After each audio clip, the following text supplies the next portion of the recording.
a little bit of information. We know there's a lot of questions, but we want to make sure the presentations are done during the day. So what we're going to do is go till 2 o'clock with this current presentation and the Q&A that goes with it. And if the questions and that is all done by 2 o'clock, fine. If not, the federal government representatives will come back this evening to continue answering questions. And at 2 o'clock, we will move to the Government of Nunavut presentation. And then right behind it will be the Kivalliq Inuit Association presentation. And then we'll move back into questions and answers. So all presentations will be done this afternoon, and then we'll stack the questions afterwards. So any questions that you have, please make sure you note them. And we want to make sure the presentations get done and we have the time for everybody. So a little change, but I would just want to let you know about it so that you're fully aware and you can make notes and write your questions down or however works for you.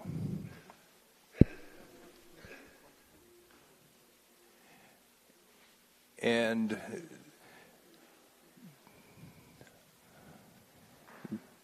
we will make sure that tonight is the question and answer, and that's what that will be for. So, getting ready to get back into questions. Just some quick reminders. Close to the mic so it's crystal clear. Speak slowly to help the interpreters. No acronyms, please. Use the full terms. Thank you for being quiet on the telephones. Please keep it up. Masks on as best as possible. And we will continue with the question and one follow-up until we get through the table or 2 o'clock, but we will follow up afterwards. Please have the questions as concise as possible and have them directly related to the land use plan and the presentation we had. One more point, state your name and organization when you begin to speak. And with that note of housekeeping, we will start. I'm Sean Lester, Vice Chair, Acting Chair, and the first question will be coming from Peter. Please go ahead.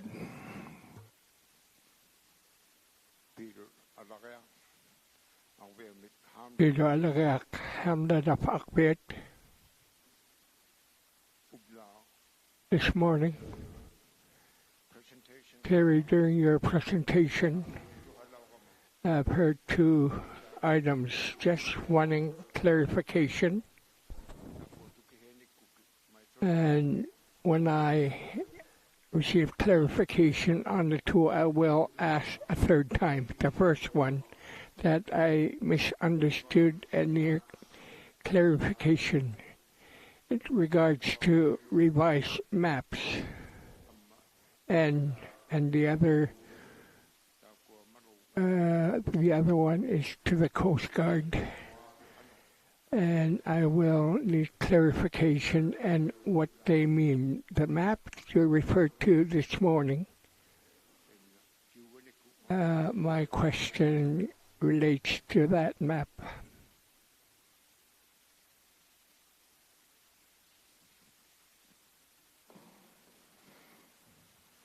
Thank you for the questions. Thank you for the question.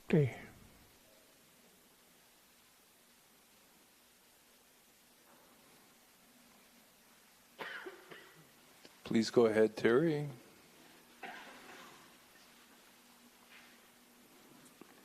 Thank you, Chair. And the question from Peter. The maps that you referred to.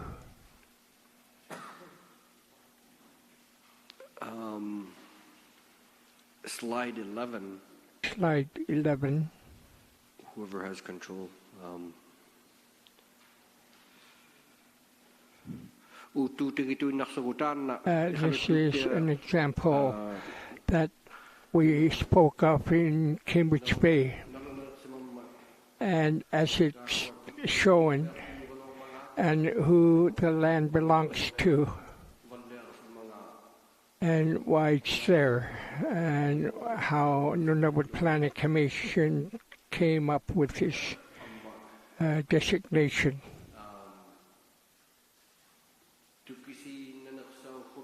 I just wanted to make a clarification this morning. And there's so many organizations involved and wanting to know. As land users, I just wanted Nunavut Planning Commission to clarify the overlapping issues with different designations to the land. I just wanted to make sure and ask this morning and refer to it that overlapping issues were of large gap. Overlapping issue was just too much.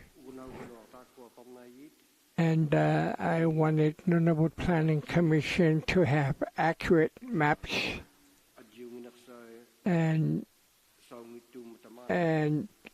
more detailed maps.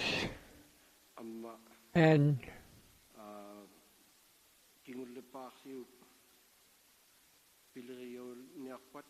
if this is to be the final product, we will have issues with many of the maps. Does that answer your question? Thank you, Chair. Thank you, Terry. Please go ahead, Peter. Peter Alagat, Akbet Hamlet. The last question. The one you brought up this morning when you were talking about the negotiation. You mentioned Inuit concerns. And the other one? Duty to consult. That being said, and you as a federal government, and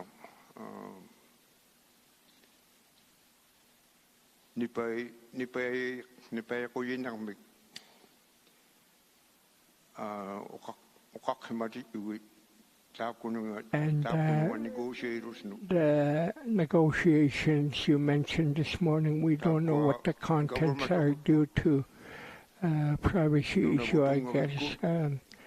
Federal government, NTI, regional RI, regional Inuit organizations. And there has been a lot of ongoing work that I just became aware. The concerns of the community in Akbet, we have not had any notification with these negotiations being in progress. And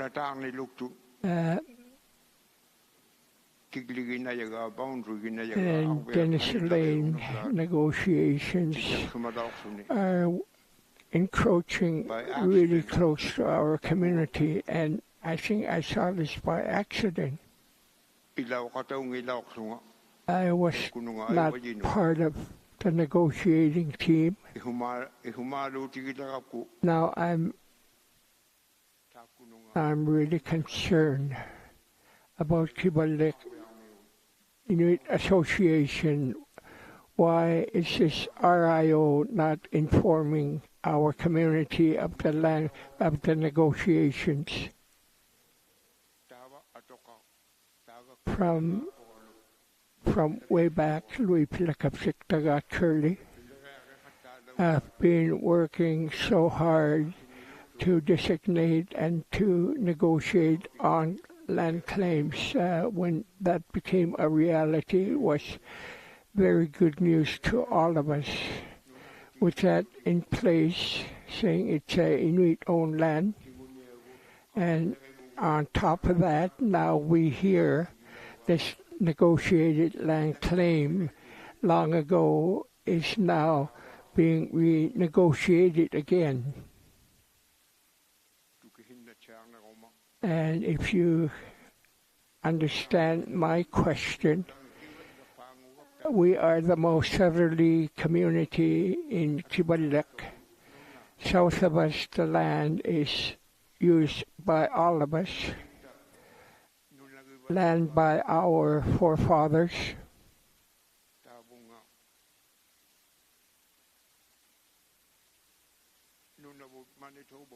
Right to the Manitoba border and even beyond. If we could, it would show where the boundary was, where Akbet people used to migrate, hunt.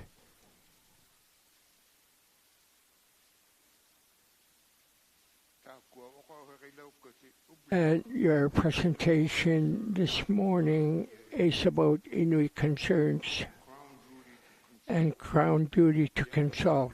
They were mentioned, both of them were. It doesn't show or how it would affect us. It really means nothing to us in Akbet. And when our community hears what's going on, it's going to be a shock to us. And with this process taking place, the people of Akbet, through your negotiations of Southern Kibalak, and you mentioned it's ready, it's in final stages. We know that what you're doing is confidential to everybody other than the party you're dealing with. So nobody comes from Dennis Lane federal government what our concerns are, and it's already in progress, and your duty to consult is not being implemented. It's just a word. Is it a lip service when you use that word? I anticipate when negotiations were taking place. I've heard a little bit of it. I wanted to let my people know, and I guess I should have said something. I just want to say to you, as the federal government, Regional Inuit Organization, and Nunavutungavik Incorporated, I'm voicing myself as an Akbet resident.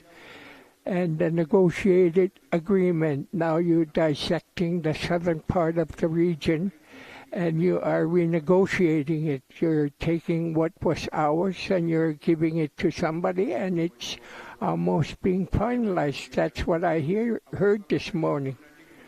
And confidentiality at times is a bad issue because we are not aware of what was going on. I just hope the other regions are not being surprised what I was heard this morning. So if you understand me, and thank you for allowing me, Chair, to ask this question. Thank you, Peter. Terry, please go ahead. Thank you. Thank you, Chair. Thank you, Peter, for your question.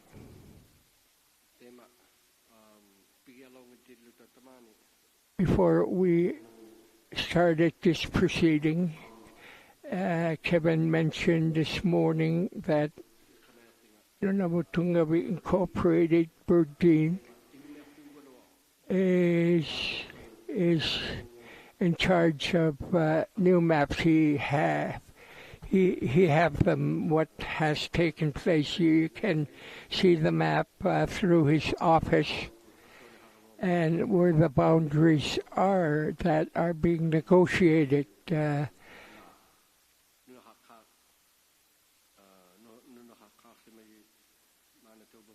indigenous population of Manitoba, where their boundaries are in their negotiations through southern region of this Kibalak. He has possession of the maps that are being negotiated, given to him from government department. As for me, I'm not fully aware to the extent of the negotiation and what has been accomplished. I anticipate that I will be hearing soon of the progress going on in that part. So I just wanted to answer these questions. Nunabutungabi Incorporation, Kibalak Inuit associations, going through them should be addressed to them so people of Akwet can fully hear and understand what is taking place. So that's what I anticipate that should happen now. That's what I can advise you. Thank you, Chair. Thank you for that response. And we'll move on to the next person for questions. And thank you for being clear and to the point with the question as best you could, which is good. And we hope that we will continue with that. The next person is John. Please go ahead once the mic's in your hand.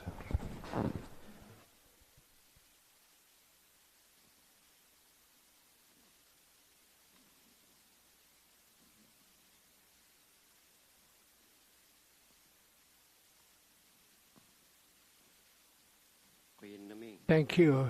Thank you, Chair.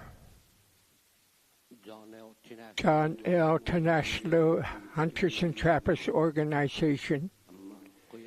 And thank you for being here to give your presentation. Thank you. I have two short questions. And the other one I have heard earlier about vessel marine cargo traffic. The routing should be in place. Smaller communities are never aware where the shipping routes are. We don't hear. There's a small community. Your concentration appears to be to larger centers. Michimatalik, near mining company near that area, they're going into phase 2, and Nauyat will be greatly affected now because of the new proposed routing. I'm trying to get a clarification from you regarding marine traffic. There are also disturbing cargo planes, ships, and now with your concerns, all of us, climate change, and the vessel marine traffic is becoming intense as a result. Marine mammals are moving away from our region. We have something further to say about marine traffic. I'll place that later. Thank you. Thank you for that question. Terry, please go ahead. Thank you. Thank you, Chair. Your question, John.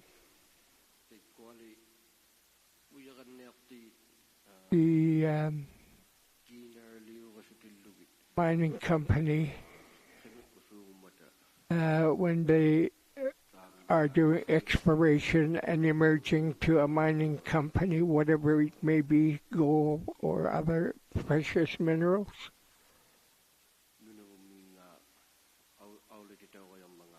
I don't know if we really have any great say to aircraft traffic or even to marine traffic. A diamond mine. Over a year could probably put all their diamonds in one briefcase and put it on the plane and fly it out.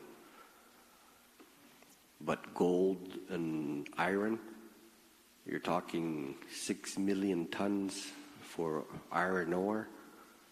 So that's a lot of tonnage.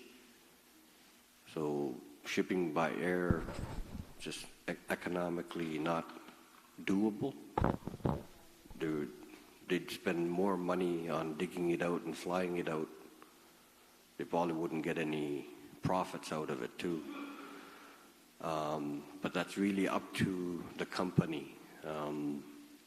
If they're going to use marine transportation corridors, you saw in the presentation this morning, the video, how we're trying to work with Inuit now to ensure that there's as little impact as possible when it comes to shipping routes, and to ensure that Inuit concerns are being addressed in some way. And we're hoping that that's going to be continued, as Jaideep had mentioned earlier. It was a pilot project, and that they're hoping to expand into other communities as well. If JD wants to add to that, with your permission, Mr. Chair, I'll have JD respond as well. If you would like, please go ahead. Brief, please. Good afternoon, Jaideep Johar, Transport Canada. Thank you very much for bringing that question. As I understand, there are three parts to your question. One is related to marine mammals and the protection from the impacts of ship. Second is with regards to how hunters and trappers can be informed of the vessels. And the third is with respect to increased shipping in the area. I would like to address the first question, and I would like to say that the ships which are in the Arctic are being monitored very closely by Transport Canada Regional Officer and in conjunction with Canadian Coast Guard. For your organization to be made aware of the shipping in your area, I can surely work with you, provide you with key contacts where you could be on the distribution list of the shipping traffic which is sent by Iqaluit Coast Guard Station twice a day. Also, at any time, if you need any information about ships or the ships in the area, please feel free to contact Transport Canada anytime or myself. we are ready to work and provide you with as much as information as possible. Second thing is with regards to the marine mammals and their protection. I'm aware that under Nunavut Impact Review Board terms and condition for the projects in this area, there is a specific condition asking the proponent to ask project vessels to take measures to safeguard when in the vicinity of marine mammals. From Transport Canada perspective, we are working very closely with Department of Fisheries and Ocean and other initiatives to understand the impacts of marine mammals, to understand the impacts of shipping to the marine mammals. We have provided guidelines to the shipping industry, which includes measures like slowing down, reducing speed, and navigating with caution in the vicinity of marine mammals. This also helps to reduce impact by ship's noise, underwater noise. The work is in progress. However, Transport Canada, we are open to have a further dialogue to understand these concerns and work with your organization to ensure that your concerns are heard and we can assist you as much as possible by taking your concerns and speaking to the shipping industries directly. Thank you. Thank you for that answer. Yeah, just a gentle reminder, land use plan and the specific presentation, please keep your questions to that. And I will keep reminding all of us about that. So it's not a particular person or thing. It's just a gentle reminder. Thank you.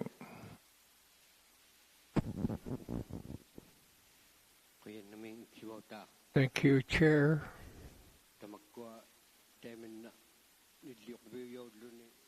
The questions, answers I receive from questions when we are given that directive, it's really hard to ask questions.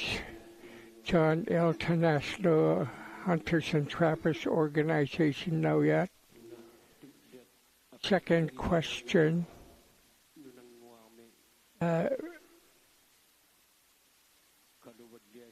On the map and designations, if you look at Naujac area on the map, there are a lot of red zone designation in that vicinity. It's a major calving area. We want it as it is to indicate it's important. I see these maps are starting to change. Now I'm starting to see yellow color in even calving areas. And yellow is what I was concerned about when I inquired as to why it's there overlapping with other designations. Someone tell me, please. And before I was born, I was told that this area used to be an exploration company, some involving uranium, which I hear is very dangerous. There are old airplane that has been wrecked and it's not being cleaned up. So eventually someone came wanting to look at the surface of the land. We didn't know what it was, what it meant. And this is the company who wanted to explore the surface. We were not made to understand, so we allowed it. And within a year, the same company came in that they want to do a drilling project.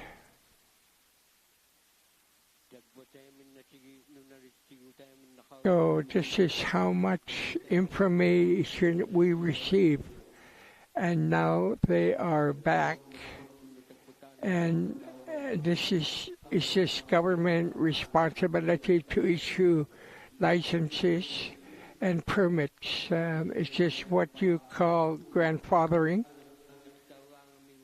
And when you approve something, it's ongoing. It's was a problem before. If it's being kept approved, the way it is, even without cleaning, the cleanup of the location is something going to emerge there as, say, a mine and further work.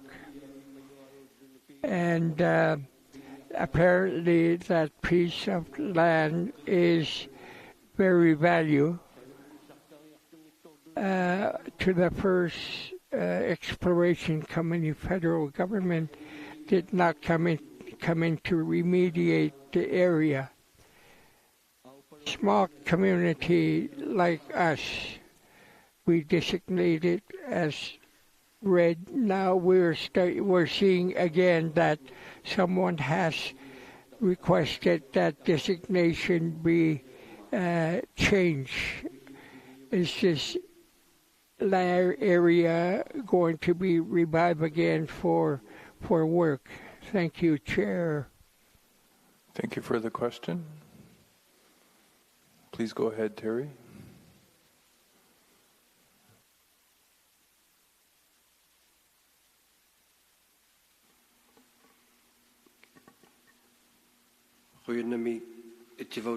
Thank you, Chair. And the question from John. On the historical aspect, I'm not too familiar with, but the government of Canada recognizes that healthy populations of caribou are critical to the Inuit well-being.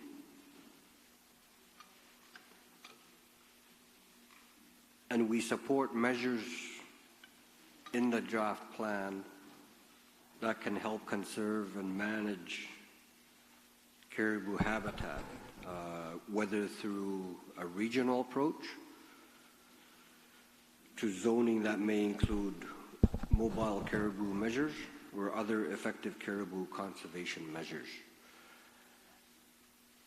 We'll always defer to the Inuit in the communities as well as the regional Inuit associations, because you guys know best. You guys are the knowledge holders about caribou in your area, and we're ready to listen and hear and see what we can do to work with the Planning Commission as to what measures can be taken.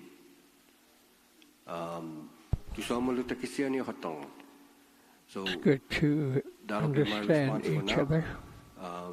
If there's anything further that I can speak to, but the exploration project, as an example, North Arrow Minerals, Muvalayut, formerly the Khilalukak or Nauyat Diamond Project. The Nunavut Impact Review Board issued a screening decision report back in 2015. The water license by the Nunavut Water Board was in October 2017, and it expires this November 30, 2022. And the land use permit was issued by the Commissioner of Nunavut on May 17, 2021, which expires next year, September 1, 2023. The company completed the 1,823 dry ton bulk sample, consisting of 2,500 sample bags collected from 3 sample pits last year. And those samples were transported to the project laydown area and sea lifted out. And to our knowledge, there's been no activity this year for that area. But for purposes of caribou calving grounds, caribou habitat, again, I'll reiterate, we want to hear from you and to ensure that we capture that through the land use planning process.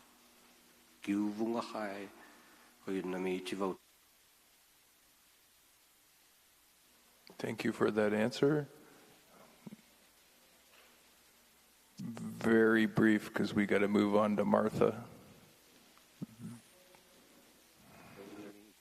Thank you, Chair.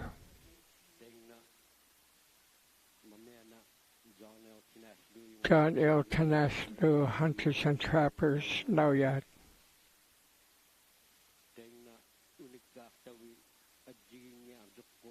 The question, the answer I heard from you is a little different from what I was getting at. There are 2 categories, exploration and maybe a company wanting to do full work. It's so close to our hunting area.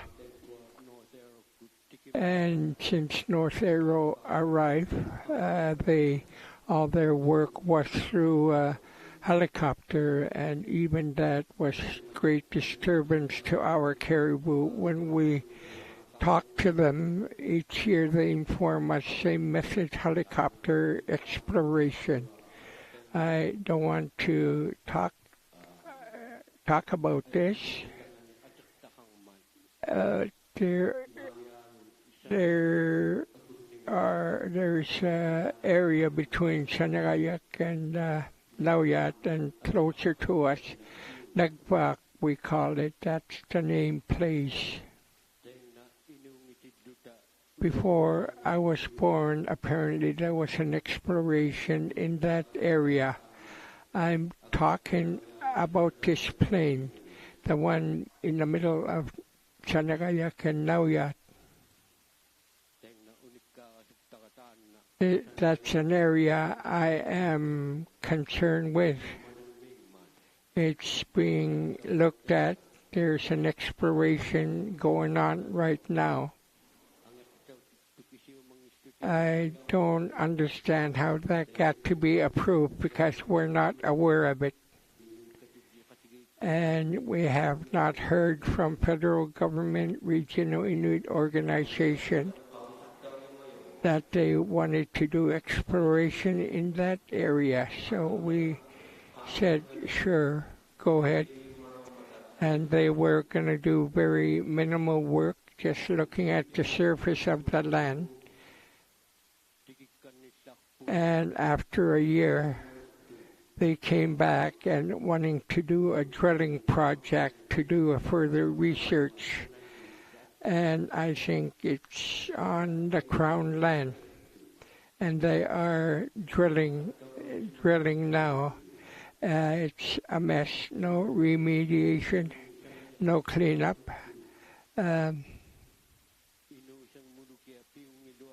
I think they hardly employed any Inuit people, so we don't really know what's really going on now. For that one near Nauyat, it's so close to the calving grounds, and the one near Hall Beach and between us as well. It is also a calving ground, and the post calving grounds they move further north where the feeding is good. Now I see a yellow designation, and why is that there? Is it because there is a mineral found? Is it uranium? What is there? Tell me. Thank you, John.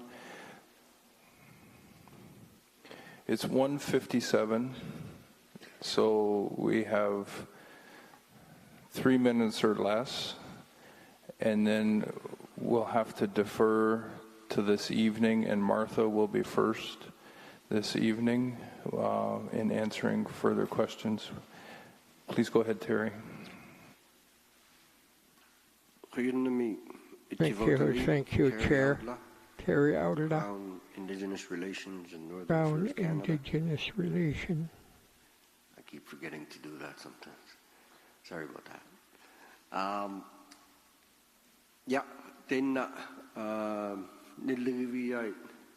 The concern you have will be looked at. There will be someone to explore what is going on, what has been done, and the inspectors will be sent out that determination as to and how make much actual contaminants there are, and see what next steps need to happen. And we'll need, so after the session, we'll talk to the side and I'll get all the information from you, and then we can go from there. Thank you, Mr. Chair. Thank you. We'll take a very quick break, just long enough for the federal representatives to pack up and the government of Nunavut representatives to sit down. But we would like to thank you very much for your presentation before you leave. Thank you.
Annie has it.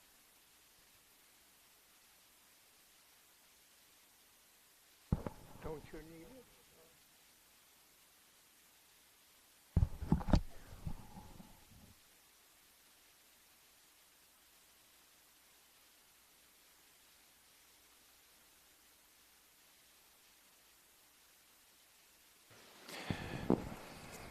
So just so everybody is aware, the process we're going to follow is the presentation, and then we will start with questions to the government in Nunavut, but we will be stopping at 3:15 if it's not complete at that time.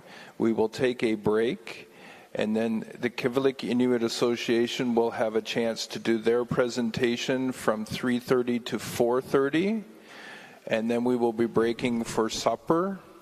And then we will return for a 6 o'clock start to make sure that all the questions are asked and everybody has a chance. I just wanted to be clear on the timing and the process so everybody is certain of what's going on. Okay. Thank you very much for your understanding. Please go ahead, Gabriel. Koyanami, Uvanga Gabriel Kaklik, government. Gabriel Kaklik. Government kuni sanay. I work for the government of Nunavut. My co-presenters who are here also are the employees of Government of Nunavut. Henry Coleman, Assistant Deputy Minister, Department of Environment. Daniel Henley, Manager, Land Use and Environment Assessment. Michelle Havard, Director of Environment. Eamon Kirmer, Legal Counsel, Department of Justice, and Robert Connolly behind as Director of Regional Section for the Kivalliq.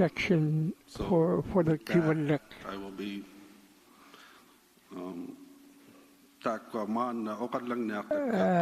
have a short presentation.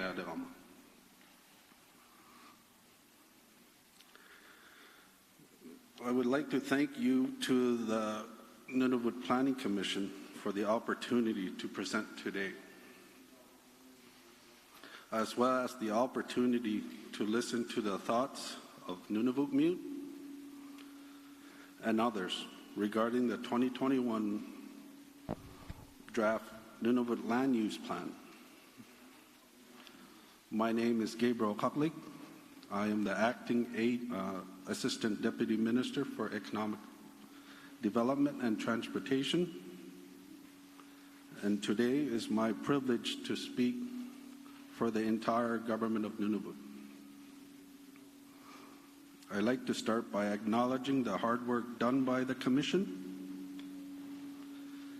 and their staff for reaching the hearings for the 2021 Draft Land Use Plan. We would also like to thank the community delegates, Hunters and Trappers Organization, and other planning partners for their ongoing participation in this planning process. Lastly, this would not be possible without the support of the interpreters, caterers, information technology support, and we thank you for your hard work supporting these meetings. There are many Government of Nunavut experts and support staff from across departments who have contributed to the technical review of the 2021 Draft Nunavut Land Use Plan. Many of whom are here today or follow the proceedings online. This review is the outcome of the collective work of all Government of Nunavut departments. We are going to provide an overview of the Government of Nunavut's technical review regarding the 2021 draft land use plan. In this presentation, I will speak about the government's role in this process, as well as the mandate that guides our participation. Following this, I will present the Government of Nunavut's technical review of the 2021 plan. Finally, I will conclude the presentation and we'll be happy to answer any questions.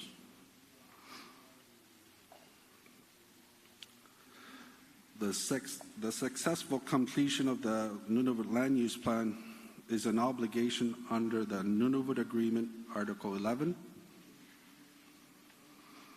and the Nunavut Planning Project Assessment Act, Section 53.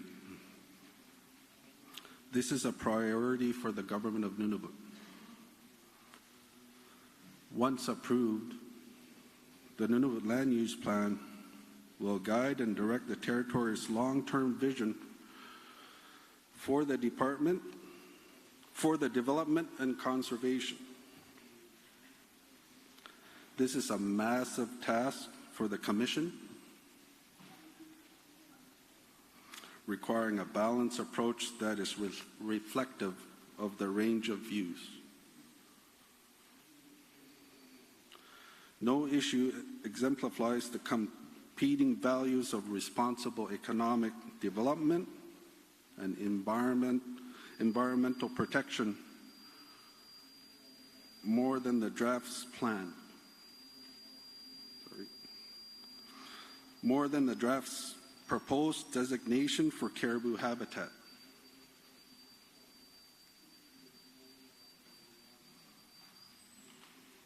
Sorry. So I'll start again. No issue exemplifies the competing values of responsible economic development and environmental protection more than the draft's plan proposed designation for caribou habitat. This will therefore be a primary focus of the technical review portion of our presentation today.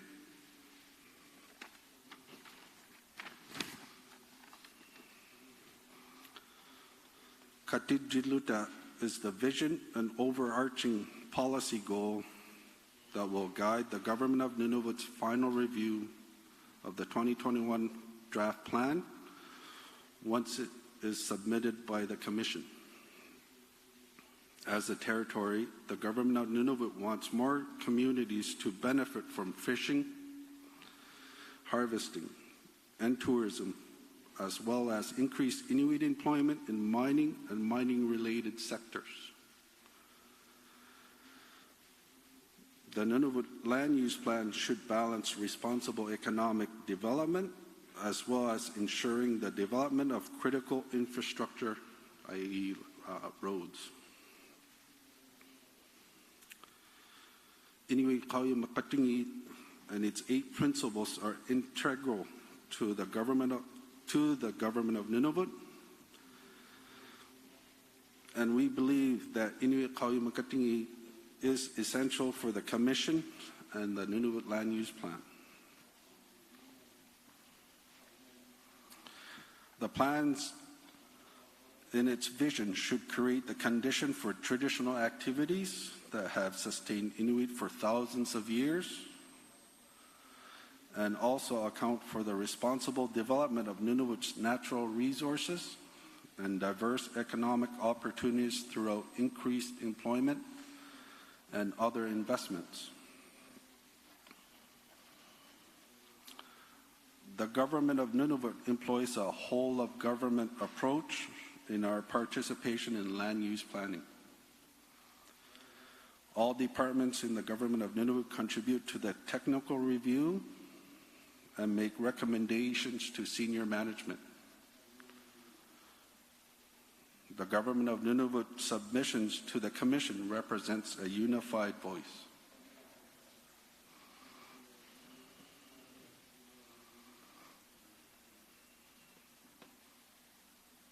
I'll just wait. They're having an issue with the slide.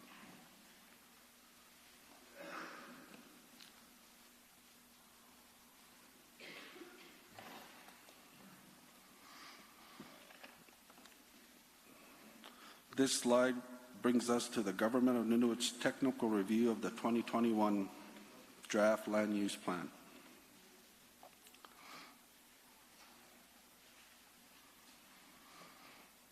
This map represents the important issues that drive Nunavut Planning Commission to put zoning in place. It shows where land access restrictions have been proposed by the Commission and why.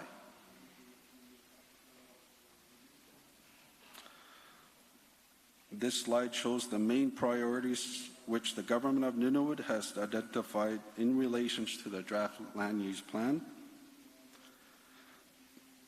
The Government of Nunavut recommends that there be a balance in the plan between conservation and responsible economic development.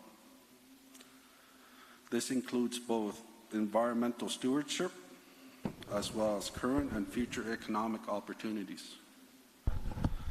This is the first generation's Nunavut land use plan, and it will change in the future. The Government of Nunavut's main comment is that the plan does not adequately balance environmental and economic goals. We understand that everyone may have a different understanding of what the most balanced plan is, and the Government of Nunavut sees a balanced plan as one where there is enough wildlife to meet the dietary and cultural needs of Inuit, and where there are diverse economic opportunities for Nunavut Mute and the development of Nunavut's infrastructure, such as roads. This graph is a summary of land use designation proposed in the 2021 draft land use plan for the Nunavut settlement area.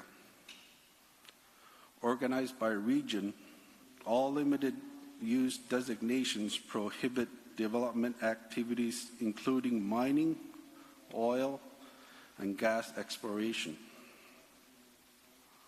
In the 2021 draft limited use area, there are 22% of the Nunavut settlement area, and this is an increase from 16% proposed in the 2016 draft.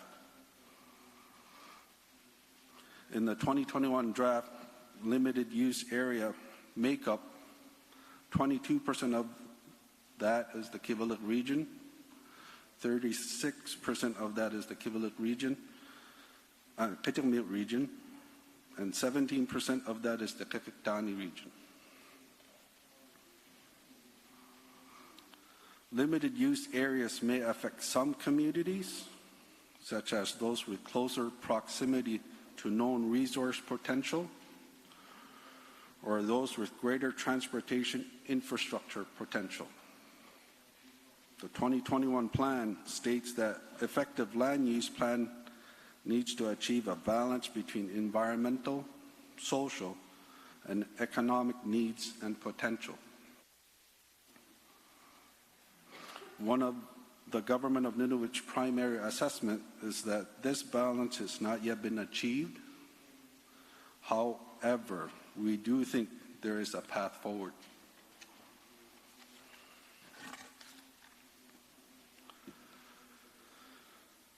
To further explain the Government of Nunavut's position, this slide shows the mainland caribou herds and our understanding of their population trend. Caribou are important to Nunavut Mute for many reasons. They are culturally significant, provide a good local source of food, and also support the economy.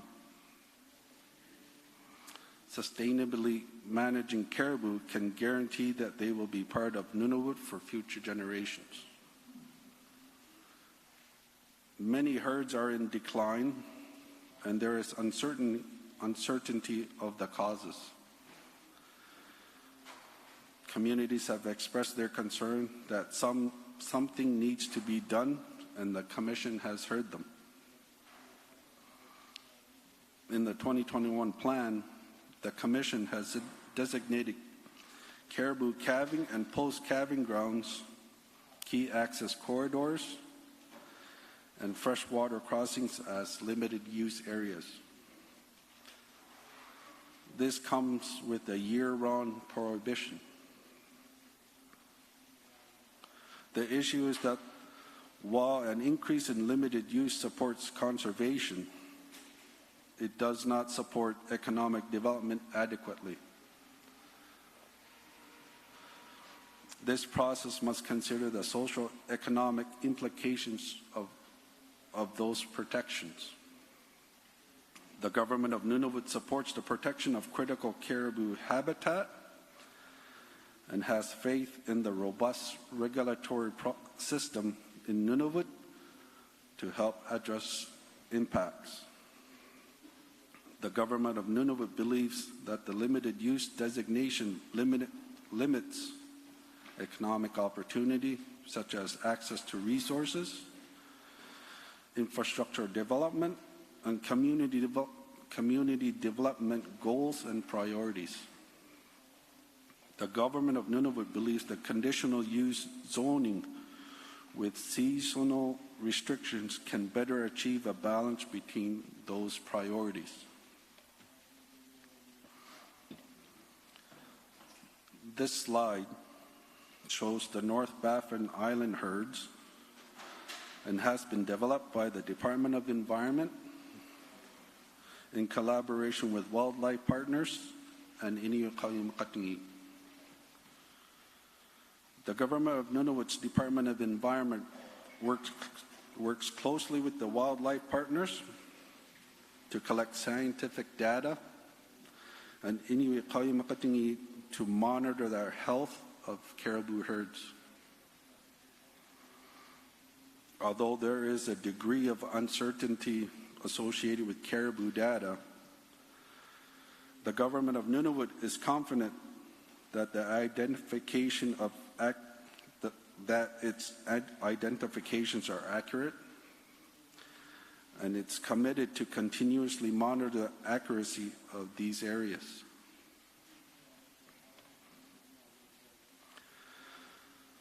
The lack of information on Baffin Island caribou has made precise identification of their calving grounds difficult.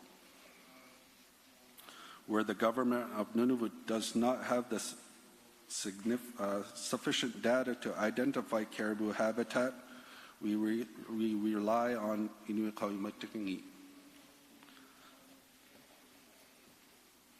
The government of Nunavut recommends that conditional use zoning with seasonal restrictions can better achieve a balance between environmental protection and economic development.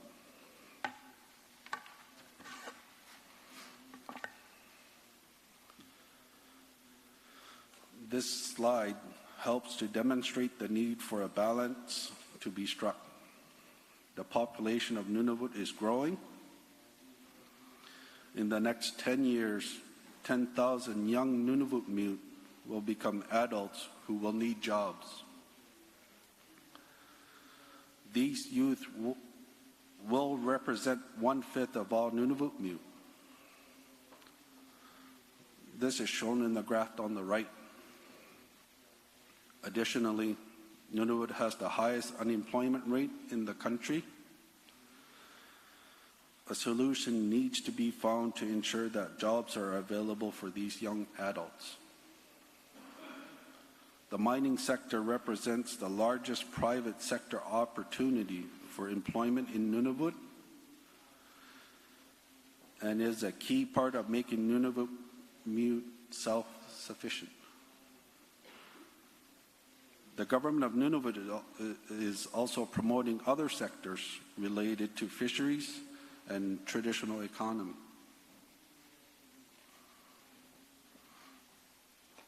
The government of Nunavut's technical assessment has determined that the 2021 plan is too restrictive.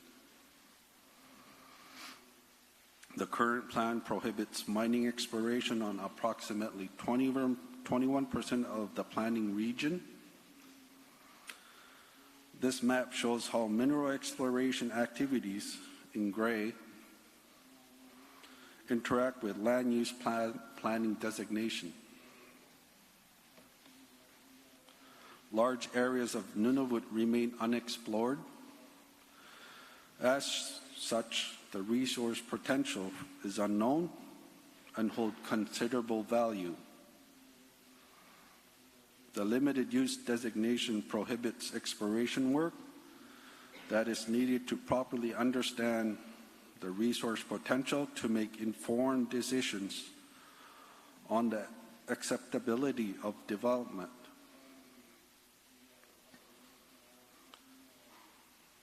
Few exploration projects develop into a full productive mine, approximately 1 in 1,000 in Nunavut. A plan that unduly limits exploration can therefore reduce the chance of a viable deposit is found. Nunavut is already considered a difficult area to develop. The government of Nunavut does not want to create additional barriers to potential opportunities.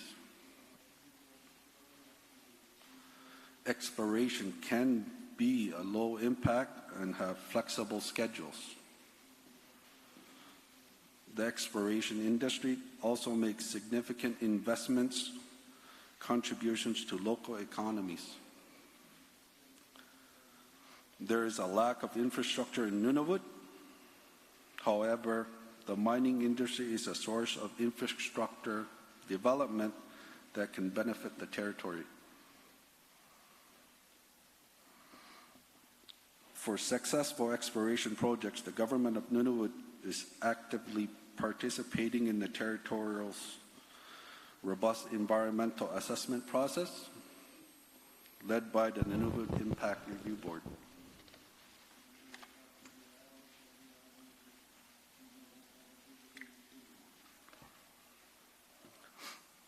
As mentioned, Nunavut's unemployment rate is high and employment opportunities may be limited. The economic impact of the current draft plan may be significant. Opportunities for Nunavut and its residents may be limited by prohibiting exploration and restricting transportation or hydro, Manitoba Kivalliq connections to both development and communities. Nunavut has an abundance of minerals and metals, including critical minerals for green technologies, as well as potential for significant oil and gas development. Post-devolution, the government of Nunavut will rely on revenue and royalties driven by economic opportunities, such as from resource development, to provide services to the territory. A restrictive plan limits the economic potential available. More consideration needs to be given to the social economic impacts of land use designation. The territory's population and socio-economic needs are increasing. The land use plan should support development in a way to address both conservation and responsible development factors. The conditional use designation with seasonal restrictions for caribou calving and post-calving grounds, key access corridors, and freshwater crossing is appropriate to balance environmental and economic goals. This would formalize protection during the most sensitive periods of the caribou life cycle, while allowing for a flexible case-by-case approach during the Impact Review Board assessment. Further, the Government of Nunavut supports seasonal restrictions, up to including seasonal phase shutdowns in these areas. And we have provided the critical timing windows for when caribou are present.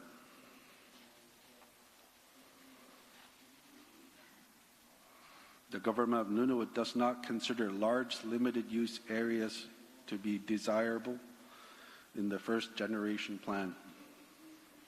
As a first generation territorial wide plan, the Government of Nunavut recommends a more incremental approach to land access restriction. The Government of Nunavut acknowledges that over time, more information and regional decisions may lead to amendments to make some areas more restrictive. The Government of Nunavut recommends a red flag approach to identify areas of interest, concerns, significance, and where competing interests exist and require greater scrutiny. As more information is known, the plan can be updated through the seven-year reviews and plan amendments. The Government of Nunavut has identified where the Nunavut land use plan is not compatible with community plans. In this slide, we can see an example of how limited use areas overlap with municipal boundaries. As per the Nunavut Agreement, the Nunavut Planning Commission must consider municipal views when developing land use plans. In addition to consulting the hamlets directly, their views are also found within the community plans.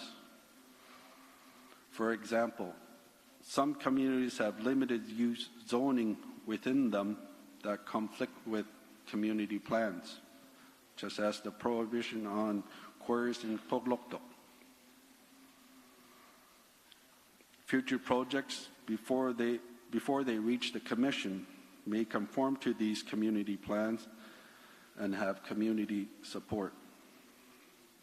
To address this, the Government of Nunavut recommends a mechanism for recognizing community views and priorities is included in the Nunavut Land Use Plan. The Nunavut Land Use Plan needs to conform with community plans on municipal lands. Community planning is central to the Commission's goal of building healthy communities and should be reflective in the Chapter 4 of the plan. To address these concerns, the Government of Nunavut recommends that the scope of minor variances be broadened so that the projects that conform with community plans may be referred to the review board for screening. A general exemption should be built into the plan if the project is in conformity with the community plan, or areas within municipal boundaries are zoned in mixed use.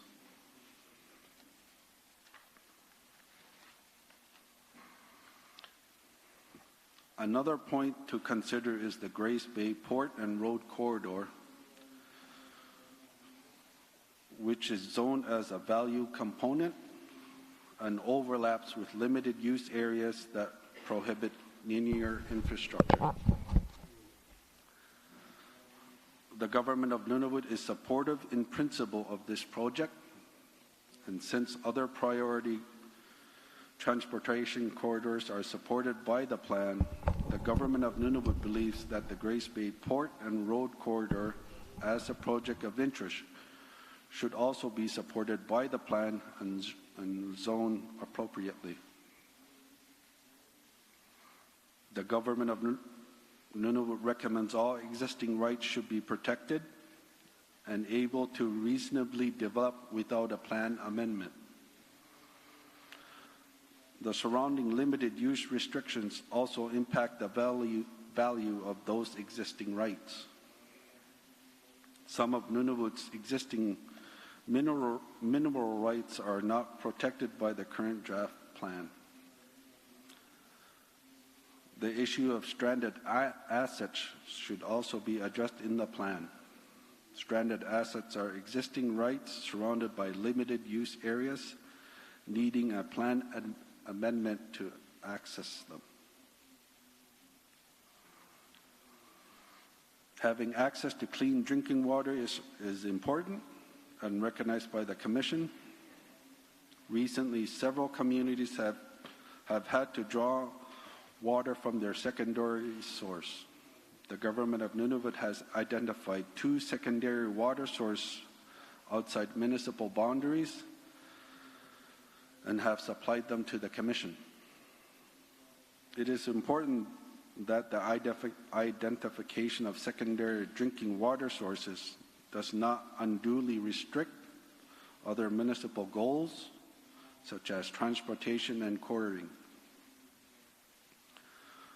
To balance drinking water with other municipal goals, the government of Nunavut recommends the secondary drinking water sources beyond municipal boundaries be designated value components.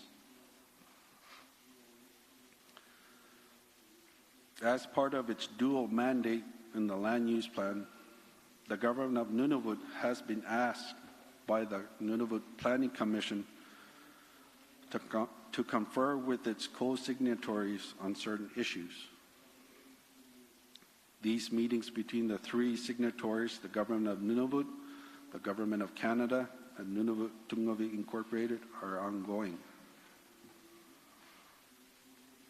as well as direct signatory meetings. All 3 signatories are also part of other ongoing negotiations. As part of devolution, some of which is currently federal lands will become government of Nunavut lands. These negotiations are still ongoing. Additionally, all 3 signatories of the Nunavut Land Use Plan are part of the ongoing treaty negotiations related to the Dene overlap area. All this work will continue for the government of Nunavut throughout this process.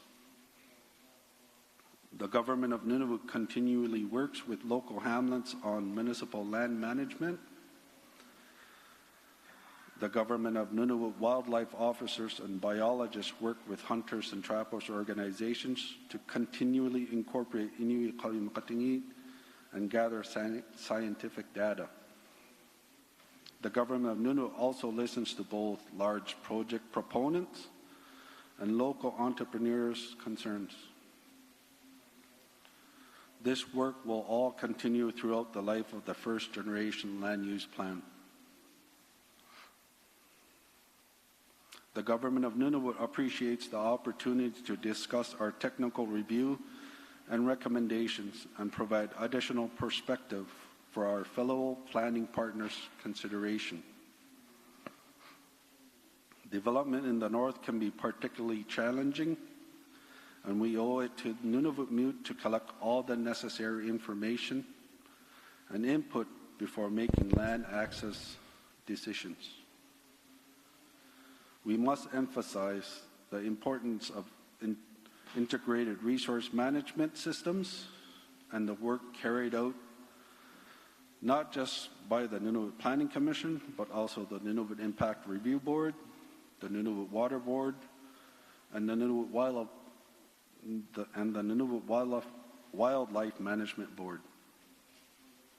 Together, these institutions safeguard the ecosystemic and socio-economic prosperity of Nunavut and ensures the responsible development on our natural resources. At this point, the government of Nunavut would like to emphasize there has been improvements on the plan. The government of Nunavut found that options and recommendations document has greatly improved and have helped facilitate a review of the plan. The government of Nunavut would like to see Commission's reasoning explained so that there are better understanding of the trade-offs that were made and the decision-making process for different land use designation. Going forward, the government of Nunavut is confident that a balance can be struck between responsible development and economic growth. The government of Nunavut has faith in the Nunavut Planning Commission process and in Nunavut.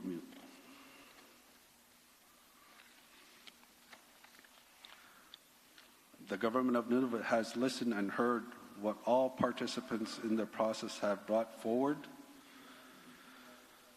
The views of the communities, hunters and trappers organizations, and other planning partners are important. The government of Nunavut is looking forward to receiving a revised draft plan from the Commission after the records are closed. We are now be happy to answer any questions you may have for the government of Nunavut. Thank you, Gabriel, for the presentation. So, as before, we will continue with Nunavut Planning Commission questions first, and I'll keep an eye on the time. Sharon has a question first. Please go ahead. Thank you, Mr. Chair, and thank you to the GN team for your comprehensive presentation. It's appreciated, and your direction. With the GN recommending, the government of Nunavut, I bad acronyms. With the government of Nunavut recommending changing the limited use to conditional use with seasonal restrictions on the caribou calving grounds, does the government of Nunavut support exploration on the limited use caribou calving grounds? Is the first question. Thank you. Thank you for that question. Please go ahead. Gabriel Kaklik, Thank you. government of Nunavut. With regards to the caribou question when it comes to the mining, possible mining or exploration within calving grounds, we see, from the point of the government of Nunavut, we see the robust planning, or I would say the robust system with the Nunavut Impact Review Board, this commission, and other wildlife management to be in par with what we consider possibility of these, and that these regulatory process safeguards are in line with what we view.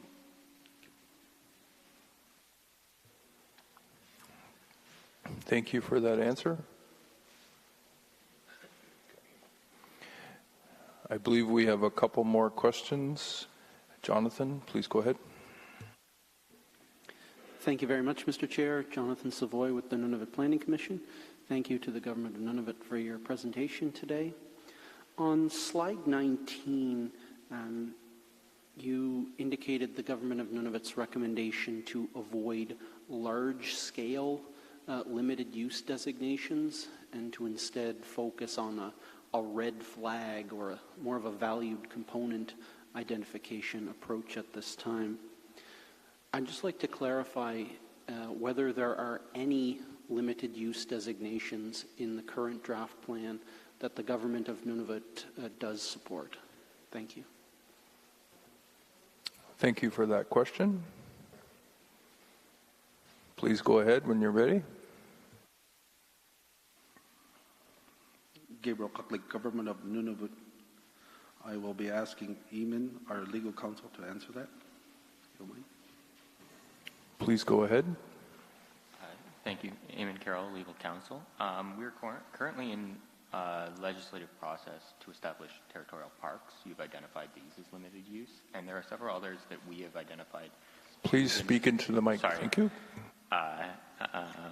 So you've identified territorial parks that we are in the legislative process of bringing, as you say, the paperwork together for.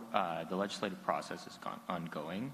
These would, of course, be limited use areas because they are territorial. There are territorial parks in the legislative process. As well, there are several others that we have identified to the Nunavut Planning Commission, is my understanding. And if you would like, we can follow up in writing with any that you have questions over. Thank you for that answer. Jonathan, you have another question? Thank you very much, Mr. Chair. Jonathan Savoy with the Nunavut Planning Commission. Appreciate the response, Eamon, and in particular looking at things like community drinking water supplies that extend beyond municipal boundaries being proposed as limited use areas, or the community areas of interest that are included in the draft plan. We're not currently aware of the Government of Nunavut's position on these proposed limited use designations and would much appreciate a follow-up. Thank you. Thank you for that question.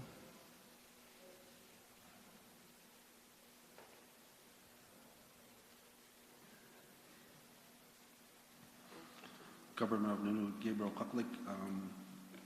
That seemed more like a statement to myself. Was that a question? Can you clarify that? Sorry.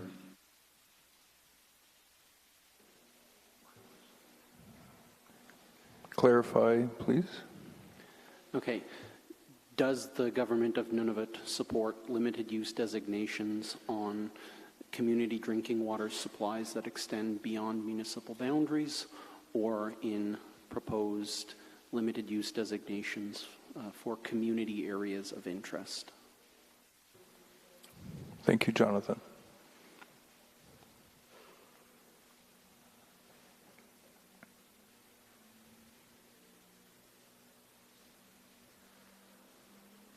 Please go ahead when you're ready.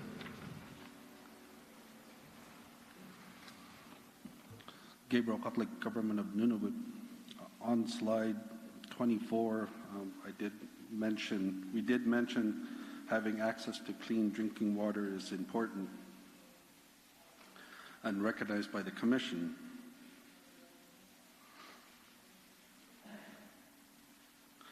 So the importance of identifying these secondary drinking water sources does not, what we consider, should not unduly restrict municipal goals.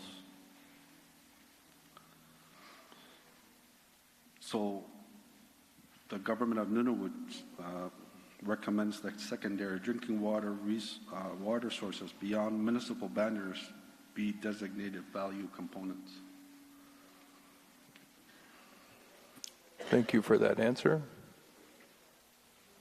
Do we have further questions?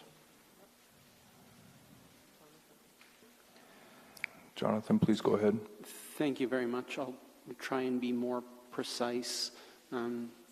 Does the Government of Nunavut support limited use designations for drinking water supplies in the current draft plan that extend beyond municipal boundaries, including the communities of Okviet and Coral Harbor?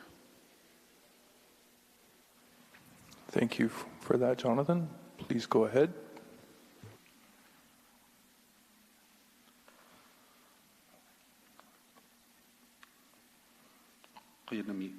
Gabriel Kuklik, Government of Nunavut. I will be deferring that to Eamon, our legal counsel, for that answer. Thank you. Please ensure you're close to the mic and you speak directly into it. Thanks.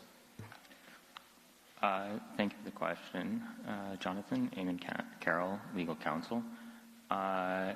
With respect to the specific communities, we would take an opportunity to confer with our colleagues and follow up in writing.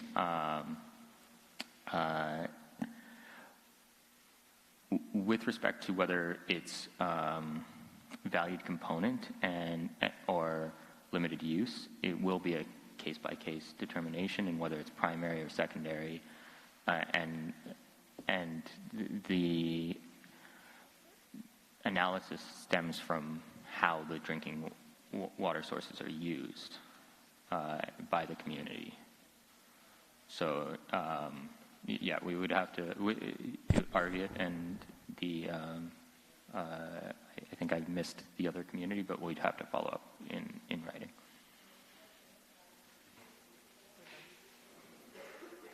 Thank you for that answer.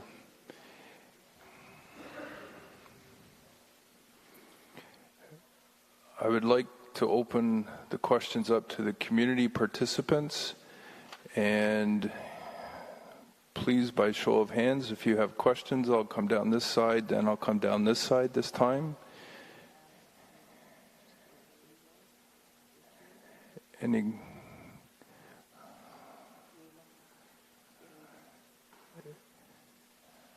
I started on the other side. Sorry. No problem. That's okay. Any on this side? Any questions? I don't see hands. Okay, so you already did that. The show of hands was Eva, Richard, Alex, Peter. Paula? Okay, so that is the order that we will do it.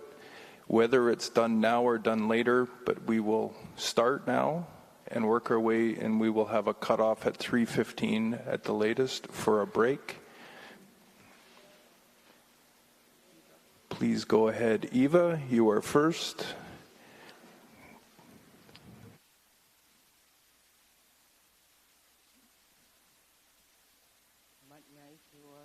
Thank you, Chair. Eva, Lake Baker Lake Hunters and Trappers Organization.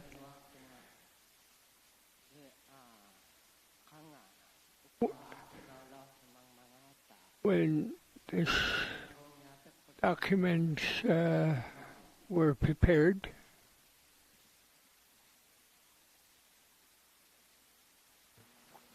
Thank you for that question. Please go ahead when you're ready.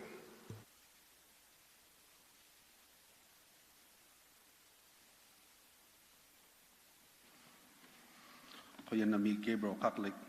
Gabriel the documents we are presenting, Daniel will answer the questions from the Department of Environment.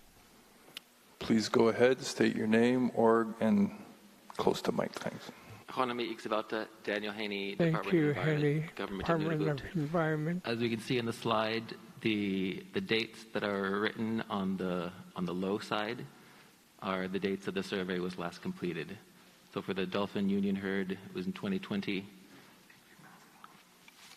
Dolphin Union herd was in 2020, Blue Nose East 2018, Bathurst 2018, Beverly 2018, Wager Bay, Ahiak, and Lorillard were all completed in 2021. The reports are being produced and the results will be released soon. And finally, Khamaneriak in 2017. Thank you. Thank you for that answer. Do you have one follow-up? Thank you, Chair. Eva Lake Baker Lake Hunters and Trappers Organization. It's written in syllabics. It's indicated it's Beverly. There's a proper name for that, Tibjelik. It's Tibjelik. I want that correction made. And the third one. Khamaneriak Beverly Caribou Herd. It says in that map it reaches Baker Lake vicinity. They do not come in that close anymore, so the research you have done, I think, is incorrect. Thank you, Chair. I believe it was more of a comment, but if you'd like to respond. Gabriel Catholic Government of Nunavut. Gabriel Catholic Government of Nunavut. These were written in the years indicated, and it's an ongoing project. So when we see a new research, we should know and would give us a clear picture. Thank you for your concern to the survey done. Thank you. Richard, please go ahead. Thank you, Mr. Chair, and thank you, Government of Nunavut, for your presentation. I'll ask both my questions right away. My first question is, has the Government of Nunavut consulted, Richard Aksani, Rapids Organization. My first question is, has the Government of Nunavut consulted with co-management partners on caribou protection? That's my very first question. And my second question is, why aren't caribou experts from the Department of Environment allowed to speak? The Government of Nunavut claims that the regional biologists and the HTOs have had input into the plan. Why are our views, along with the regional biologists, not present in the government's position on calving grounds and key access corridors? That's my second question. My next vote. Thank you for being very clear and concise. Thanks. Please go ahead.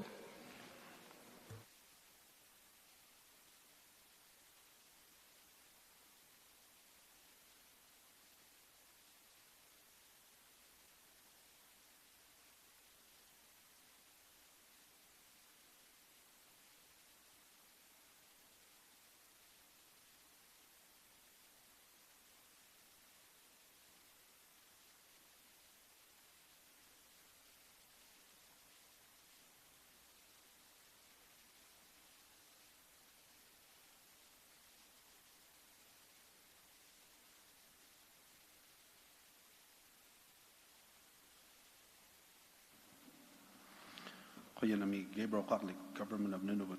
Gabriel Catholic Government of Nunavut. With regards to the question about why are the wildlife biologists not here,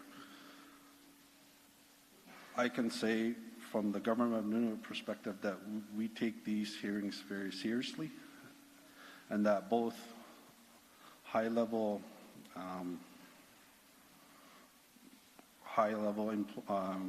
employees are here, myself as the acting ADM for Economic Development and Transportation, and also the Assistant Deputy Minister for Department of Environment, who works with the biologists, are here to answer these questions. As for the work with co-management partners when it comes to the biologists, we expect all biologists and Government of Nunavut to work with the local HTO, local hunters and trappers organizations and other organizations when it comes to caribou surveys, and I don't expect any changes moving forward with those. Thank you. Thank you for your answer. Next on the list is Alex.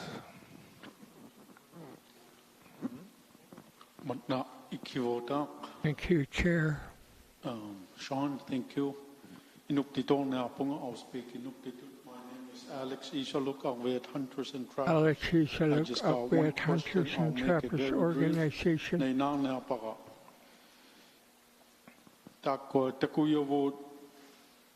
government of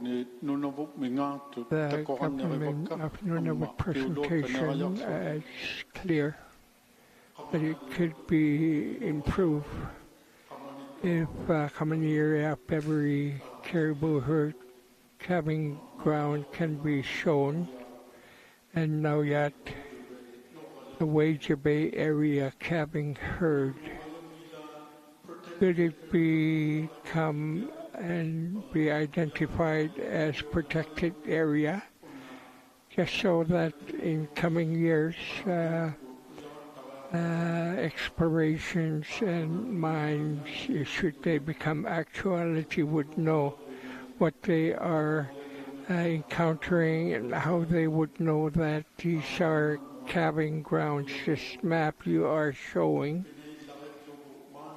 keep it as is. Could you leave it there and let it become something, say game sanctuary or something? That is my question.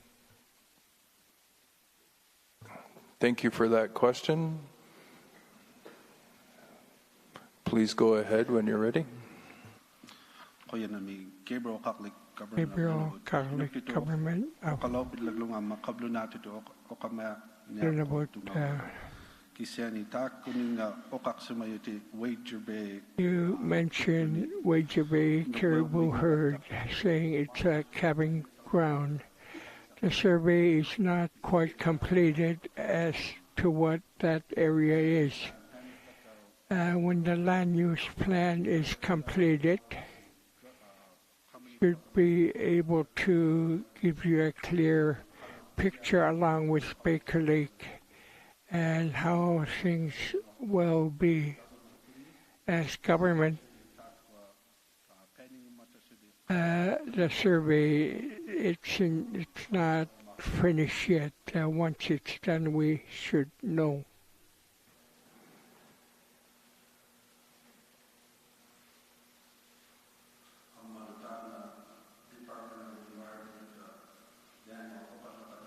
And Daniel, Department of Environment. Please go ahead. Daniel Haney, Government of Nunavut. Thank you for the question. The ranges showed here are the annual ranges. The calving grounds are a much smaller portion of that, and we don't have a slide to show that right now. But whenever the Government of Nunavut participates in Nunavut Impact Review Board screenings for exploration projects or mining operations, we always supply the proponent with the latest data that we have so that they are aware of where the core calving grounds are. So that they are aware of where the core calving grounds are and other key access corridors that are required. And the proponents are required to take that into consideration when developing their wildlife management plans and such. Thank you. Thank you. Peter, your question?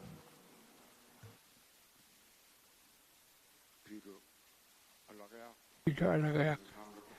Hamlet Council, albeit thank you, Chair.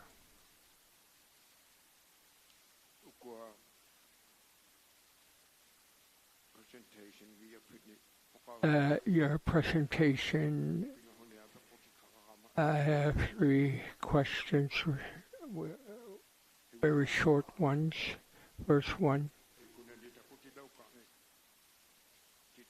your slide GN,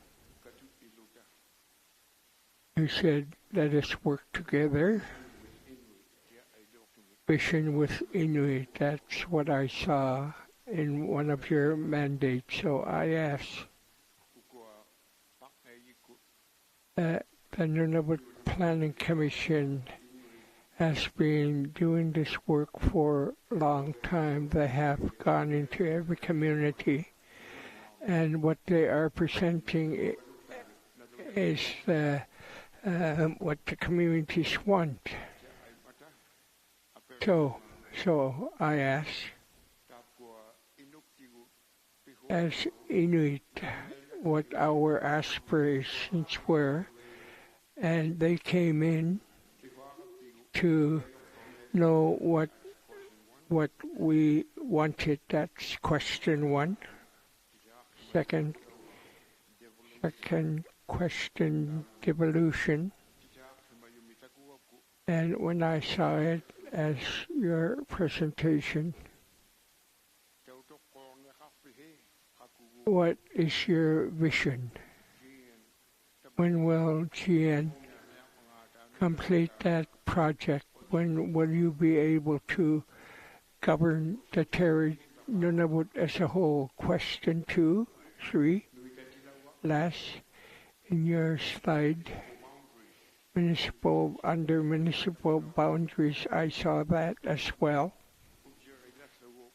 And I think it was Noyak, speaker, who mentioned different designation, or rather their territory, their community lacks gravel. All the recent land area is all rock. And in Akwit, as a Hamlet councillor, our gravel pit area, as we did the municipal plan, our gravel pits are becoming smaller and smaller. So this is the problem, ongoing problem. And for those who need gravel, are not going to be able to acquire that source due to limited municipal boundaries. So would government of Nunavut be able to increase its hamlet boundaries so gravel pit, water source can be had? My 3 questions, Chair. Thank you, Peter. Please go ahead. Gabriel Catholic Government of Nunavut. Gabriel Catholic Government of Nunavut. One question you had, that we are working together, designation, looking at it, that's the Inuit selection, because these areas relate to the caribou, and government of Nunavut are saying many of these designations and we're not quite sure what's within these boundaries.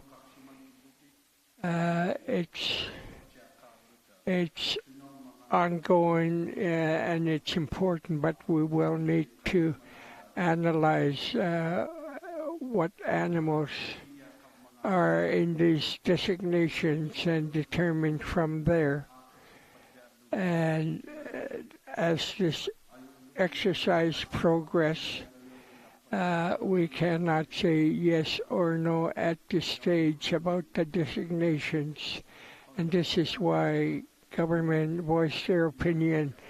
We need to further analyze so the people of Nunavut can be served. You mentioned devolution. At this point, government of Nunavut are negotiating with federal government. It's ongoing and perhaps it's near completion, but the dates are not sure. And the municipal boundaries that you inquired about, and it says we cannot do within municipal boundaries. You mentioned you're starting to lack resources within the boundaries, say gravel pit. They have to be within municipal boundaries if you were to have your gravel pit for the community. It also says in government of Nunavut they were set long ago. Hamlets I think Hamlet should be able to do something about it if they lack within their own boundary. Okay, thank you very much for the answer. It's 3:12. We still have Paula on the list, but we will take that break to switch from the Government of Nunavut to Kivlik Inuit Association. So first, let's say thank you to those that were presenting.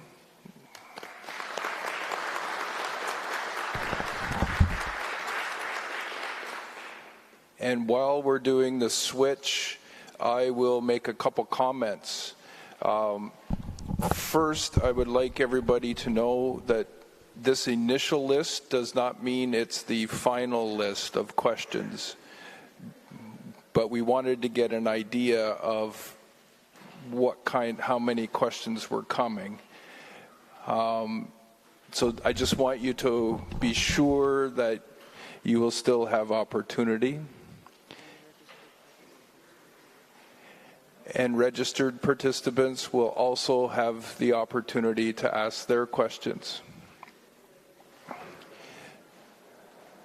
So the goal here is for the Kivlik Inuit Association to be able to do their presentation during the remaining time from about 3:30 to 4:30.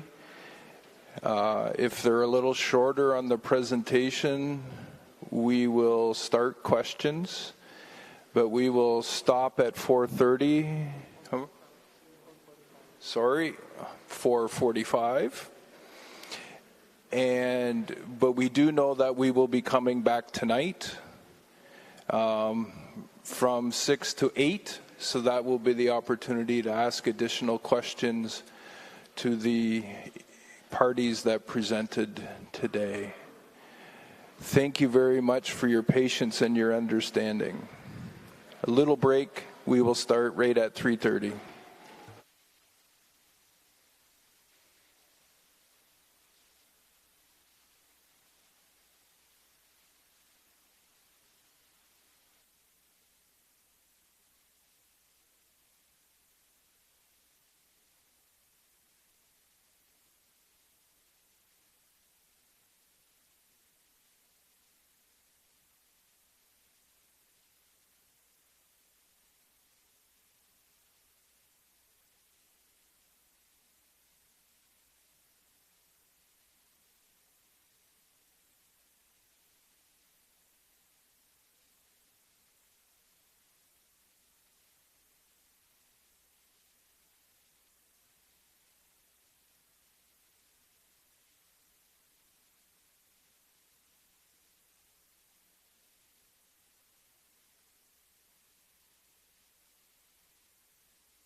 I was seeing how long before people just started naturally going back to their seats before I had to say, please go back to your seats.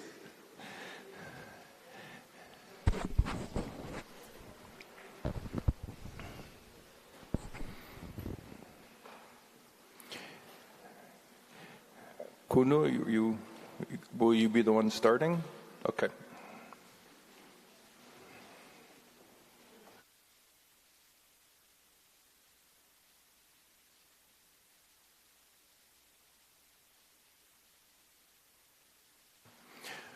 Okay, we're ready to go. Name, organization, and then presentation, please. Thanks, Kunu. Ready. Thank you, Sean. Thank you, Chair.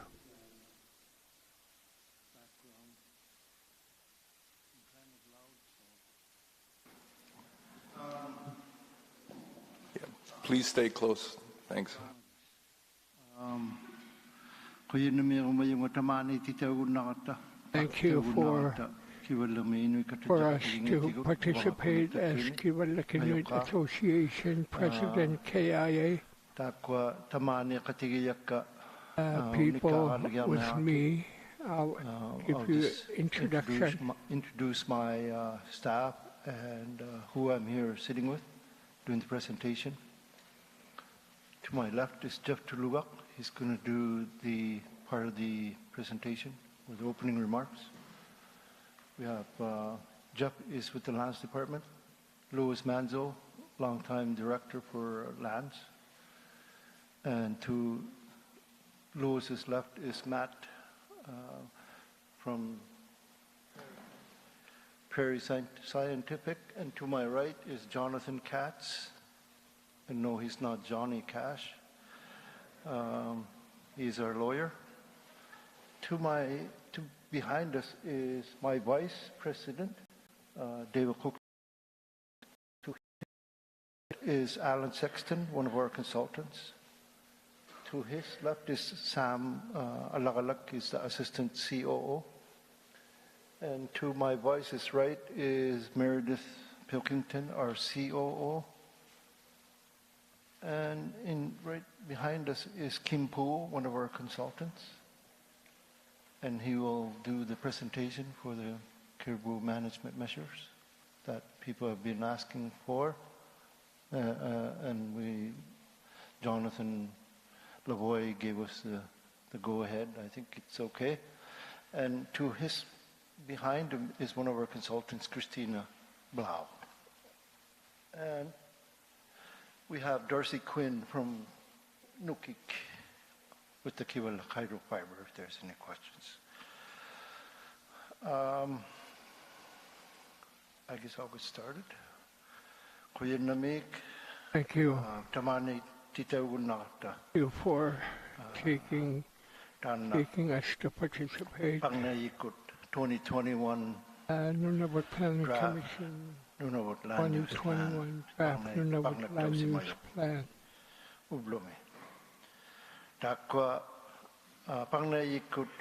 Nunavut Planning Commission, are here, welcome. I know you've been here for a week hosting these proceedings, and community delegates, welcome. Hamlets, community HTOs, welcome. And our elders, your staff, and our interpreting team. They're essentials for gathering like this, so we appreciate for this opportunity to make a presentation. I know the proceedings, sitting long all day, is tedious.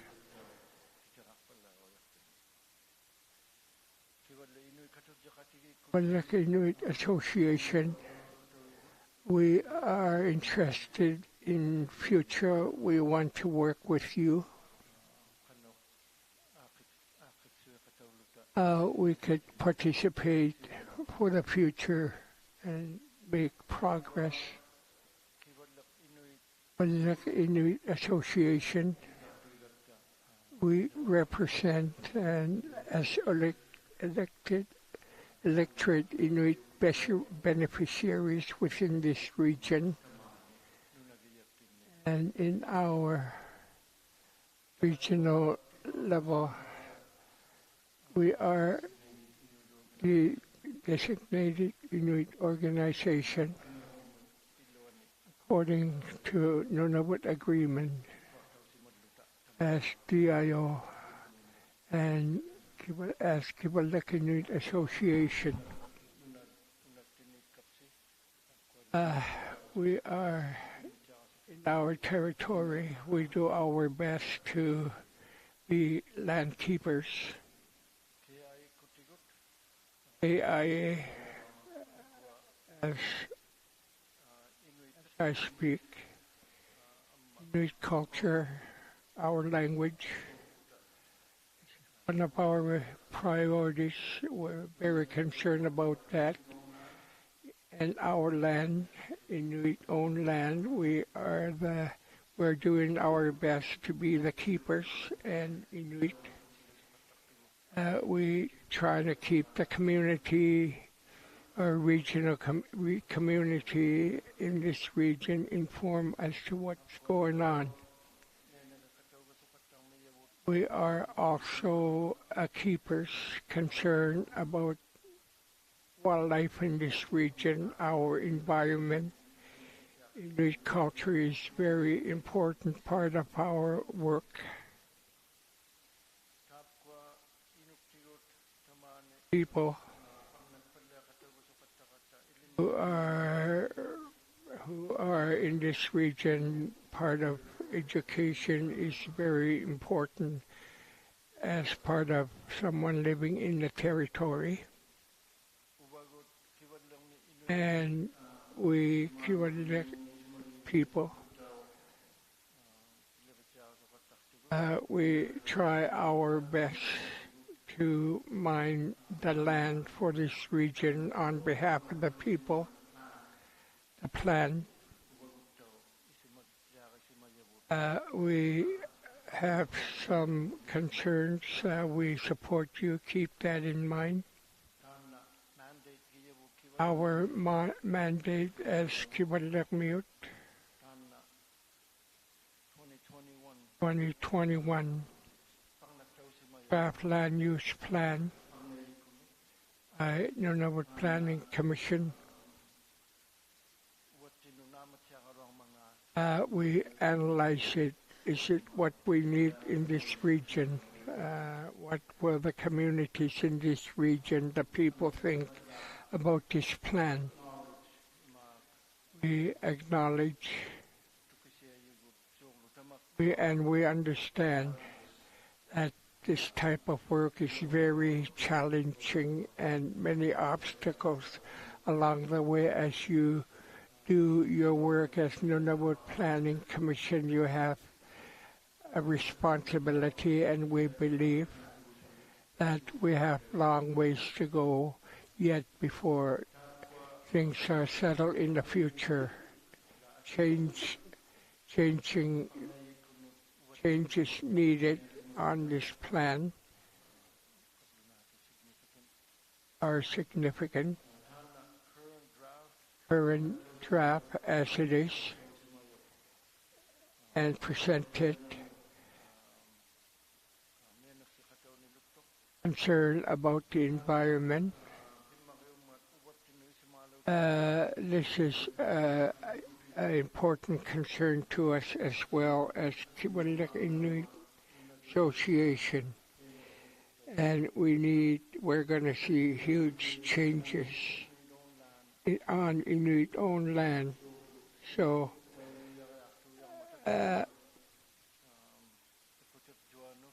there are many industries coming in, many infrastructure that would be beneficial to us in economic development.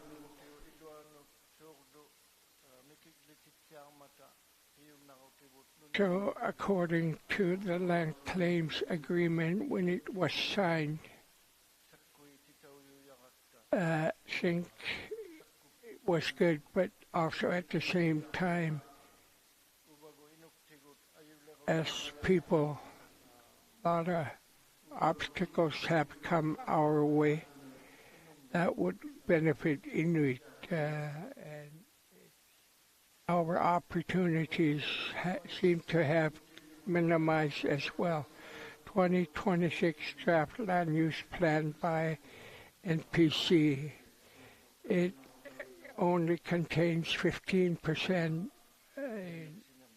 in protection areas, 2021, 22%. At the time, 2016 was 15%, but today, now it's 22% for the protection areas. Land use plan, 45% on Inuit surface rights, and 66% is held by Nunavut Tungavik Incorporated, but still Inuit land.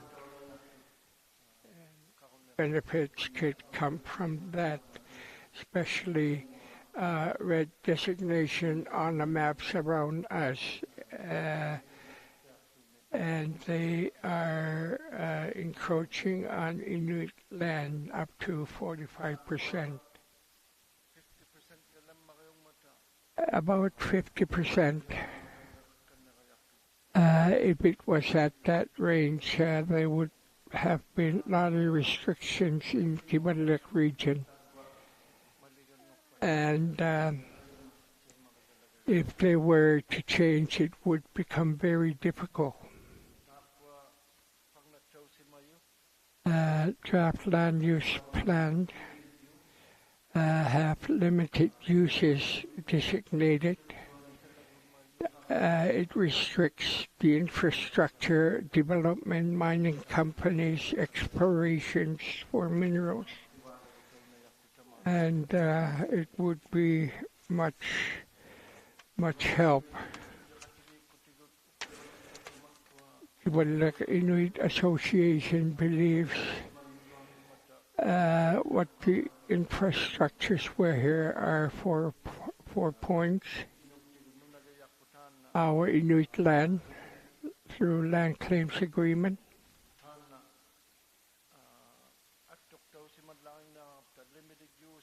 We are going to be highly affected with limited use. There would be so much restriction to limited use, especially on the economy.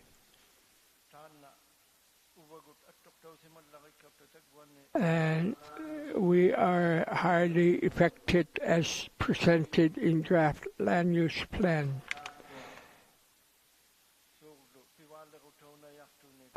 What could have been beneficial to Inuit Impact Benefit Agreement would really be of no great benefits to us. The fourth one, the caribou.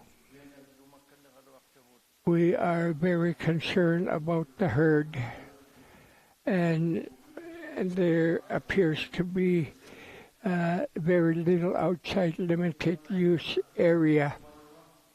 I want to say this as Kivalliq Inuit Association organization. We are in support of caribou and animals around us. We believe, and I think there are 2 ways we could look at this. That would be of benefit to our animals, and that should, and look at the balance. Kivalliq Inuit Association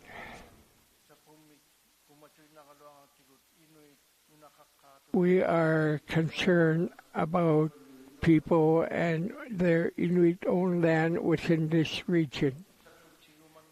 We don't want to gave up our land. And as I said, there's so much restriction, and here in red designation, we can't even see it in details anymore. It's vast and it's not in detail.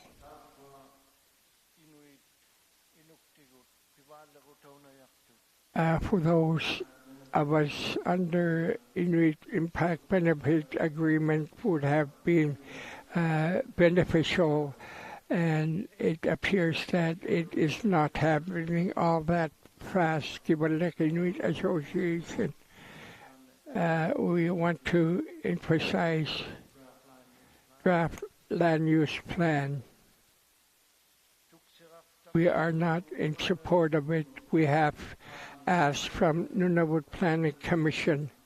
We are unique. We are not Kakaktaluk or Kitchangmute. We are unique in our own way. We are looking at land regional approach in land management. And we have requested that caribou protection, called in English Mobile Caribou Protection Measure. The caribou, according to the map, the polygons that you are showing in your maps, wherever the caribou goes, we like to have them protected under this umbrella, mobile protection measures.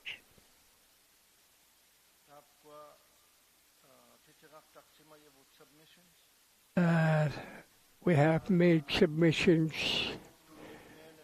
about the caribou protection and how we wanted it. We wanted included in the documents in your draft land use plan, and on top of that, given the Inuit Association, we work with federal government for land protection in our region. So almost $1 million if we don't do our work would have vanished if we didn't do our detailed work in this region. And there appears to be a lot of blanket restrictions to the Inuit, as you presented here, Nunavut Planning Commission. Because of that, I think it would be very costly under Inuit Impact Benefit Agreement would be a lot less.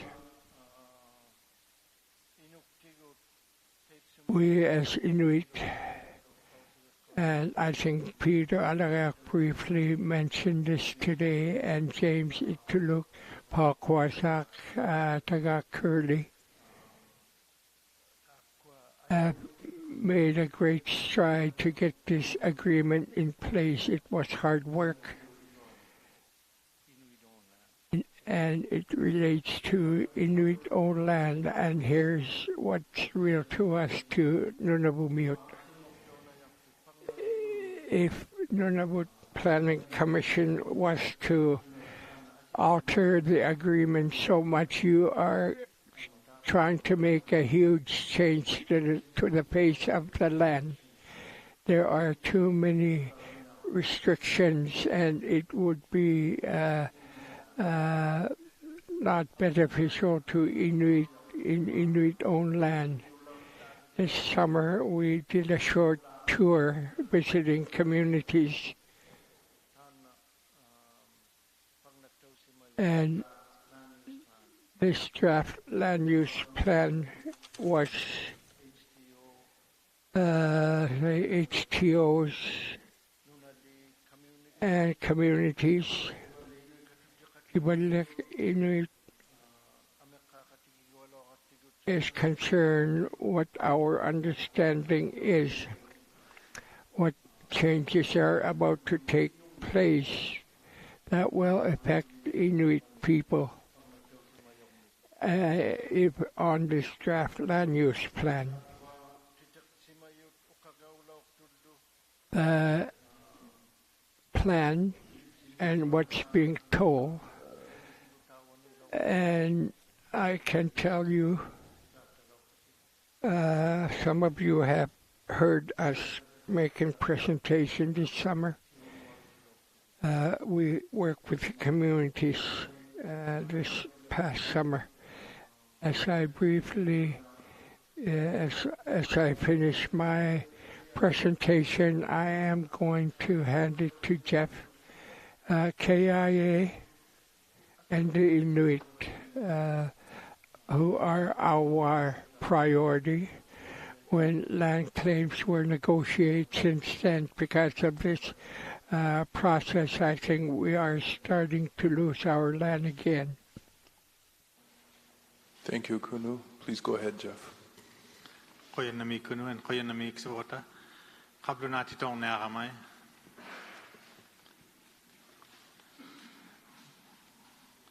The Kivalliq Inuit Association's presentation follows the Nunavut Planning Commission's requested approach by describing outstanding issues, including the balance between future economic options and caribou protection. Please move a little closer to the mic, thanks. Sorry. Where the Kivalliq Inuit Association supports and does not support the 2021 draft Nunavut Land Use Plan and recommendations for the Nunavut Planning Commission. Our concerns are detailed in our technical submission and presentation, and as such, our team will be open to answer any questions.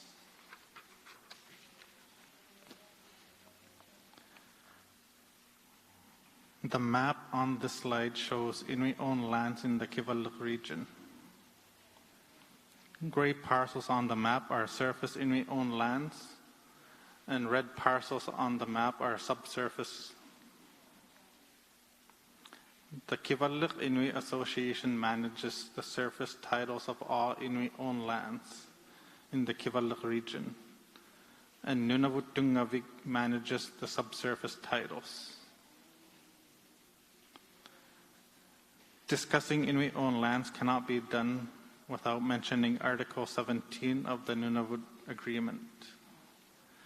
Article 17 states that primary purpose of Inuit-owned lands is to provide Inuit with rights in land that promote economic self-sufficiency of Inuit through time in a manner consistent with Inuit social and cultural needs and aspirations. To this end, land selected by Inuit includes areas valued for commercial value and historical and cultural importance.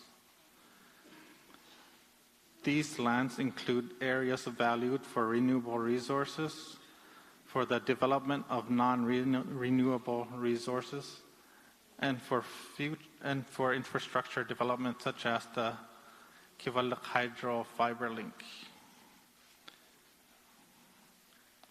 Inuit-owned lands are expected to provide for a mix of these values to secure balanced economic development.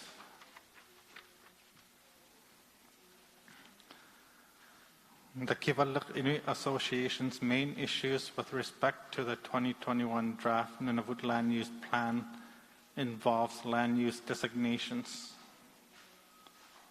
The plan includes overly restrictive protection for caribou ranges during pre-calving, calving, post-calving, and water crossing. The Kivalliq Inuit Association is also concerned about restrictions on economic development, including the Kivalliq-Manitoba Linear Infrastructure Corridor. This presentation elaborates in more detail on these issues.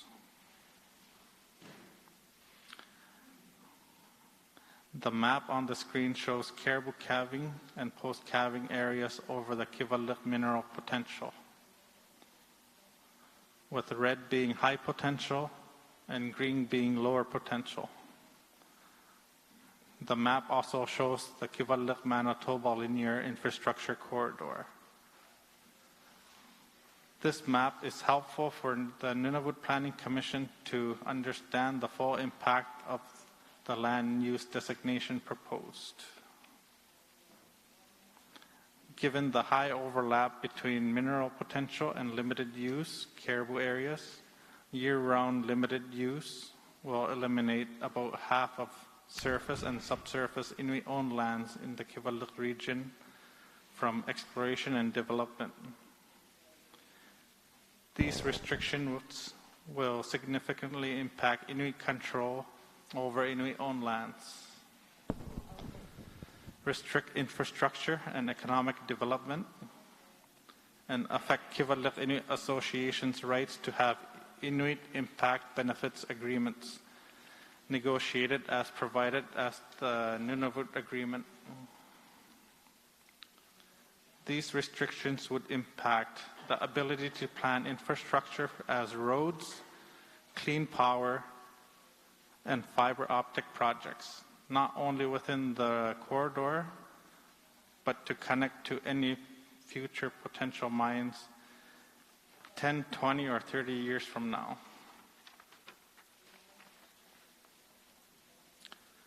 The Kivalliq Inuit Association acknowledges the efforts of the draft land use plan to protect caribou.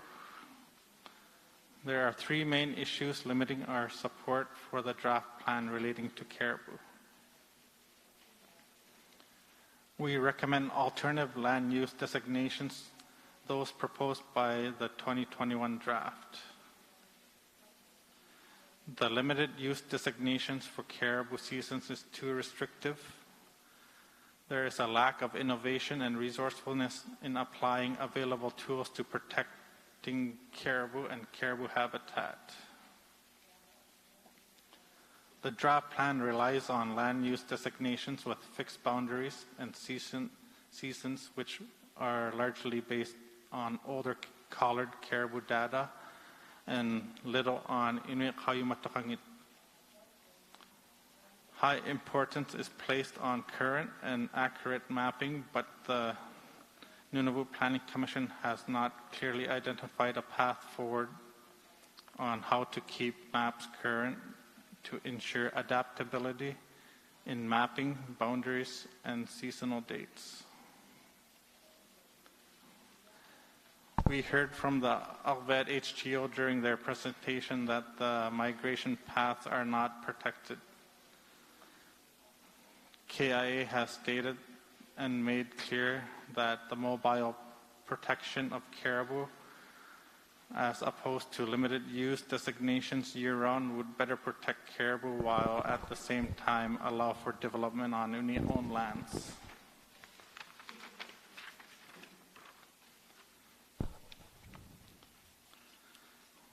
The Nunavut Planning Commission has designated calving and post-calving ranges as limited use, meaning the habitat is fully protected year-round.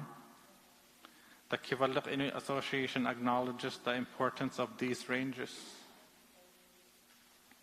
but believes that this designation is overly restrictive and unwarranted.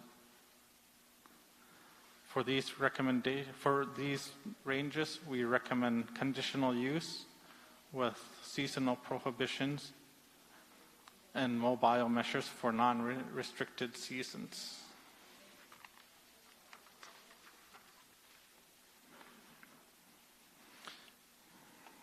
Although the draft Nunavut land use plan relies on fixed areas and dates to protect caribou, the Kivalliq Inuit Association is recommending a more innovative and resourceful approach to protect migratory caribou and their habitat.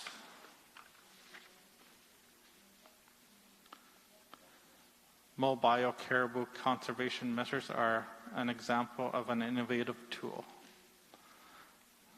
Mobile measures follow the caribou to ensure the that where they encounter exploration activities, interaction with caribou can be minimized. If exploration results in a proposed mine, the Nunavut Impact Review Board process leads to collaborative development of a detailed terrestrial ecosystem monitoring and mitigation plan. These are wildlife plans based on Inuit Qayumatokangit and Western science, which are reviewed by Inuit and technical experts and often involve a terrestrial advisory group. These are a requirement of a Nunavut Impact Review Board project certificate.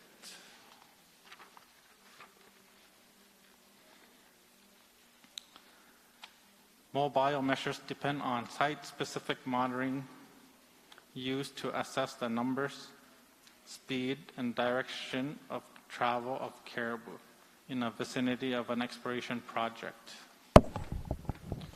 When the number of collared or observed caribou close to camp exceeds preset levels, then mitigation is implemented depending on the season and the number of caribou.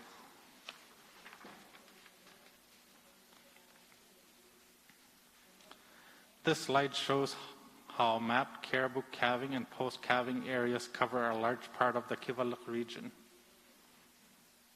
I know it's sort of hard to see the colors, but they're there. This does not take into account changes in caribou movement over time. Only a few adjustments appear to have been made in recent mapping based on local knowledge.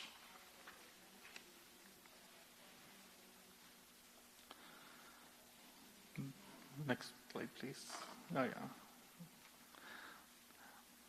This table summarizes where the Kivalliq Inuit Association supports or does not support the land use designations as applied to caribou seasonal ranges and our recommendations for caribou. I draw your attention to the light gray shading. The Kivalliq Inuit Association recommends conditional use with seasonal prohibitions for calving and post-calving, which will better balance caribou protection and mineral exploration. It is important to emphasize that the calving and post-calving periods are still protected. Conditional use is characterized by conformity requirements such as seasonal or even year-round prohibitions on certain land uses or setback requirements around important features. We also recommend that the freshwater crossings limited use designations be reduced to 1 to 3 kilometers area based on Inuit Qayumatokangit. We recommend a conditional buffer extending to 10 kilometers from crossings where seasonal prohibitions and mobile measures can be applied. Based on recent discussions with Nunavut Planning Commission, the Kivalliq Inuit Association has clarified our position on designations for summer, rut, and fall areas, and agrees that should be identified as valued ecosystem components. As noted, we recommend that mobile measures be applied to exploration activities within these ranges. We also recommend that the key access corridor range designation be reviewed, updated, and possibly deleted to reduce confusion, increase clarity among ranges.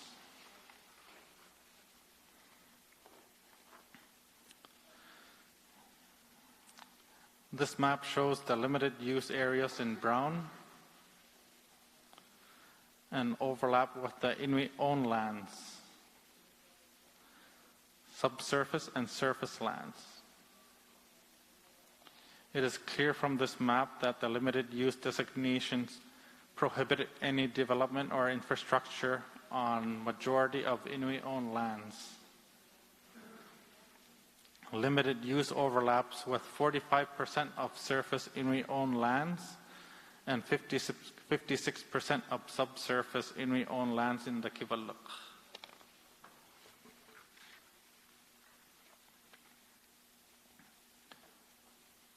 This map shows the Kivalliq region has high mineral potential. Even areas with low mineral potential can become important. An example of this would be the demand for green metals, such as rare earth elements that will be required to transition to green economy. These are greater importance now than 30 years ago. The Kivalliq Inuit Association has completed a mineral potential study of the Kivalliq region using all geoscience data inputs to allow all participants in the land use planning process to better understand and inform the process.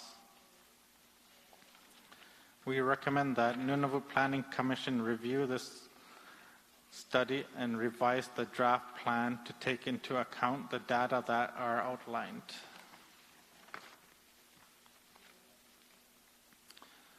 Except for specific valued areas such as territorial or national park, territorial and national, and the Thilang Game Sanctuary, which have existing Inuit impact benefit agreements, the draft plan should not limit access to areas for mineral exploration without consultation with the Kivalliq Inuit Association. We need to understand the impacts on lost opportunities and other potential Inuit impact benefit agreements. The Kivalliq Inuit Association recommends that the same land use designations as recommended for caribou protection will also support mineral exploration. This will require the Nunavut Planning Commission to use updated caribou ranges and to adopt mobile measures.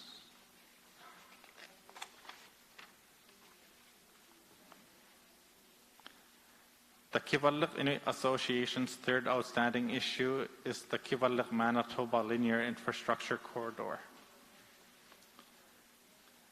The Kivalliq Inuit Association acknowledges that the draft land use plan includes specific detail with respect to the Kivalliq-Manitoba Linear Infrastructure Corridor, and that it has specifically been included in the appended map.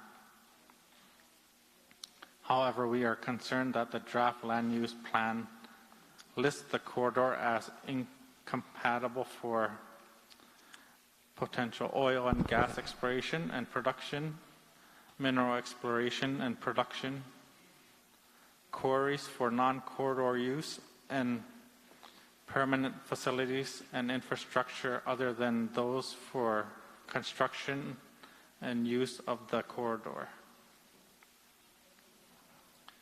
The Kivalliq Inuit Association does not support designating the Kivalliq-Manitoba Linear Infrastructure Corridor as a limited use.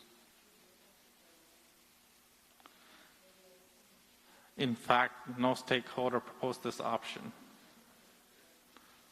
This will restrict future economic development opportunities.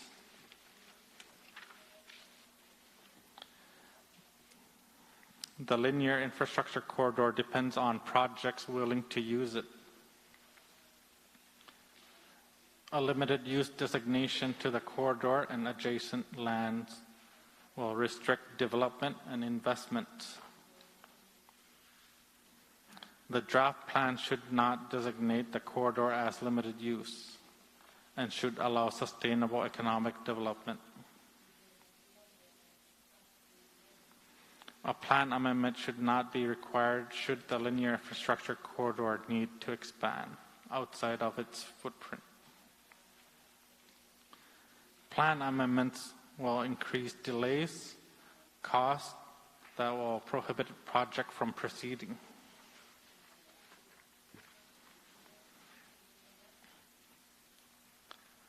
The Kivalliq Inuit Association recommends designating the Kivalliq-Manitoba corridor as conditional use with seasonal restrictions on construction and maintenance. No plan amendment should be required to permit expansion of the Kivalliq-Manitoba corridor to allow additional infrastructure for approved projects.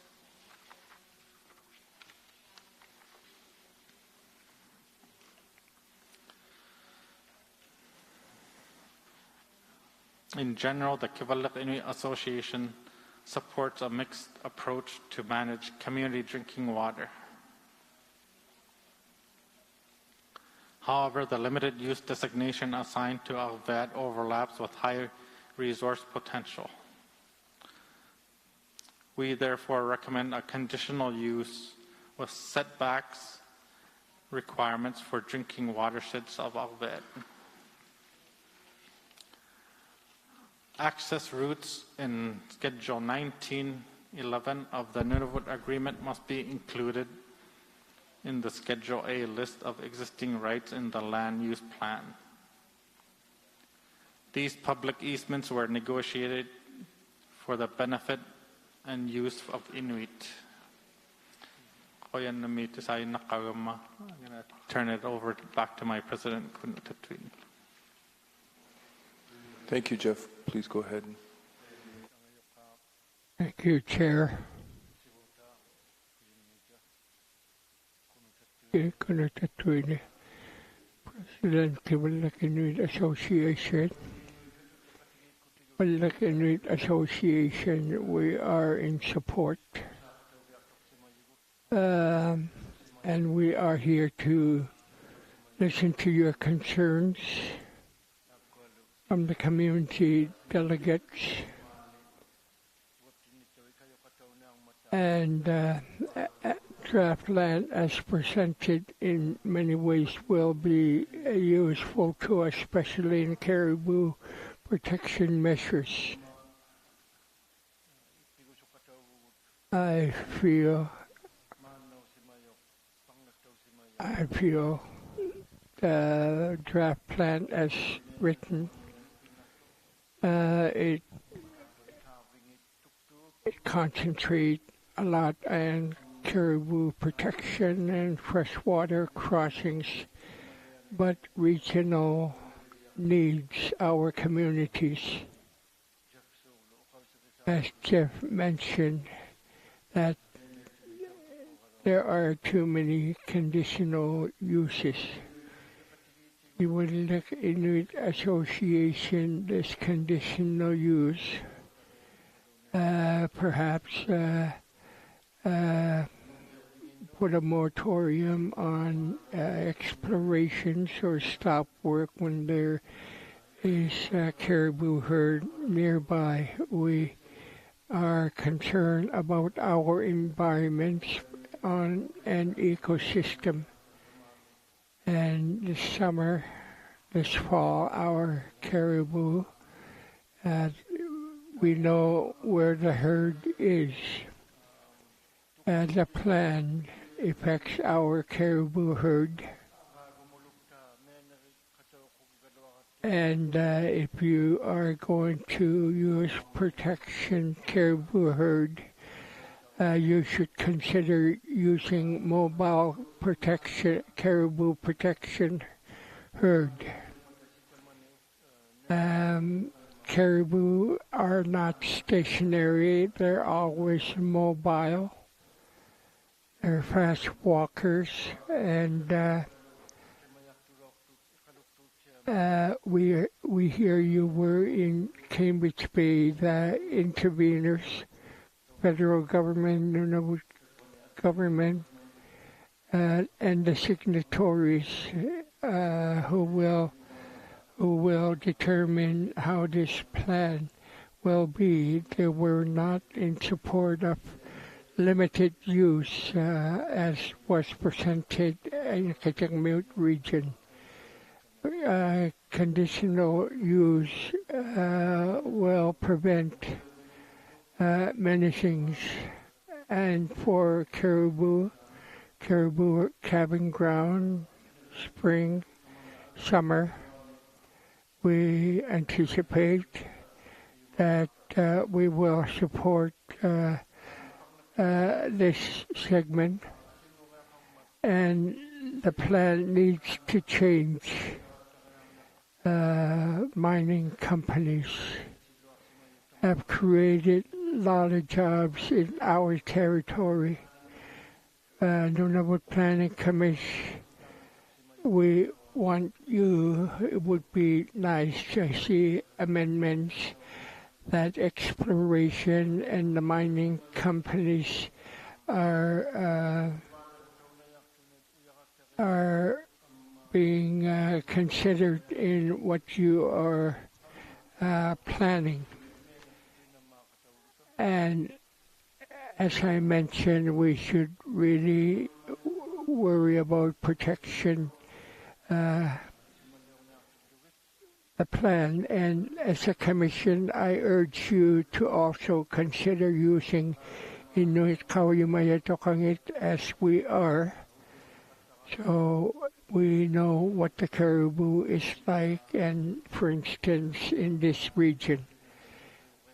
In Kamanik, it's a calving ground. And I will say this as Kivalek Inuit Association, this will be our recommendation, protection of the caribou. But at the same time, we are in favor of exploration and mining companies, as Gabriel made his presentation today, that this is where the government of Nunavut stands. And we have to prepare this well for our Inuit land. We are optimistic that we are going to work together well, and my recommendations are mentioned just so the plan could improve from its current plan. I'd like to thank the Commission for allowing us to make this presentation, and relations to we are concerned about our region. Our biologists will make a short presentation. Kim Cool, would you please? Thank you, Kuno.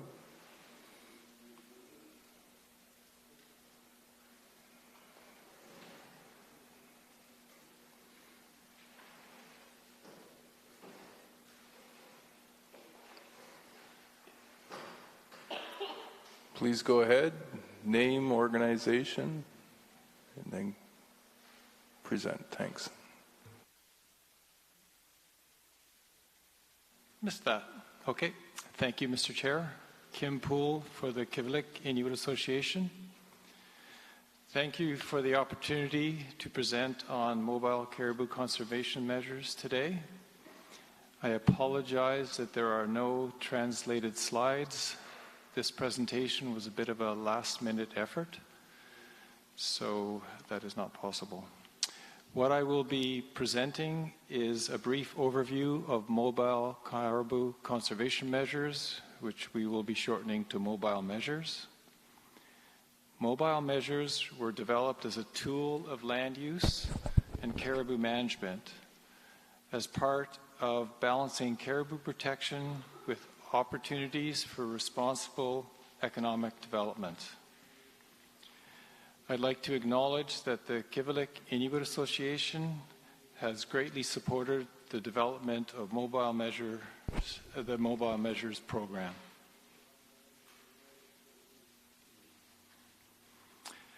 First off, I would like to clarify what mobile measures are and what they are not.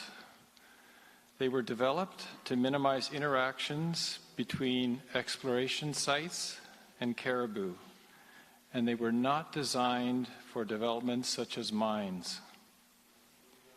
If exploration results in a proposed mine, the Nunavut Impact Review Board process leads to a collaborative development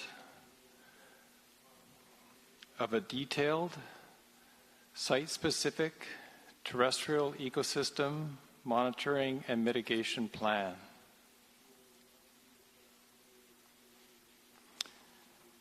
These are wildlife plans based on IQ and Western science, which are reviewed by Inuit and technical experts and often involve a terrestrial advisory group.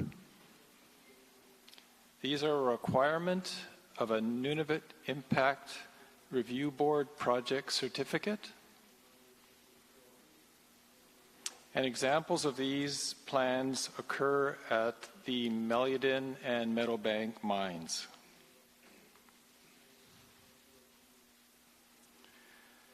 Mobile measures have been in development for some time, starting with principles developed in the federal government programs in the 1970s, where they were termed caribou protection measures. Recently, mobile measures have been adopted in the Bathurst Caribou Range Plan in the Northwest Territories, where they have been developed by the government of the Northwest Territories and industrial mining partners. The Northwest Territories project has developed both framework and operational guides, and pilot studies are presently being implemented. A working model for application of mobile measures within Nunavut has also been developed. I'd like to note that both the Kivalliq Inuit Association and the Kitikmeot Inuit Association currently apply mobile measures in one form or another on exploration leases and land use permits within Inuit-owned lands within their respective regions.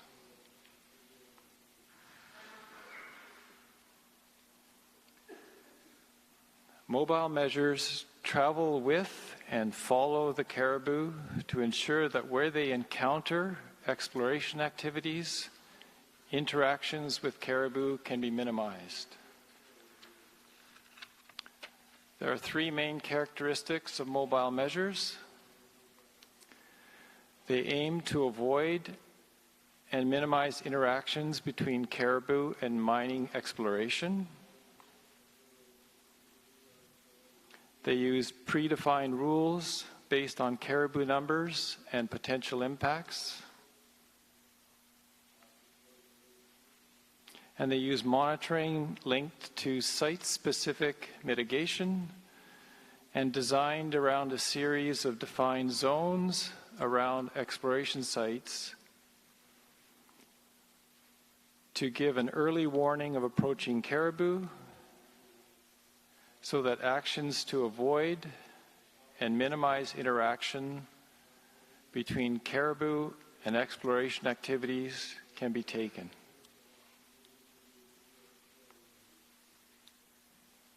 I would like to emphasize that while it is essential for cooperation of the land manager and the Government of Nunavut Department of Environment together with the proponent,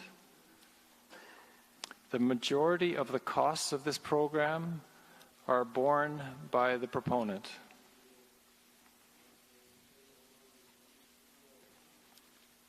There are three parts to mobile measures.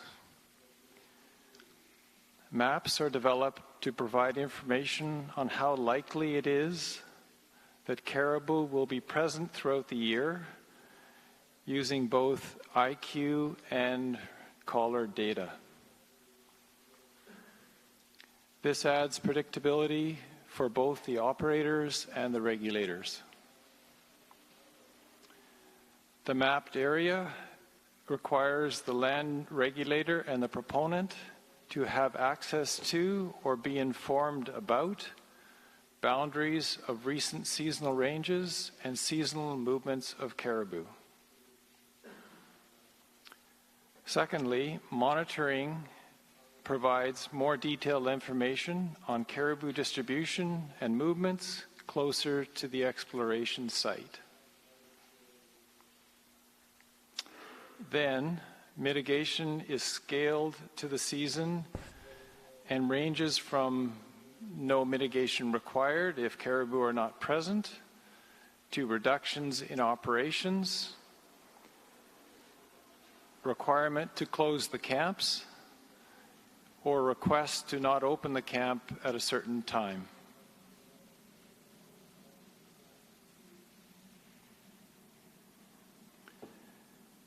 Sensitivity of caribou to disturbance varies seasonally, depending on the presence of newborn calves, group size, how spread out they are, and other things such as the presence of insects.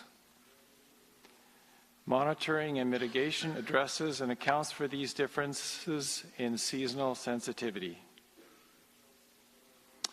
For example, post-calving is treated differently than winter, such that thresholds are lower and mitigation is stronger.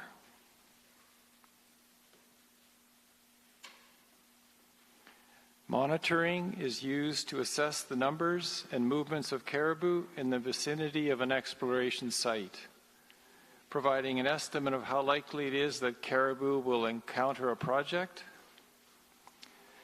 These include locations of collared animals, height of land surveys, perhaps the safe use of drones, and incidental observations of caribou from aircraft. In the Northwest Territories, community guardians are often involved in the monitoring.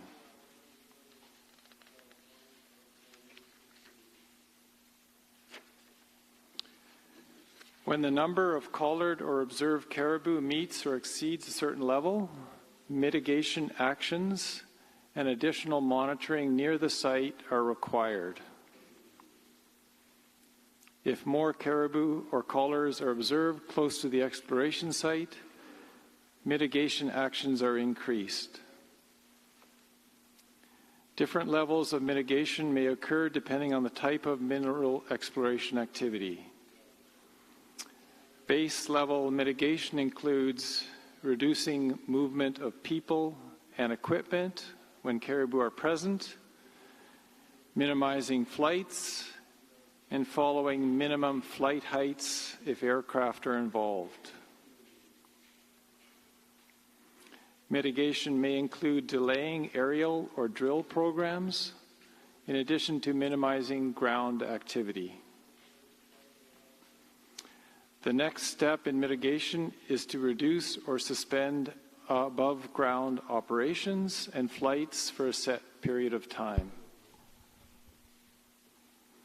Finally, mitigation may require closing the camp for a period of time in some situations, or requesting that the camp not open in the first place.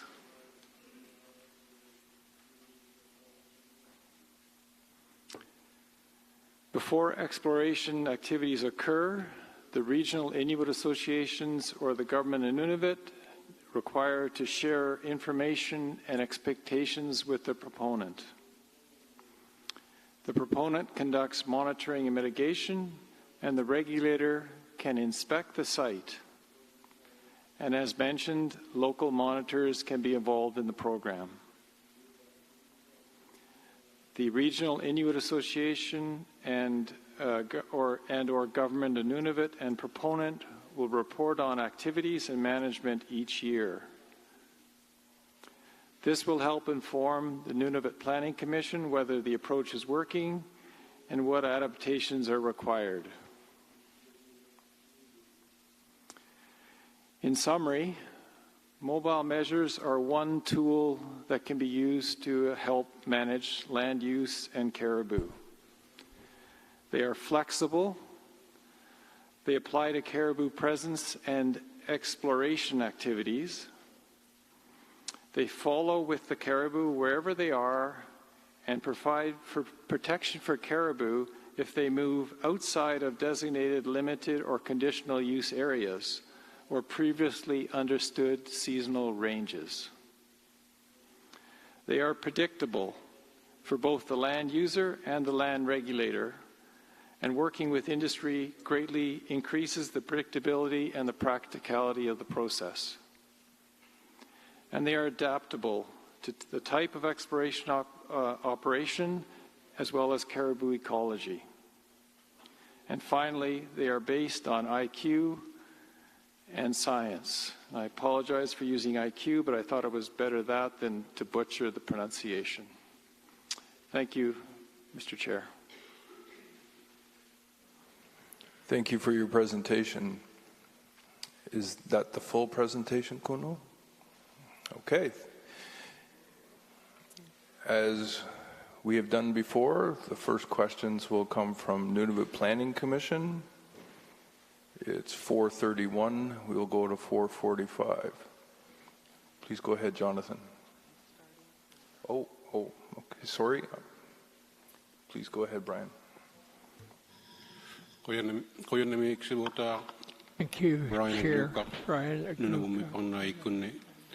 Just one quick question before I turn it over to Mr. Savoy, Mr. Jonathan Savoy. With regards to the caribou protection measures, can you confirm if these are similar protection measures that are used by Baffinland currently? Thank you. Thank you for the question. Please go ahead. Kim Poole for the Kivalliq Inuit Association. I'm not sure I can answer that.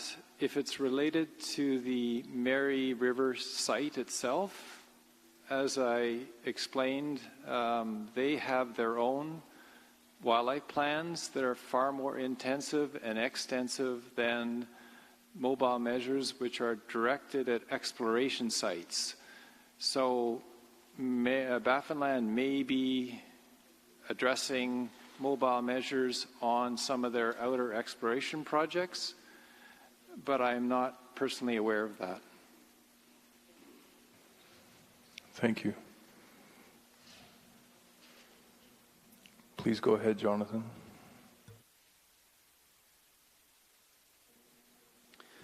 Thank you very much, Mr. Chair. Jonathan Savoy with the Nunavut Planning Commission.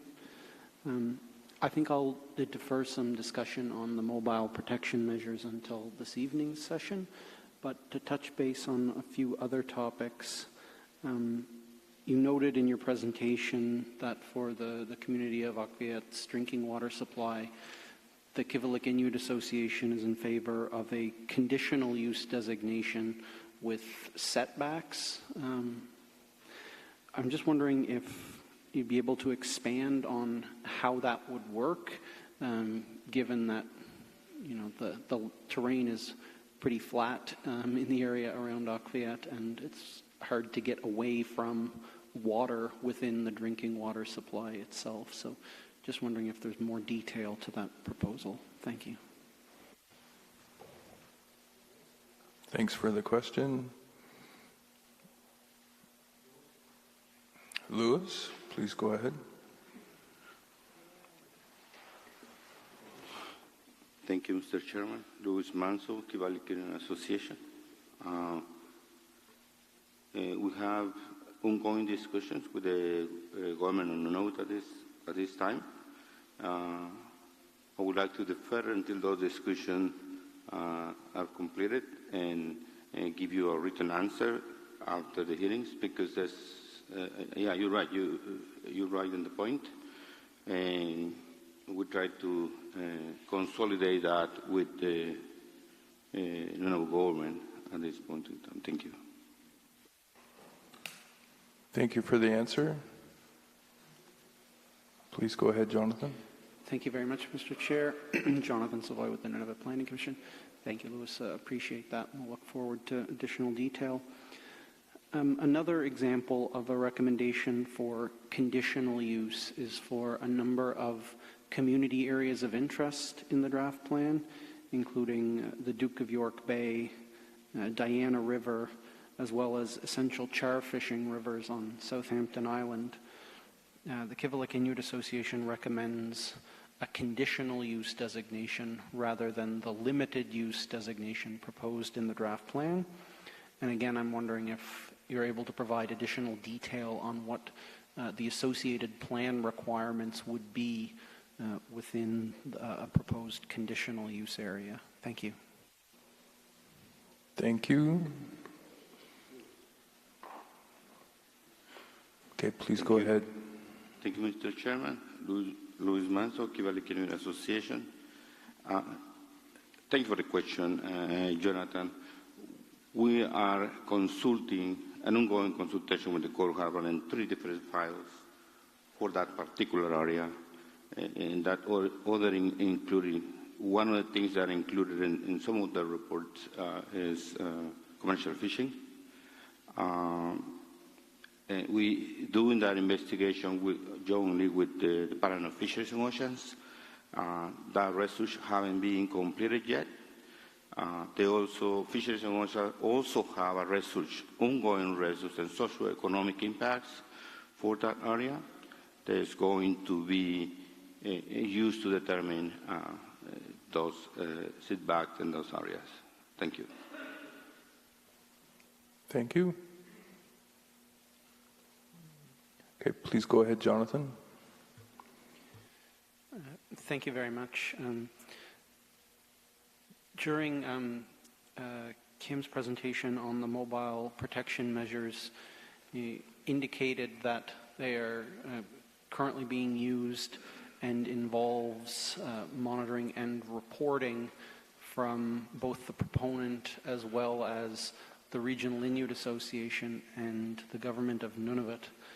I'm just wondering if the Kivalliq Inuit Association would be able to share examples of some of those reports from ongoing exploration activities. Thank you. Thank you. Please go ahead.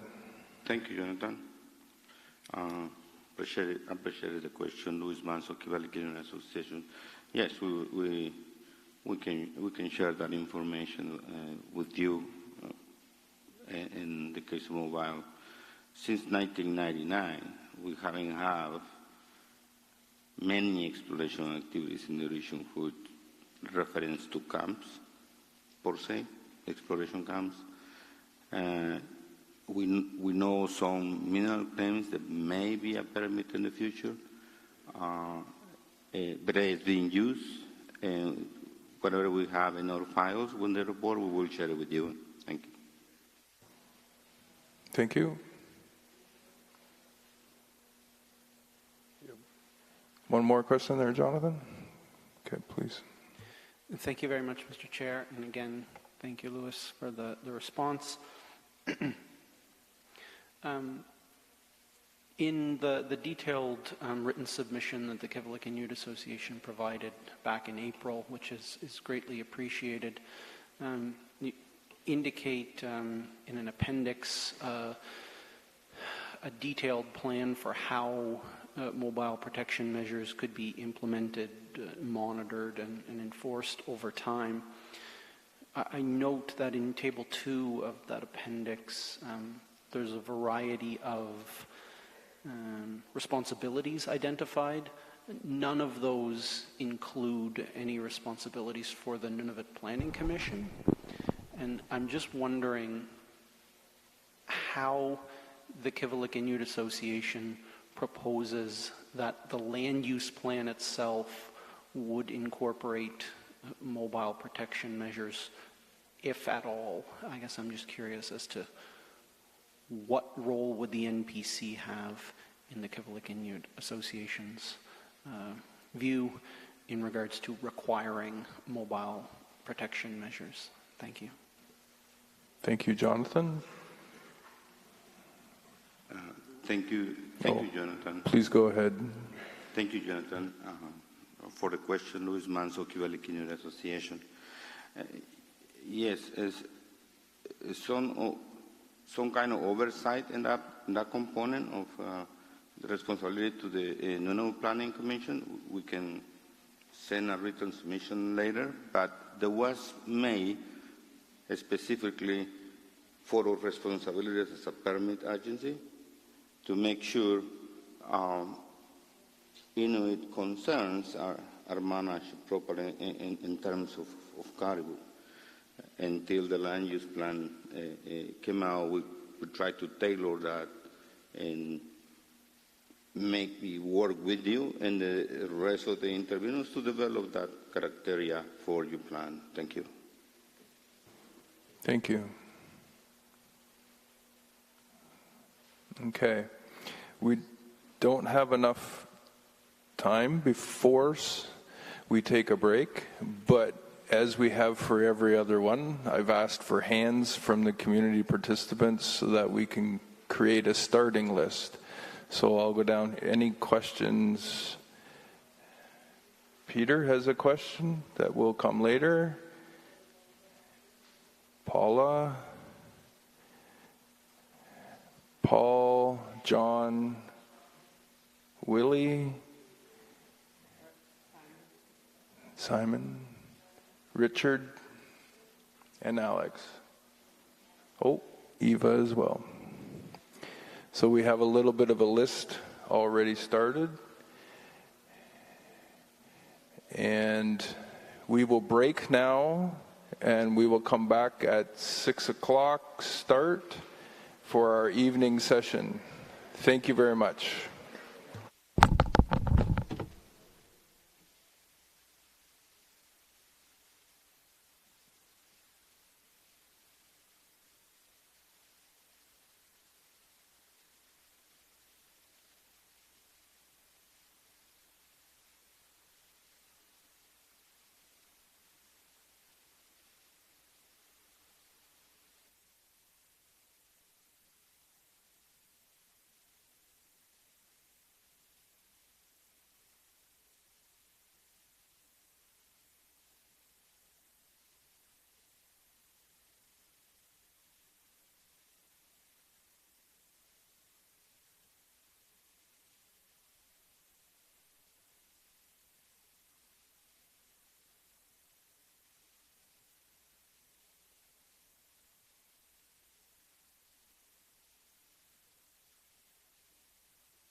Nagtuloba ka ba natuloba?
Ako makatimatakata chemia nila biyay. Imipiyakelik.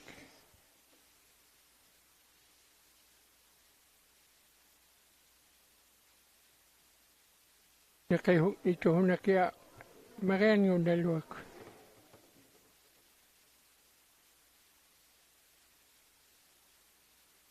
Kaya tama, lawalwak.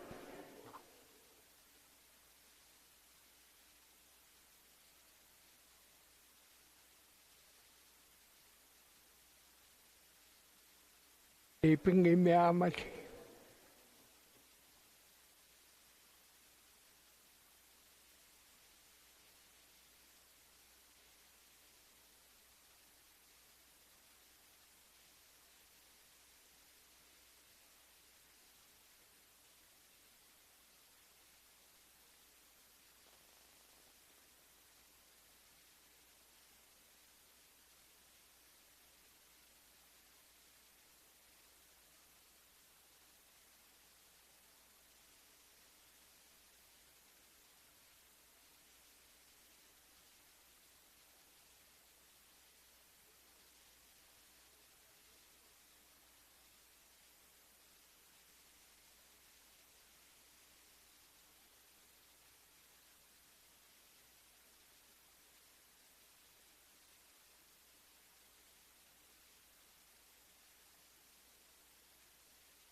Kaya ipingahunigaglakan Southern Lead.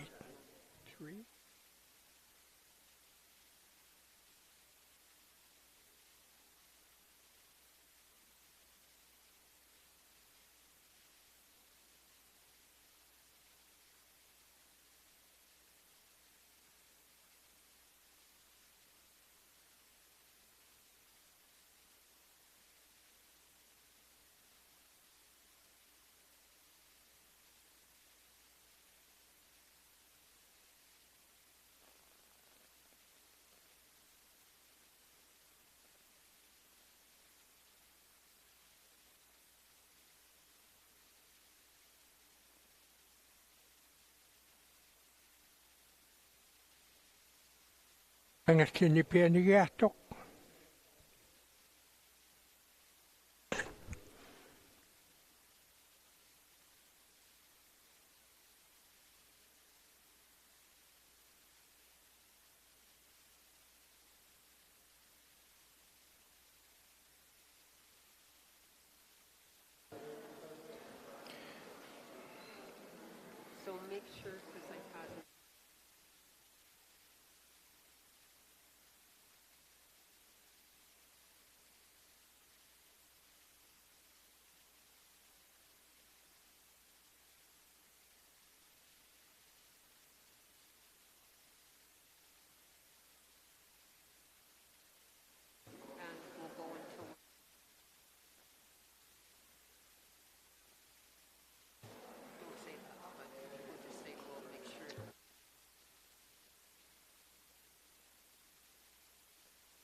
Good evening. Sean Lester, Vice Chair, Acting Chair. We'll get started with the evening's proceedings. I believe the Kivalliq Inuit Association is all settled in and ready to go. MC nodding heads, good. So just a few reminders.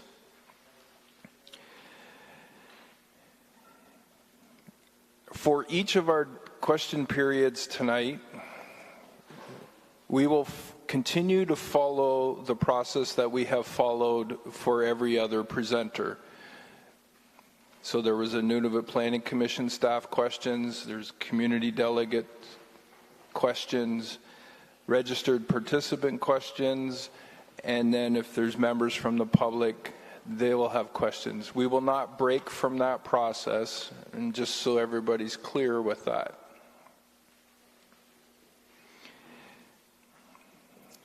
Few points. Stay close to the mic so we can all hear you. Speak slowly. No acronyms. Please use the full description. Thank you for keeping your phones off or quiet. It's been much appreciated. Please continue. Masks when possible. When you speak, state your name and the organization you represent.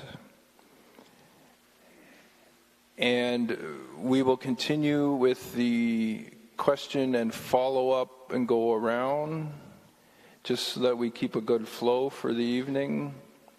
It means it may come back to you, but we want to make sure everybody's having their questions asked. And please try to keep your questions very specific to the land use plan that's been presented and the presentation that the representatives have made. Okay, let's get started. Peter, you have the first question.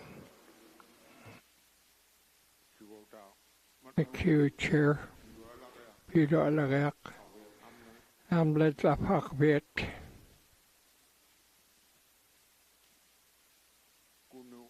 Kunu.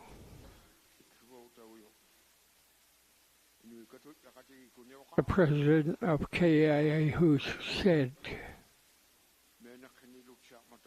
that they are safeguarding, doing their best of Inuit communities and Inuit-owned lands.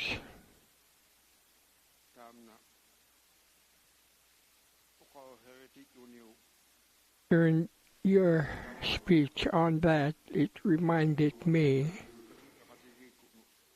at KIA, when I was with this organization during negotiation with Dennis Lee in Winnipeg, I remember we had a meeting, NTI and their lawyer were there, and at that time the lawyer assured us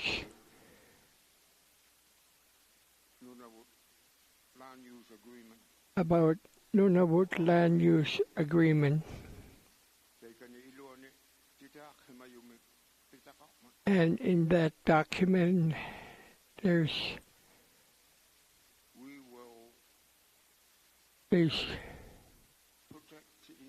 we will protect Inuit land vigorously. That was written there.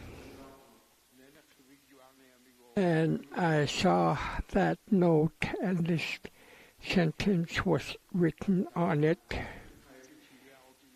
And that reminded me when I hear KIA and NTI, it's written in there. It says to the best of our abilities, we will safeguard Inuit land. And at that meeting, I was aware when I heard today that thought, that meeting came back to me. And Nunavut Land Claims Agreement has been settled. And now part of that agreement is being taken away. I feel strongly on behalf of Akwet. The claim is so close to the community. And it's only a couple miles south of Akwet that this claim is bordered right up to Hennick Lake and way to the interior of Kiwalik. We tried very hard to make the claim, the boundary, a little smaller. It did in a way, and I remember this. We will safeguard Inuit. I'm very puzzled that Nunavut Planning Commission, NPC, and Kiwalik Inuit Association have different views on the land and caribou and protection measures.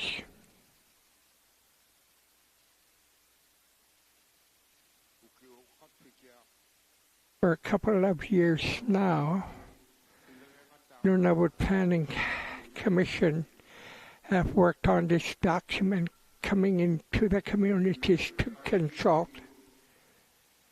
You as Kiwalik Inuit Association, were you aware that this is happening? They arrived to your communities in this region.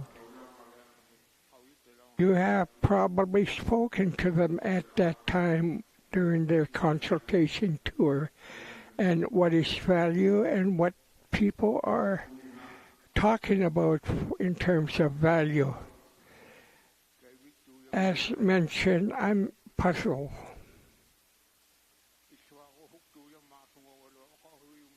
I like the term mobile protection in a way.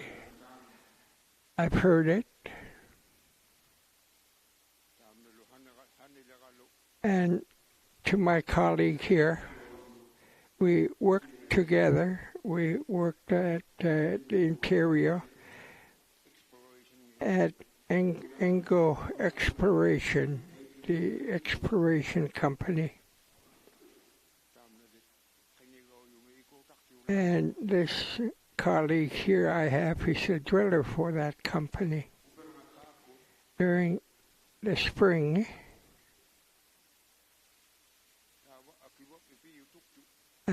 migrating herd northward and mobile protection, and it appears that it will be so. The mining company, exploration company we were working with, sees all operations. I was then made a keeper of the camp when people went home during the exploration. My wife and I were camp keepers, and because the migration was taking place, the people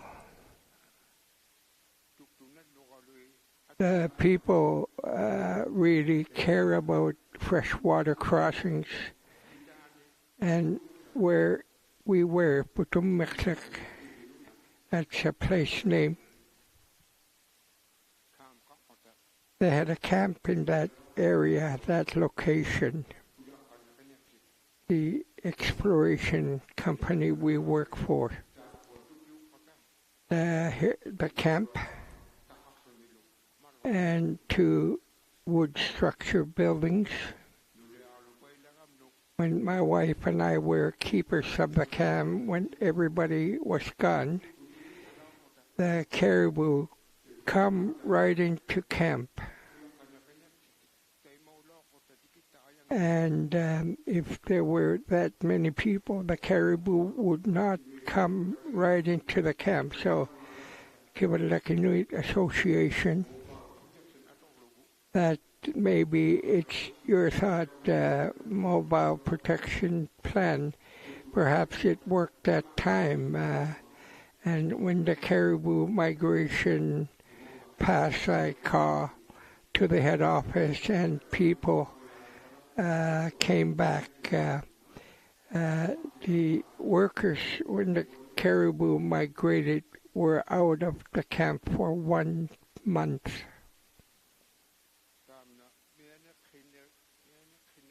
Being guardian stewardship and Kivalliq Inuit Association and your subjects, where are you? Do you do what your intent were when you became KIA? They said somebody's gonna talk to me about what happened at those negotiations. I will be informed. The federal government also mentioned this negotiation is concluding in the last part of negotiations. No one ever came to Akbet. For those of you who are claiming to be our guardians, no one ever come into town of Akbet to explain what's going on. You probably are about to sign. Are we going to be shocked like we always are with some organizations such as this? You mentioned that you are the guardian, the keeper of the land. KIA, thank you for listening to me. I'll leave the questions to others as well. Thank you. Thank you, Peter. Thank you. When you ended, were you saying that was a comment? Or, okay. Okay. I forgot to mention at the beginning, just a repeat of earlier, we have a lot of questions today. To help keep the process flowing, please help us by keeping the questions as short and concise as possible. I do understand sometimes there's a little background needed to put the question in context, but please help us so we can get through and have all the questions asked. Thank you. Paula, it's your turn.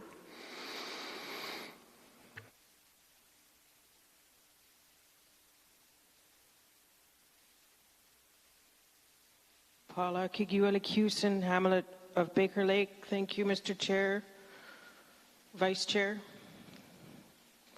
I can't promise my background stuff.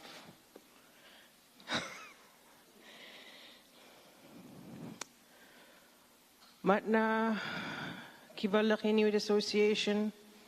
Thank you, Mr. Kunu Tatwini, President of Kivalliq Inuit Association. Good to see you. I would like to say I noticed you and your Executive Director, Hunter Tutu, were not here when we had our sessions on, when the communities presented our presentations on day 2 and questions on day 3. I'm glad you're here now. There you would have learned our issues in more depth or more questions. That's just a comment. So my questions are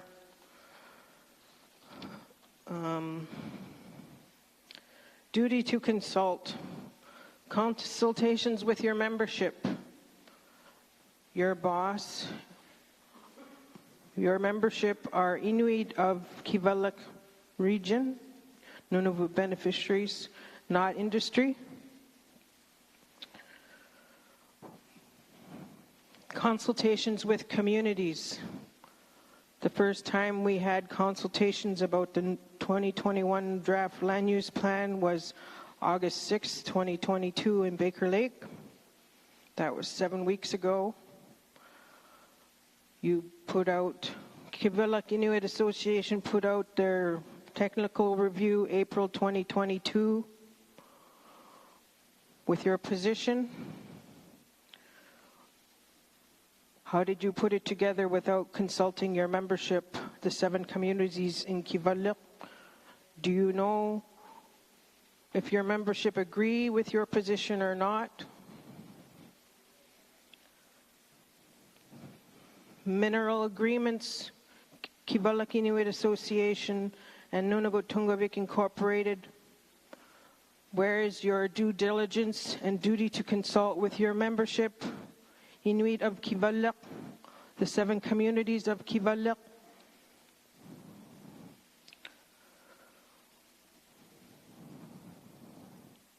You mentioned in your presentation, Mr. President, loss of our land. To me,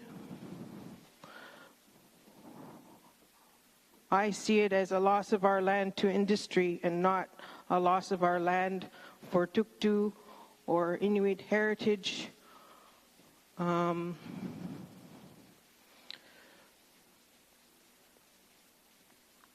I asked this question to Nunavut Tungavik Incorporated yesterday with regards to Article 17.1.2, which Mr. Jeff Tulugak mentioned in the presentation. My question to NTI was the percentage of 17.1.2, A, B, C, and D. What percentage of land, Inuit-owned land, subsurface and surface land is under those areas, which is non-renewable, renewable resources, cultural heritage, archaeology, etc. I won't go into them all because Mr. Tulugak explained them. Slide 17, a note for clarification. KIA wants linear corridors to have offshoots, is what I understood. Is this for roads off the main road? Sorry if I'm going too fast, I'll slow down. This linear corridor is the hydro project from Manitoba to endpoint is Baker Lake. But from what I understand, reading between the lines, Kivalliq Inuit Association wants off roads, trails, roads, I'm assuming roads, to probably exploration camps, advanced exploration, mine development, mine operation, tailings ponds, mine closure, and never-ending monitoring of tailings.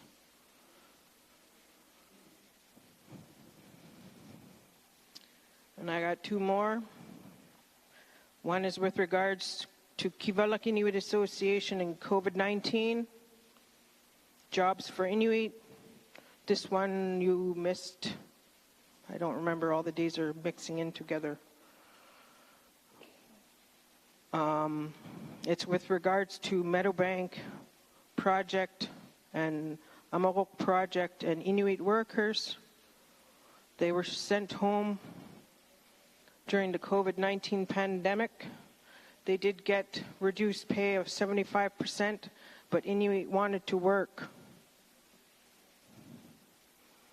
All over the world, or most of Canada, industry shut down to maintenance phases. But not in our region. It was very busy. From what I understand, They made the most profits during the pandemic. And they brought workers from outside of the territory. Probably 99%. There were a few Inuit, but not very many, because they lived down south. But those who live in Nunavut had to stay home. This was a great missed opportunity to have a reduced work experience program where all Inuit could work and operate a mine on our land, our Inuit who are miners, who are workers. I see that as a greatly missed opportunity for KIA to push for its membership. Inuit, not industry.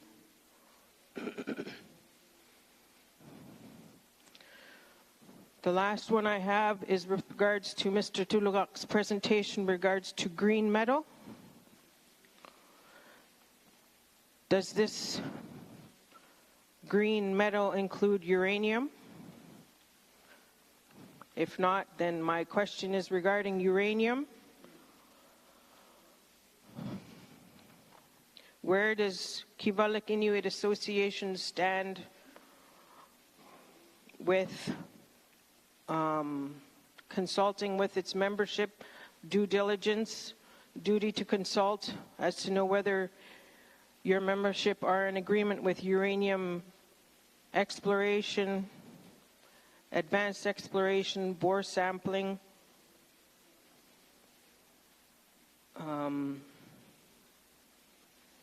mine operation, mine development, tailings, mine closure. Duty to consult. Do you know how many are in favor or not in favor of this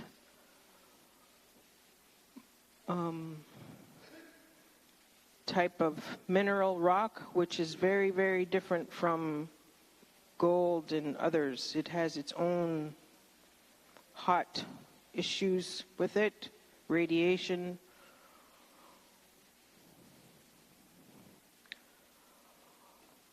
And with that, you have exploration of camps in the past for looking for uranium that haven't properly capped their boreholes, how much radon gas has been released to the environment.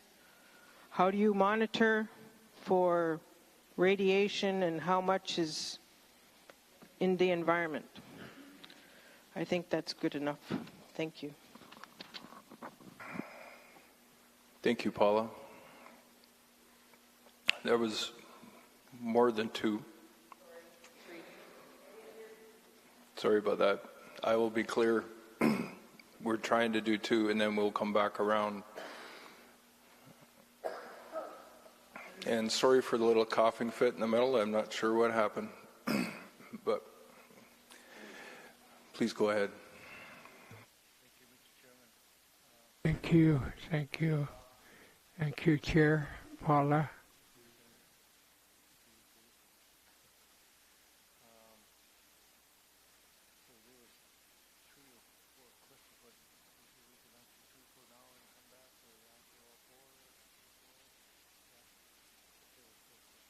It is your prerogative if you want to answer two and then come back later.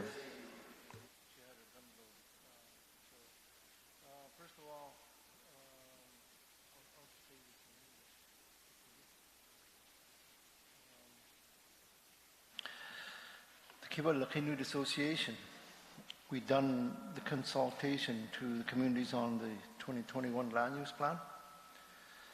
Through Kivalliq Inuit Association, in this Nunavut Planning Commission's efforts, I've been concerned about a disconnect between the public's understanding of Nunavut Planning Commission's new plan and the implications the plan may have on Kivalliq communities.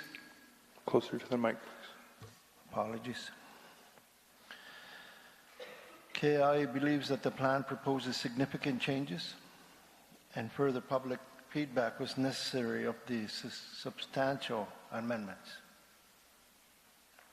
Yes, ma'am.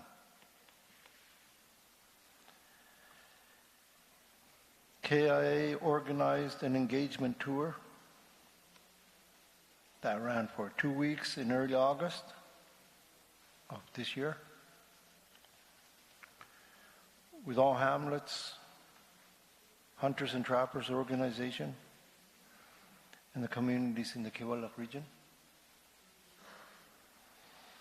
Engagement sessions were held to share information on proposed changes in the draft Nunavut Land Use Plan, to discuss community areas of interest and concern, answer questions, and prepare for the upcoming Nunavut Planning Commission hearings.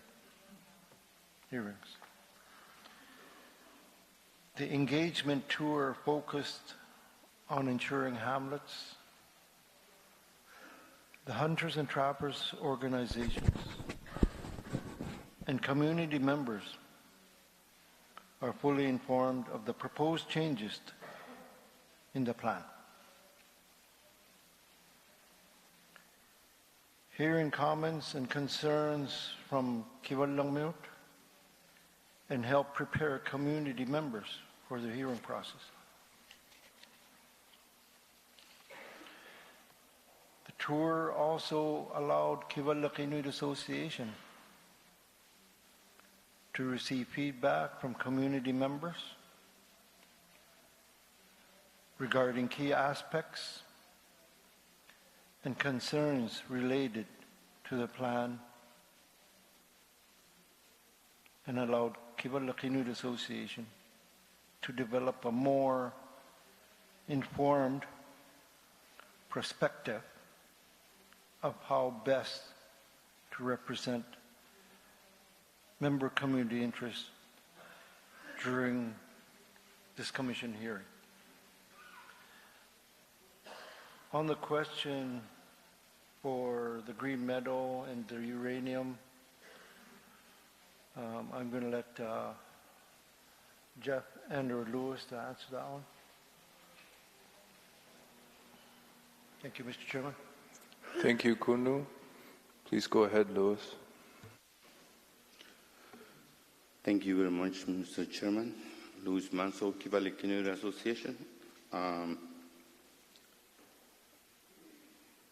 We don't take sides in which can be mined and which cannot be mined. There's a regulation that we have to follow on the Mineral Act and a strong regulatory process in which the communities can express their concern and under the Nunavut Impact Review Board hearings, it became that situation. And in the case of the uranium in the past, you was in the hearings, you went through the whole process, you already know how it is. I don't want to extend much the response and in that section, but after the APGs get together in Baker Lake, we did our research in terms of how we can develop a policy, because 3.5 was kicking, and at that point, we knew the application will be put forward to us for land use, and that's how it is. And it's been like that since the beginning. Once a conformity determination is granted by NPC, NPC may send it to NIR, may not, depends on the project. We wait for that. At the same time, we consult our class committees. If that's the case, if that goes to the big development project, we wait for the hearings and the guidance for the Nunavut Impact Review Board, LPGs, and follow the process established by the organization. On top of that, we go to the, after that, if that the project is being grant certificate for environment, we go to the process of Nunavut Water Board. So the process established in the claim is very strong, in which all the public have access like this process, and we follow. And as the owners of the land, we have a huge responsibility to make sure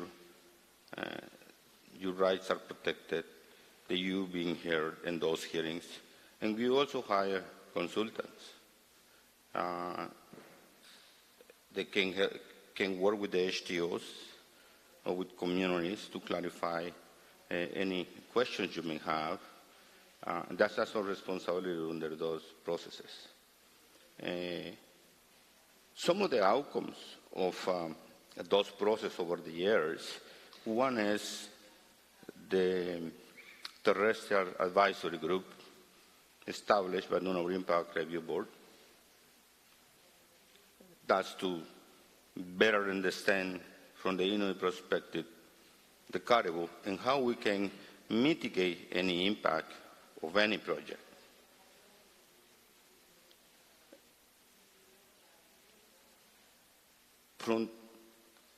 From that, we also have responsibilities as soon as the project is on the table. We also have a big responsibilities. I always say that, and if the chair allow me, mining is not about the minerals you have in the ground, really. It's about how the proponent manage your water in order to produce an economic project. If they don't know how to do that, they may not have a mine. And we see that in many cases. So right from the beginning in 2002, I established a monitoring system in the Kivalliq region. By now, we have more than 15 years of data being collected to analyze proponents' activity in relation to water or environment. We call those projects a cumulative effect assessment projects. And through that, we'll be able to input, and it's part of our responsibilities. I hope that answers your question.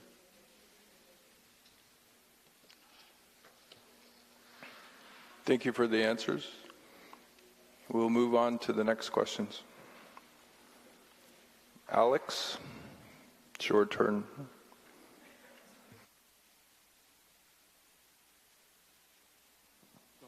Okay. Thank you, Sean. Vice Chair, I'll speak English. Alex Ishaluk, Alwet Hunters and Trappers Organization. I'll make my question very brief, and one question and maybe one comment. My question is, thank you for your presentation, Kuno Tatuini. And my on one of the slides on maybe page 18, there's a mention about our community drinking water. My question is there any plans in doing a development or a project in our lake water? And the other, more like a comment, is I'd like to personally thank KIA for giving out food hamper during the pandemic in Agwet, because we got into a very high 100-day with the pandemic. Thank you. Tema. Thank you, Alex.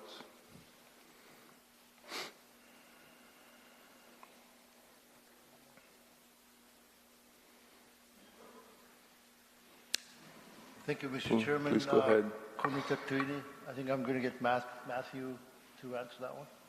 Matthew. Please go ahead, Matthew. Thank you, Mr. Chair.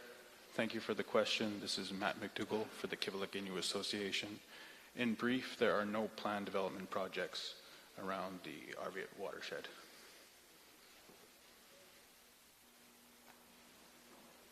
Thank you for the answer. Next up is Paul, over on this side.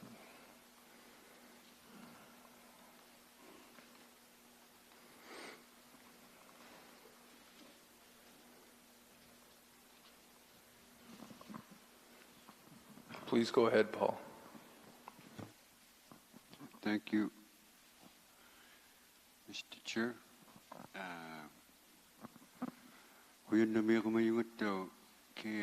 I want to for your presentation today. thank KIA for your presentation. From Today, Johnny. I'm going to speak in English in Inuktitut. My name is Pa Angutituak. I represent Paul HD. Angutituak. I want to thank KIA for presentation from Government of Canada and the Government of Canada for their presentation, Government of Nunavut as well. And thank you, appreciate for participating in this proceedings. I have a question. I have 5 questions. First one. Noya has been requesting for new office. Our CLO has no space in her office to work. This was going to come through, but the COVID came along and everything stopped. Just a comment, I need to know where we are in that aspect. I will try to keep my comments short.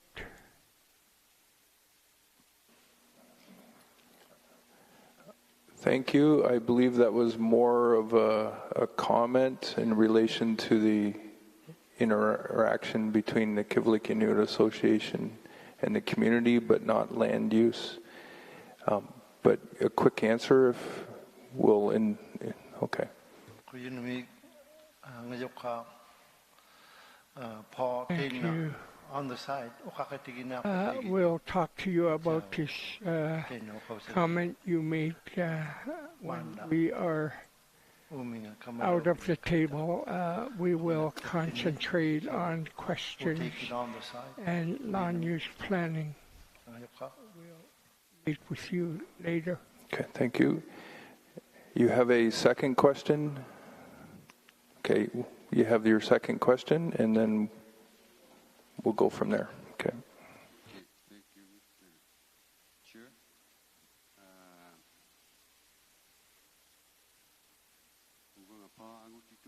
Angutituak, Auyat Hunters and Trappers Organization. Questions? I have 4, but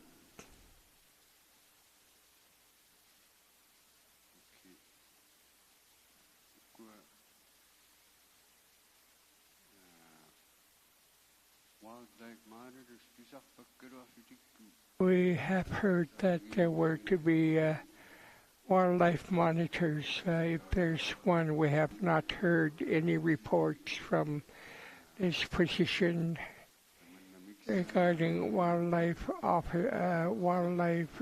in the region. Would you be able to create a position to monitor how the caribou is coming along in this region? There are too many things going on. I know mining companies have wildlife officers.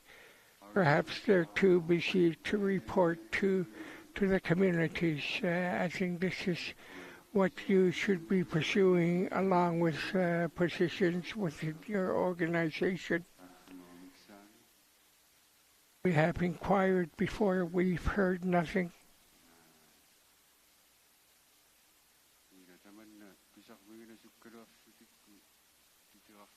It's very hard to get any answers. Our CLO have been asked to inquire, nothing ever come out of it. Thank you. Thank you for the question. I believe you'll have a similar answer to the first one, but please go ahead, Konu. Thank you, Mr. Chairman. Thank you, Kunu Tatwini. Kiwalak Association. Kiwalak Inuit Association. Thank you, Paul, for your question. I have been talking to our people. It's just that we have not acted yet. The monitor that you have mentioned in this region, Caribou Monitor, I will be able to talk to you when this proceeding concludes. We can talk about it in private. You could also talk to Kim Poole about Caribou Monitor, Caribou measures. So if the people of Nauyat wants to talk to us, we will be available. Thank you for the answer. We are going to move on to John, and I'm going to re-emphasize questions are to be on the land use plan that's been presented and the presentation that has been presented as well. Please go ahead when you're ready. Thank you, Chair. Thank you for your presentation, Wheaton Inuit Association. John L. Tanaslo, Nauyat Hunters and Trappers Organization. The presentation you made, and I have a questions related to it on page 8. Caribou issues, tools, caribou habitat, regional planning. I want to ask our caribou herd in this region, Kivalek, are becoming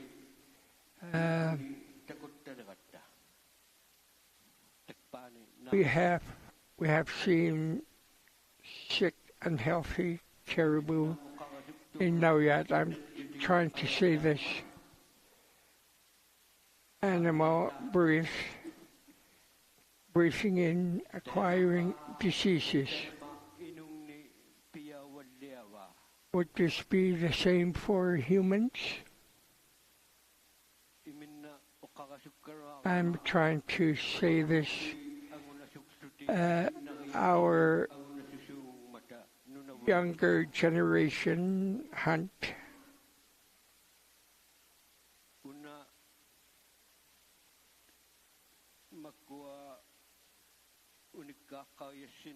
In your presentation, you spoke a lot about the mining companies, and it appears that you are opening the gates for this, for exploration and mining companies. There's never any consultation.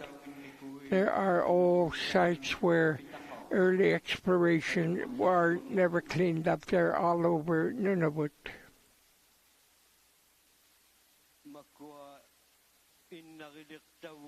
Our today's elders in Nunavut are getting sick, and a lot of them have acquired dementia. They are being sent out. Where is this illness coming from? Is it from the food source? Any testing on food source? Water from the old campsites that have not been cleaned up. These are still out there without land being cleaned up, and yet you are opening up exploration in this region. We should keep our elders as a priority. They teach us, they train us.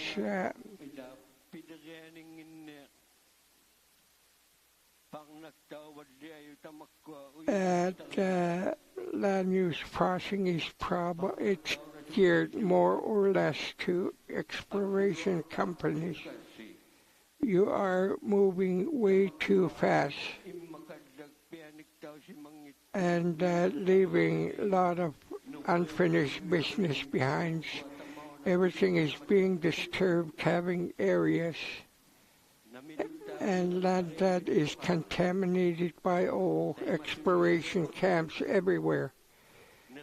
There are a lot of areas that need to be cleaned up where caribou migrate, coming on and off. Yesterday, there was a caribou harvested. This was really, really, really sick. You can see the bones and the feet. They were worn out. I'm trying to find out how why are you skipping so many concerns of this region? Our elders have a right to have a proper food, healthy food, so they can have healthy lifestyle.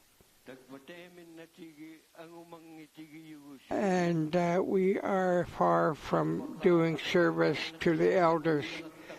Is the air bad now? Is the land contaminated? Is it causing cancer? And there are so many contaminated sites everywhere down south. Are they coming up here? I think you should be more diligent. You should have a priority to clean up the contamination left behind by former exploration companies. Is the air becoming bad? How else can we get this need as Inuk? We are the caretakers of our caretakers. And from my experience, all elected people always veered from what they were going to do as a campaign. Our elders are getting sick. They are not healthy anymore. Is it from the land, from the contamination in Nunavut? This was never like that before. And with industry coming up in many ways, is at the cause of the problem. They are being shipped out to southern Canada. Will this be the case now for my grandchildren? Because you are opening the door. It's very scary.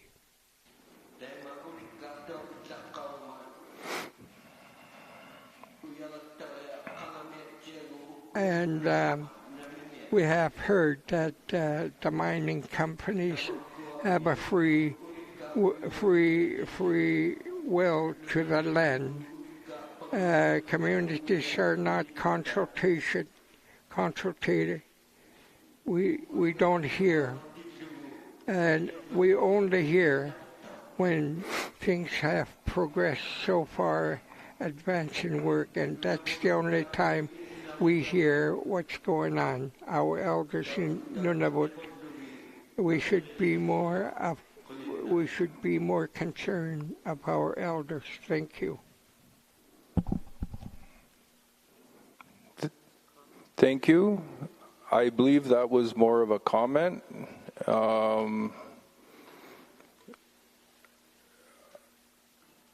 Before you give a quick response, I believe we need to really respect the process and try and keep the questions to the land use plan and the presentation. I understand, but I also believe we need to respect the process. So, quick response, and then we'll carry on. Thanks. Associations. As before, we'll be able to talk to you privately. I could answer you, but it's not related to your concern. Thank you for the response. We'll move on to Willie.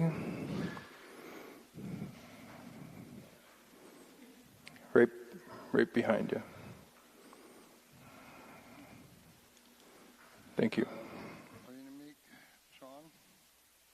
Thank you, Sean. The Community Association Delegate Willie Nakalak, Mayor of Coal Harbor.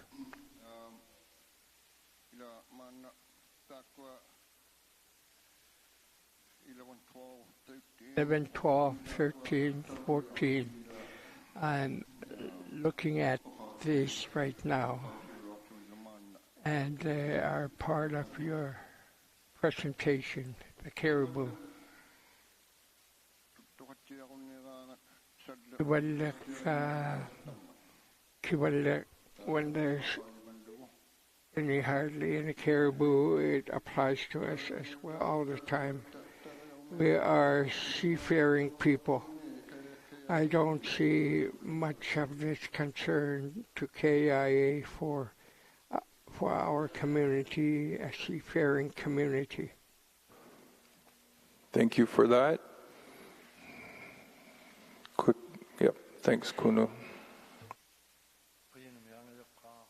Thank you, Chair Sean Lester.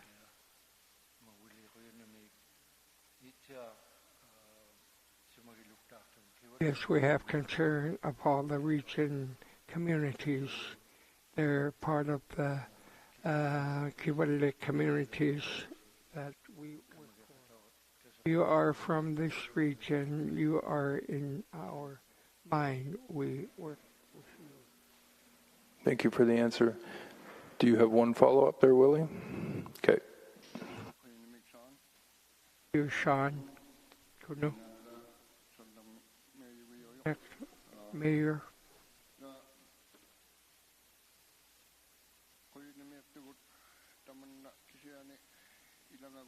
We appreciate the proceedings. There are other concerns in this region, and Kiwalik Inuit Association presentation and Nunavut Planning Commission presentation, federal government, territorial. I have not heard yet from presenters. I don't have satisfactory questions either. 12, 13, 14, 15.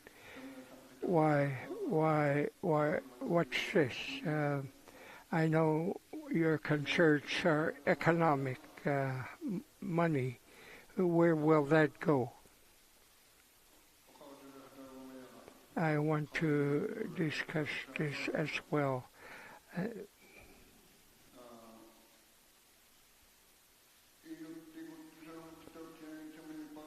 Inuit in this region have never been given any information.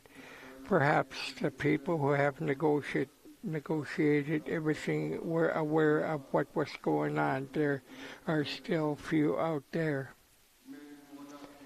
When I first was elected to mayor, and they inquired where the animals are, terrestrial or marine, it looks like we have no way out. And they were here for one day, not perhaps even half a day. We didn't have much time to discuss. KIA arrived to town last May. They were in rush, very short stay.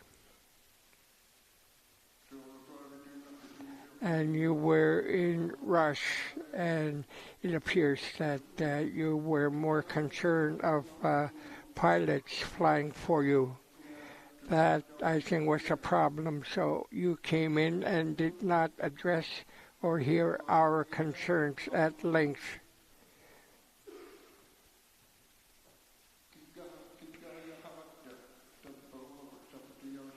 And we need an organization to work for us. We need information, what is going on.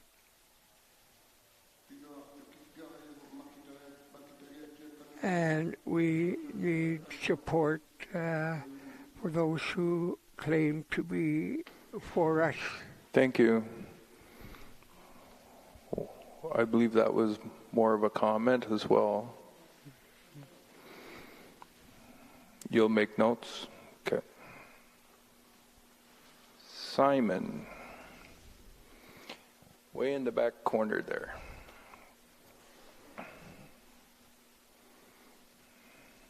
I will re-emphasize questions on land use plan that was presented and the presentation that was presented. Thank you.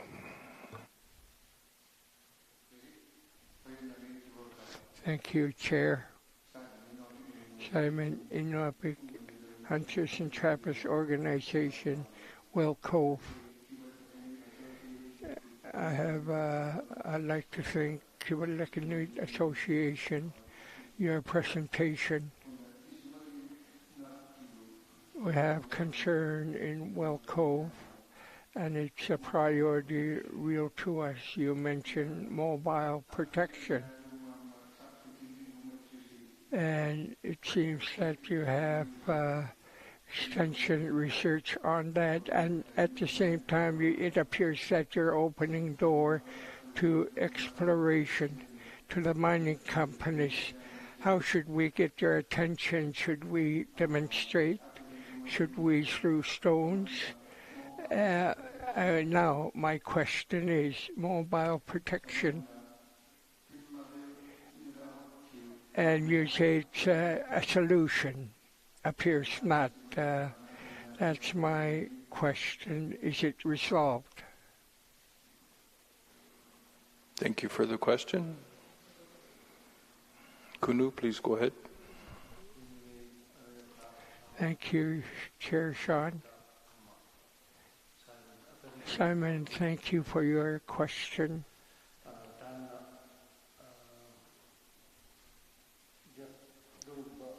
Jeff or Luis will be able to answer your question, either one. Thank you.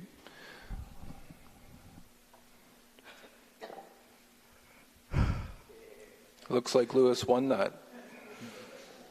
Please go ahead, Lewis.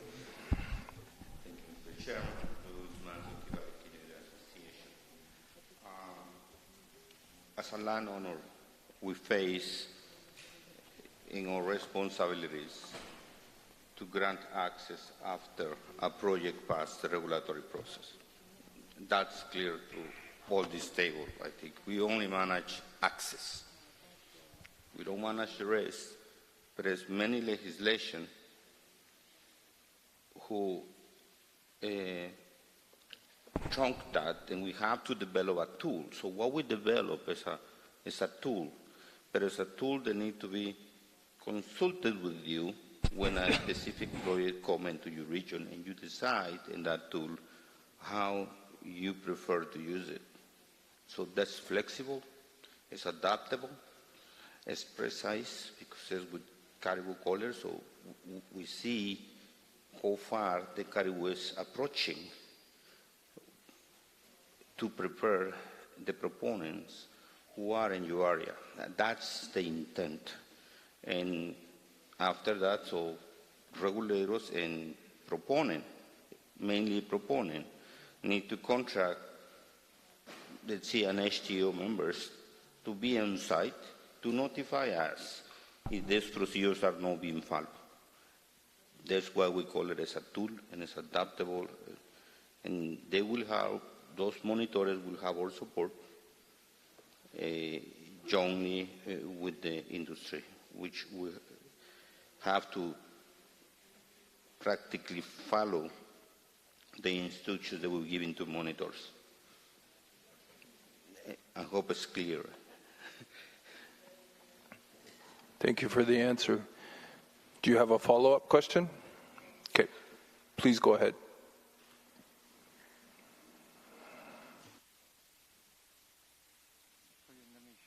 Thank you, Sean. Simon Inopik, Well Cove Hunters and Trappers Organization. I have a second question. Thank you for your answering my question. I have a question.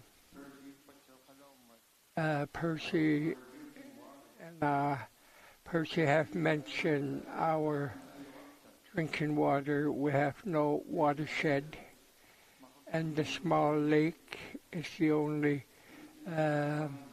filling up from the rainwater. Is KIA aware of this problem? Have you spoken to the Hamlet office? I have not heard from you with this problem.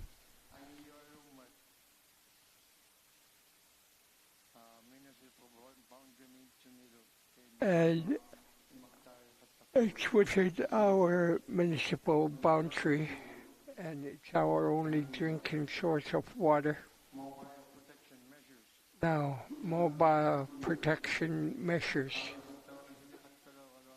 I thought mining companies, exploration were aware of it and follow the rules.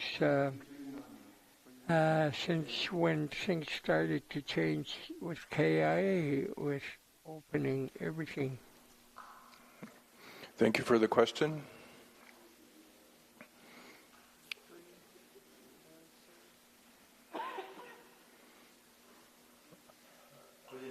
Go ahead. Thank you, Chair.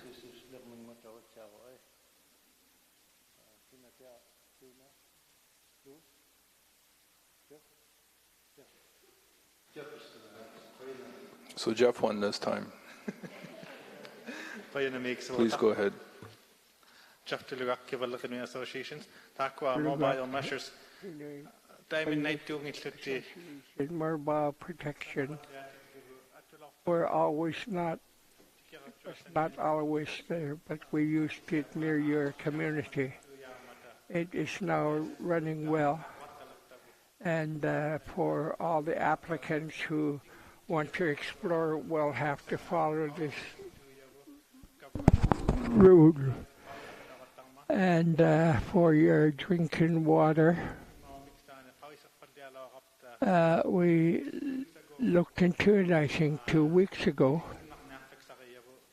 We should be able to understand what the real problem is, but it needs internal discussion.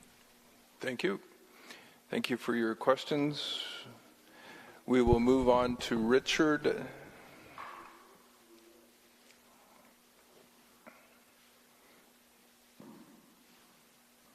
Please go ahead, Richard. Thank you, Mr. Chair. Richard Aksani, Baker Lake Hunters and Trappers Organization. How many questions are we going to ask? 2? Sorry, 2, and then we'll, so everybody has a chance. Okay, I will save the other 38 for after. But first of all, thank you to KIA for your presentation. But I also want to ask the Commission to please consider having KIA answer, or Kivalliq Inuit Association answer in regards to caribou issues. It's right on the presentation. In the land use plan, we have contaminated sites in the land use plan. So I'd like to hear what Kivalliq Inuit Association has to say in regards to those. But that's not part of my question. I'll go back to the presentation. Okay, my first question is going to relate to Mr. Kim Poo's mobile measures. My question is, do we have evidence of where it's working?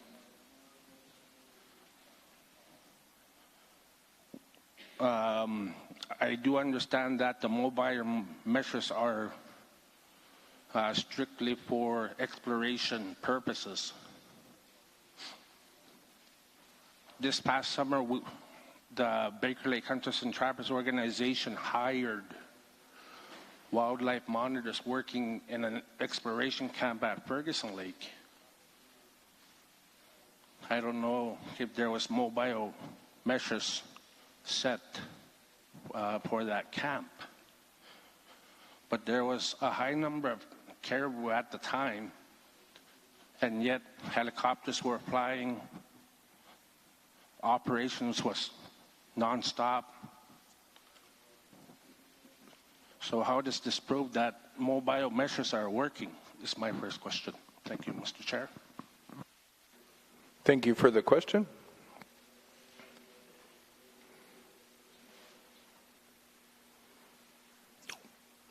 When you're ready, please let me know.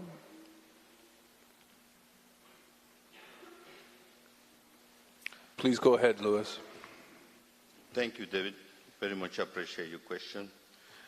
Yes, the proponent has attached some of our protection measures in the release, and if the hunters was there cooperating with them and they see that they don't follow it, what they have to do is call out the parliament to put a stop to it. We've done it before, and that's the tool of enforcement, right?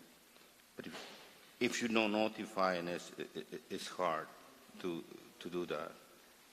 If you was hired to be there, but you see something like breaching in those mobile protections, we need to know. We need to know to send a letter of direction to the proponent and follow up legal procedures to them. Thank you, Louis. I believe Jeff wants to speak as well. Jeff Tulugak, Kivalakini Associations. Mobile measures mobile protection measures are working well. So we decide to continue with it. It just started, and we will continue from now on. Thank you, Jeff. We're going back to Louis. No, or we're good? Okay.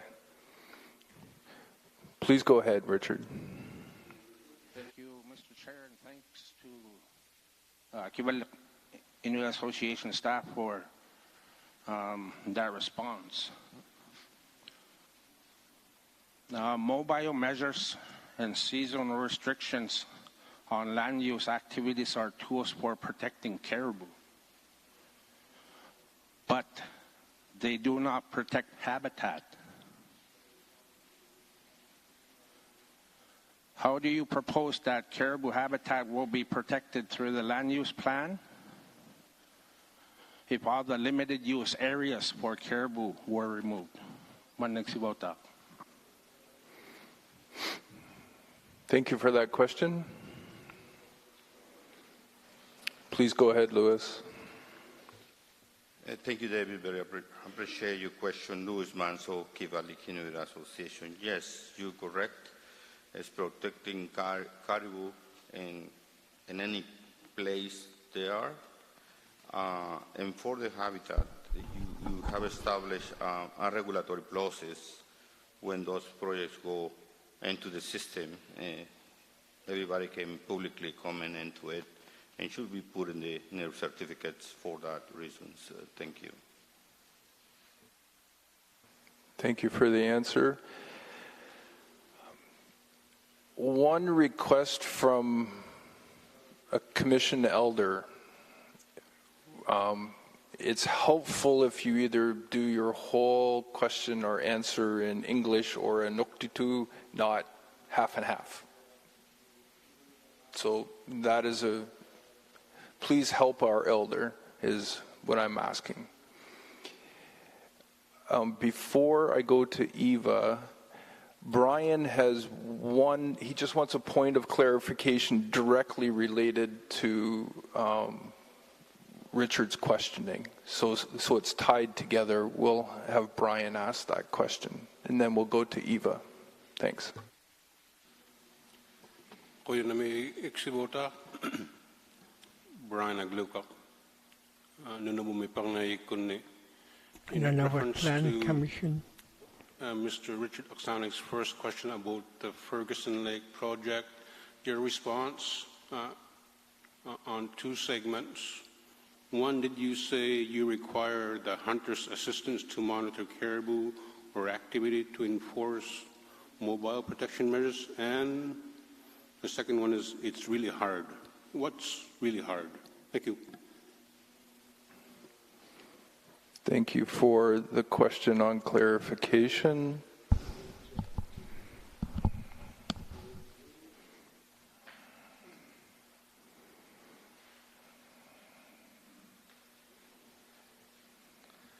Please go ahead, Jeff. Jeff Associations. Mobile measures. Mobile protection measures. We talk about it for a while. Some of that idea is coming in from Hunters and Trappers Organization through Keewatin Wildlife Federation. We will look into it and see if we could answer this question later.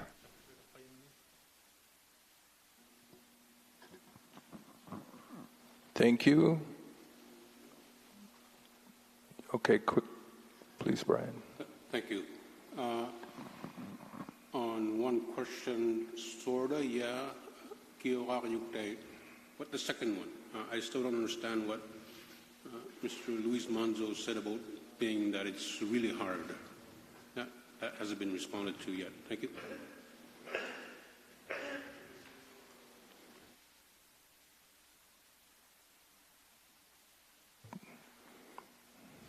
Thank you, Brian. Please go ahead, Louis. Thank you. It is a new tool and requires a lot of coordination and in regard to the once it's coordinated, they should be a simple ST process and enforcement. We've done it in bigger projects, and we've done it in other projects. Thank you, Mr. Chair. Thank you, Louis.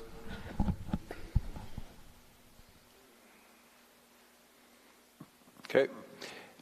Eva, please go ahead.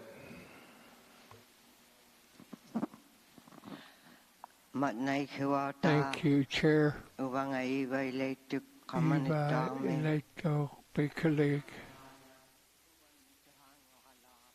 I'm tired of my name, Hunters and Trappers Organization. So I have a question to Kivalliq Inuit Association related to fresh water. Your staff, KIA, arrived to the community, speaking of two rivers, Elon River and Kasan River. Both of these rivers, we did not discuss it in detail, although there was someone here. There is another river. Now, you did some water sampling. It wasn't the water from these rivers, it was from the lake. Okay. I was to talk to the chair.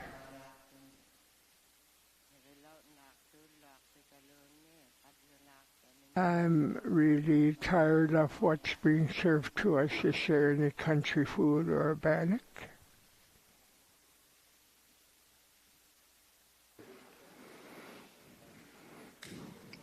Thank you for saying that with a smile on your face. It's moments like that that make this job a little easier. And this is the first time, so thank you.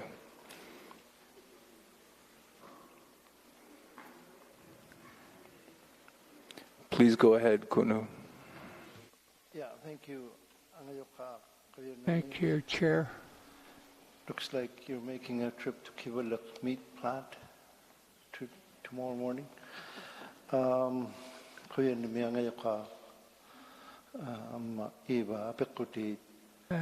you, Chair Eva.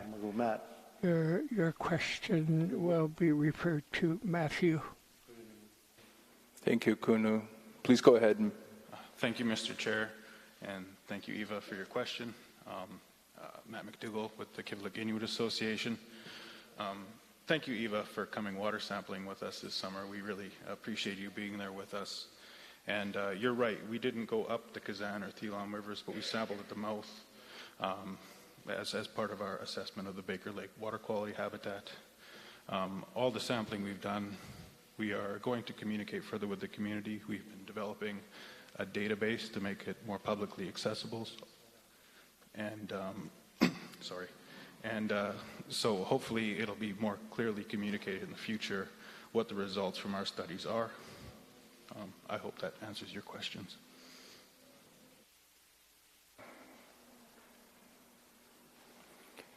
Okay, we have finished the first list, and I have been notified there's some itching questions coming from the back. So what I'm going to do is find out if we would have additional questions from the table. I'll let the back ask, but just so that I know, is there more questions that would be coming from the tables? The answer is yes. Okay. Let's give the registered participants a chance for their questions, and then we will come back to the table.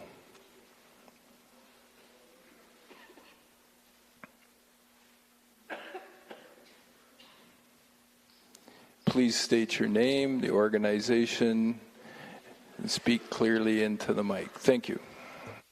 Thank you, Mr. Chair. Clayton Duck, Kivalliq Wildlife Board. I'm wondering who enforces mobile protection measures. Thank you for the question.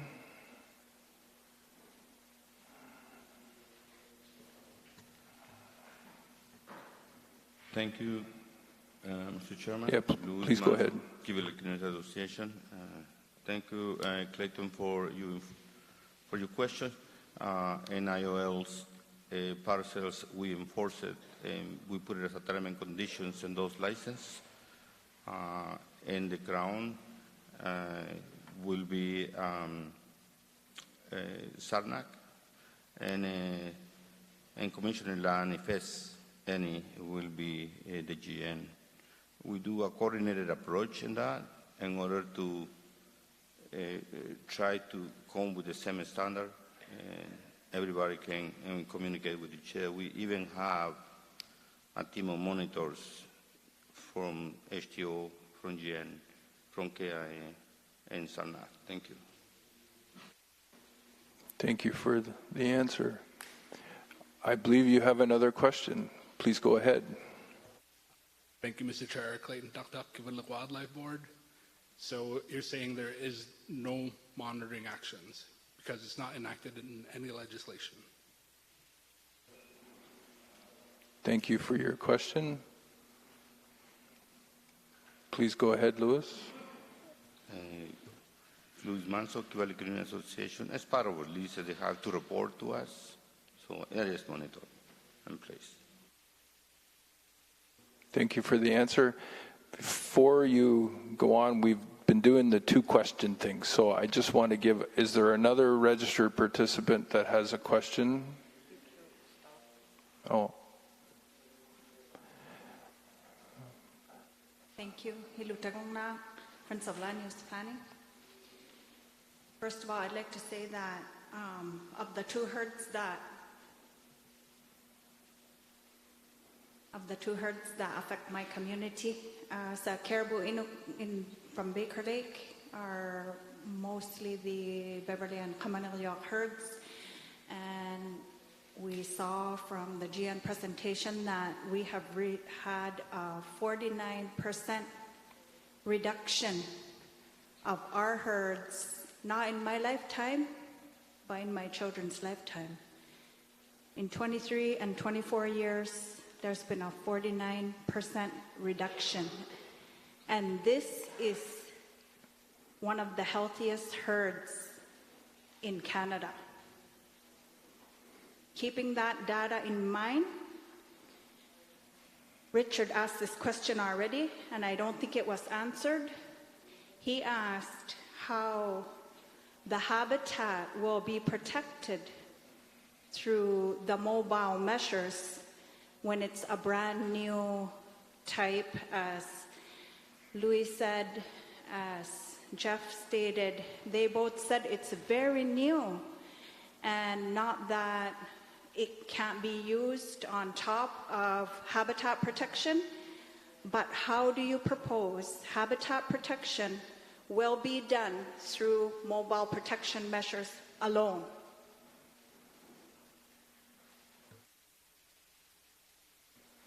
Thank you for that question. Please go ahead, Louis. Thank you, Mr. Chairman. Louis Manso, Kivalliq Inuit Association. The mobile protection measure is a tool. It's not to protect habitat. Let's that be clear. We have BECs developed in the land use plan to do that, and those BECs need to be reported to the NPC eventually for any proponent that may ask for break application. Thank you. Thank you for the answer. Second question. I didn't really understand his answer, I'm just saying, but maybe I'll read the records or something after. I didn't fully understand what he said. My second question is how Mr. Kim Poole stated that this is not a measure that is meant to be used for mining operations, but we all understand that exploration becomes mining. And the evidence, the very little evidence that we do have at this time is relating to Agnico Eagle Mines' work. And we've read the reports. Anyone who is passionate about the road and the mobile protection that has occurred on our 170-kilometer road, it is evidence that mobile protection is not working in the manner that we expected that it might work. And so also Agnico Eagle has stated throughout that it is too costly to shut down, and it is not sustainable to the work that they do. And so, keeping that in mind, based on what evidence do you have that this is a useful tool for land use in Nunavut? Thank you. Thank you for your question. I believe Kim is going to answer. Please go ahead. Thank you, Mr. Chair. Kim Poole for the Kivalliq Inuit Association. I appreciate the question. I'd like to stress again that mobile measures have been developed for exploration sites. They are not in place at a mine. The difference between an exploration site where there might be a tent camp with the helicopters and a few drill rigs is not really comparable to a fully functioning mine like Meadowbank or Meliadin.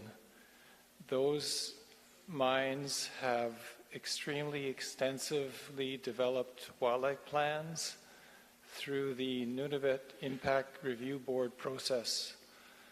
So there's not really any comparison. And I would just like to suggest that in both cases, both of those mines, through consultation and collaboration with the Kivalliq Inuit Association, the local HTO, the mine, and the government of Nunavut, those roads have been shut down for fairly long periods of time when there are significant numbers of caribou going through.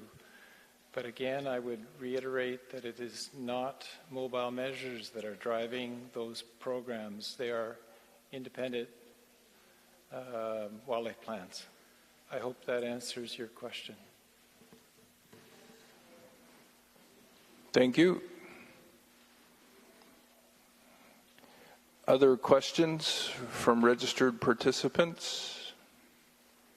Please go ahead, Paul. Thank you, Kuwait World Wildlife Fund.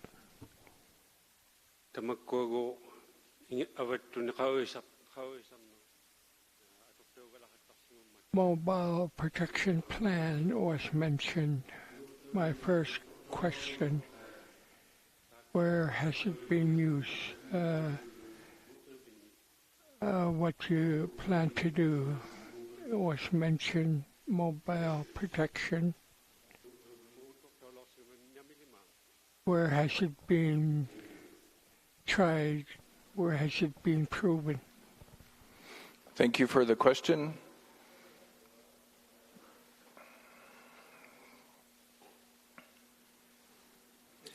Please go ahead, Kunu.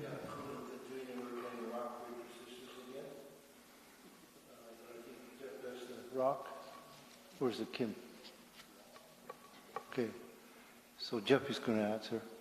Thank you. Thank you. Please go ahead, Jeff. Thank you, Chair Jeff Tulibak, Kivalliq Inuit Association. Thank you for your question. Calving grounds. It's only shut down from May 15 to July 15. It's open right now. Once we receive our, when someone asks for a license to do the work, we will try it out. Thank you. Thank you. Please go ahead, Kunu. Thank you, Mr. Chairman.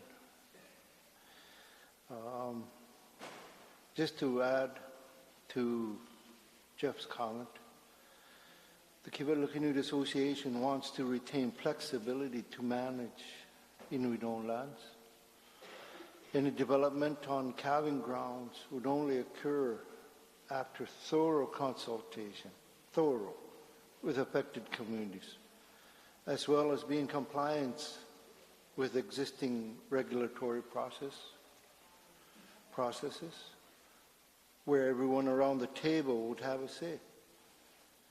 And, you know, some of the consultation questions may be that the Kivalliq Inuit Association would only consider supporting development of a mine in a calving ground under very specific conditions. The mine could not be located in the concentrated calving ground around the area of concentrated use over the previous... Into the mic, please. Sorry. Over the previous 10 years. It must have a small footprint, preferably underground, and no satellite development. It could only operate with no activity during the pre-calving, calving, and post-calving period. For example, mining operations would be completely shut down during May 15 to July 15, and it would be subject to cumulative effects, thresholds, as they are developed. To refine this process, the current mapping of calving grounds and other caribou ranges needs to be undated. That was updated using recent caller data and Inuit Kawimaya Tukangit. And process be put in place to keep mapping current going forward to ensure adaptability in mapping boundaries and season dates as caribou ranges shift and more informative information is made available. Thank you, Mr. Chairman. Thank you. Paul, I believe you have a follow-up. Paul Kalek, World Wildlife Fund. The communities have this knowledge for a long time. Habitat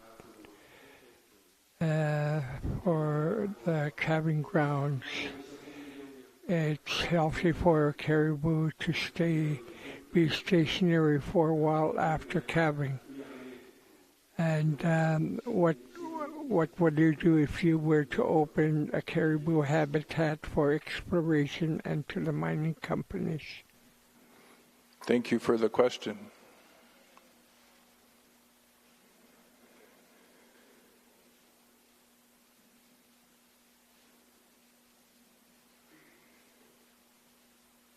Please go ahead when you're ready.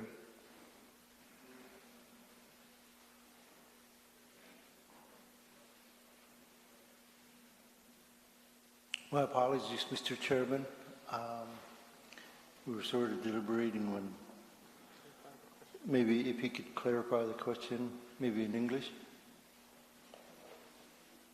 if he wants. Thank you, Mr. Chairman. Thank you.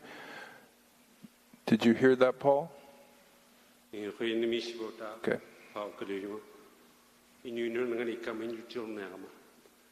I'm in Inuit land. I will speak my language. It has been long traditional knowledge. And the caribou habitat is different from post-calving ground habitat. Is where it gives a calf a chance to mature a bit. Mobile protection measures are of no help. Now, suppose a mining company was to come into a caribou habitat, so how will you safeguard that caribou habitat from mining or exploration? And I think your mobile protection plan will not work. Thank you, Paul. Kim, or thank you, Mr. Chairman. I'll have Kim answer that question. Okay, thank you, Kunu.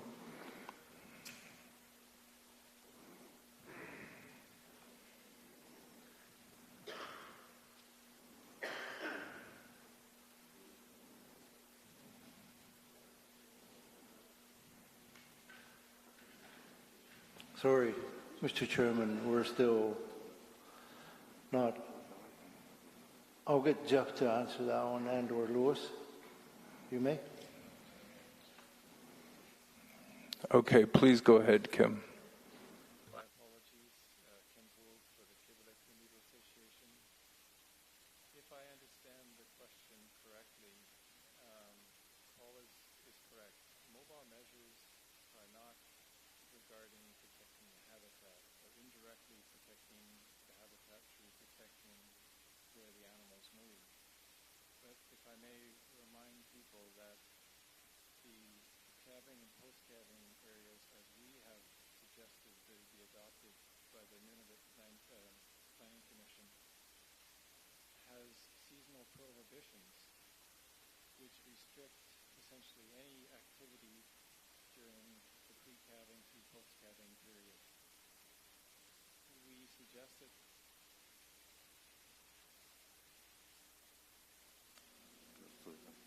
slow down. Close to the mic. Close. I thought I was. Okay. Thank you. I'm sorry. We believe that there are other regulatory processes that would be in effect that would look after the habitat for the proposals that were being applied for.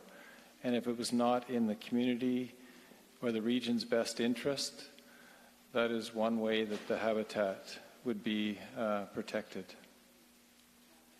Thank you. Thank you.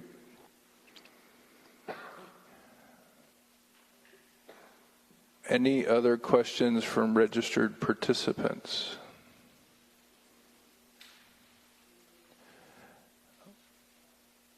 There's no new ones. I'm not sure if Clayton had more. I stopped him at 2. Thank you for your patience. Thank you, Mr. Chair. Clayton Duck, Kivalliq Wildlife Board. In your presentation, you state that you use IQ in your position on the land use plan. With all the communities here stating that they don't want mines in their calving grounds, how have you guys taken IQ into consideration in your position? Thank you for the question.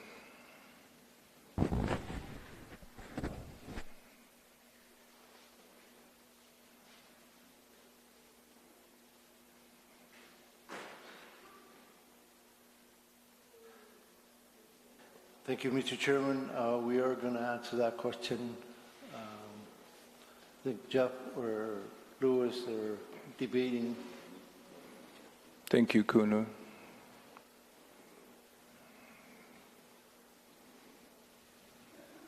Please go ahead, Jeff.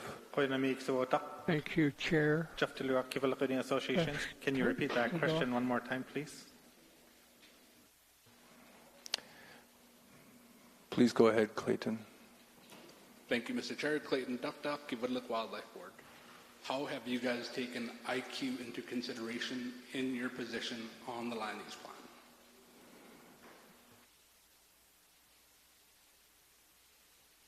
Please go ahead, Lewis. Association.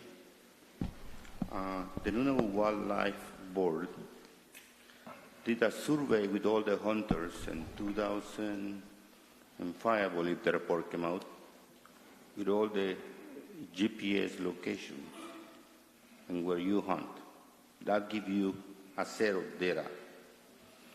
Then we use the land and occupancy maps to match that to see if there are a sensitive area.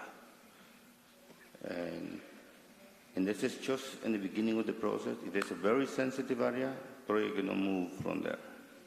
We reject that application. If it's not in a sensitive area, then we meet with the HTO to confirm that information, with the GN, with the caliber color data, with the hunters, and others, to see what is going to be the plan to monitor that location. I hope that answered your question. Thank you. I'm getting the button the wrong direction. Jeff, you do want to add to that? Okay. Jeff Tuluak, Kivalliq Associations. I'd just like to add on to that. During the NPC tour, I followed the NPC on the community tours, and one of the comments from Nauyat, I think it was the Nauyat HTO, a person named Misaldra, mentioned that caribou don't stay in one place. They move around, and they move around where there's vegetation. Some years there's no vegetation in one area, and that's where, like, it proves the concept of mobile measures don't always stay in one area. Okay, thank you. Quick question, Clayton, because I know there's one other question. How many do you have in you have one? Okay, please go ahead. It's more of a statement than anything. It's a piece of IQ that I've collected in my previous work. I'll read a quote. I am speaking as an elder because you want to hear from an elder. I would like to see no mining activities happening in the calving grounds. This has to be protected. The calving grounds have to be identified, and no mining should be permitted in the calving grounds. This was stated by Inuagak Tetwini. Thank you.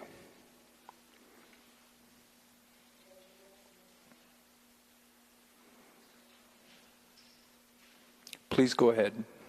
Pilutagongnak, Friends of Land Use Planning. You stated that compliance and enforcement can be done by, and you named 4 different parties.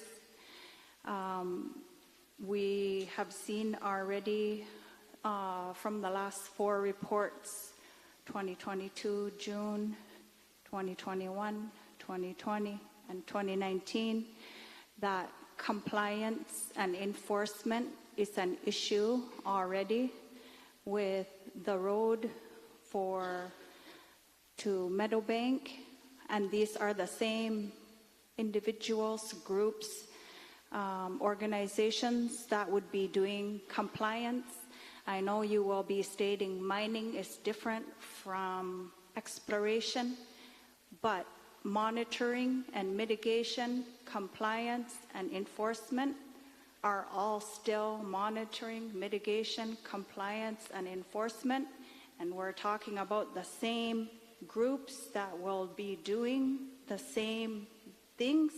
And if it's already an issue in a proven situation for the last 4 years, how do you think that there will be proper compliance and enforcement in exploration sites? That's my question. Thank you. Thank you.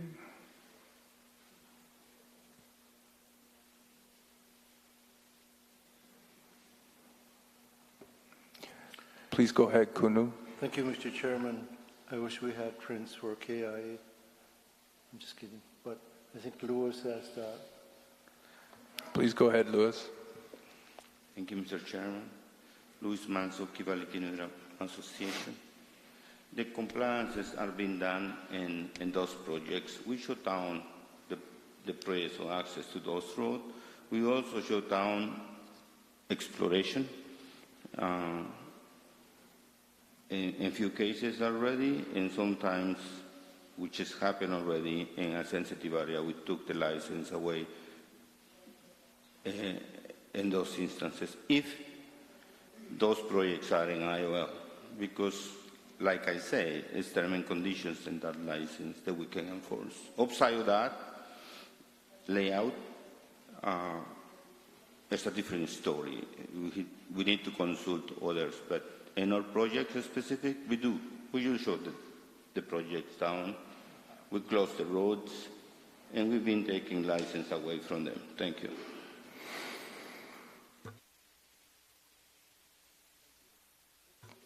Thank you. It's getting late, but we're going to keep going. We've had different suggestions on how to go forward, so I will call an audible and make one. I believe there's a few more questions for you. I just wanted to take a quick look around the table. I know Richard had his hand up. Is there any, I'm just trying to get a gauge, because we may swap out to give people different chances, but if we've only got a couple more questions, I'd like to finish, so when you're done, you're done. Any more other than Richard?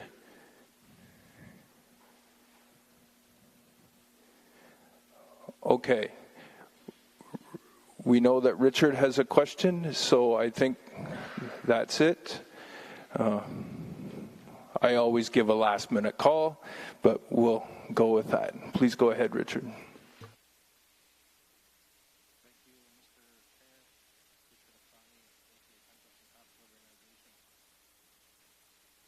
Just for clarification,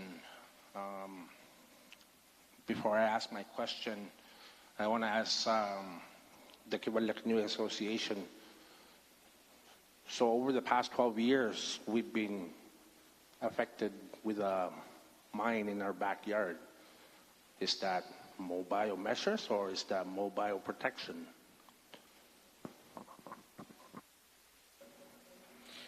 Please go ahead, Louis. Thank you, Mr. Chairman. Louis Manso, Kivalliq Inuit Association. Snowmobiles, that's what we call the TEMS, the Terrestrial Management Plan, Terrestrial Ecosystem Management Plan, that is approved under the NER process. That's a completely different, it's more stronger than the mobile protection measures. Thank you. Please go ahead, Richard. Thank you, Mr. Chair, and thank you to KIA or Kivalliq Inuit Association for that clarification. Richard Exani, Baker Lake Hunters and Trappers Organization. I've sat on what they stated, the TEMP, the Terrestrial Environment Management Plan on caribou protections. So this ties into the Terrestrial Advisory Group with the mining sector. Like I stated, we've had a mine in our backyard for over a decade now, and just like registered intervener in the back there stated, that we've been negatively affected with caribou protections. We've voiced this year after year after year after year at every terrestrial advisory group meeting. The hunters and trappers don't have the capacity to hire a biologist, legal counsel. So here we are, a revolving door with board members sitting on, sometimes changing every year. So there's no consistency within the Hunters and Trappers organization, where Kivalliq Inuit Association has that capacity, the government of Nunavut has that capacity, Agnico Eagle Mines have that capacity. Here we are. We're trying to work with what we have. So there's no consistency.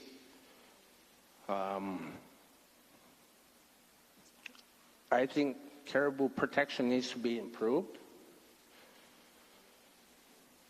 Before Agnico Eagle Mines came, it was Cumberland Resources, so their protections had to fall under the Department of Indian Affairs and Northern Development. To the residents of Baker Lake, we feel that was a much broader, much stronger protection on caribou than trying to implement the mobile measures. So my question is, on your presentation here, you have the Kivalliq Manitoba Linear Infrastructure Corridor. So how would this work with your mobile measure? Is my question. My next about that. Thank you. Please go ahead, Louis. Thank you, Mr. Chairman. Louis Manso, Kivalliq Inuit Association. For the big project, it's a NER process, and it's a conditional use. So you will have the opportunity to. In some of the comments, the interveners are saying there's no enforcement. You have the NER process, and NER is a public agency in which you can also raise your concern to improve those measures during the annual reports of the proponent, just to clarify that component. But for the fiber link, we're doing a lot of research at this point in time. We're taking in consideration every single step of the way of that project, and it's a conditional use in the existing draft land use plan. Thank you. Thank you for the answer. Jeff, you want to add? Please go ahead. Jeff Delugak, Kivalakini Associations, Thank you. Our presentation conditional use And in the presentation, conditional use was also mentioned. In the case it would close some of the operation. Thank you. Operations. You have another question, Richard? Please go ahead. Thank you, Mr. Chair. Richard Laksani, Baker Lake Hunters and Trappers Organization. Just to save some time, I'm going to tie in two separate questions onto this here. So if the mobile measures don't work, who's liable? Kivalakini Association, Government of Nunavut, the Hunters and Trappers? And my other question is, do any other jurisdictions use mobile protection measures in calving grounds? Those are my two questions. Thank you, Richard.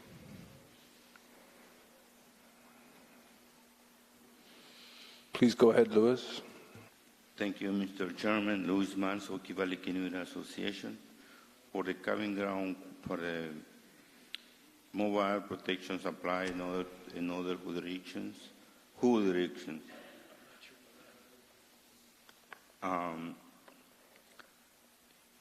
Most of the calving grounds are here in Nunavut.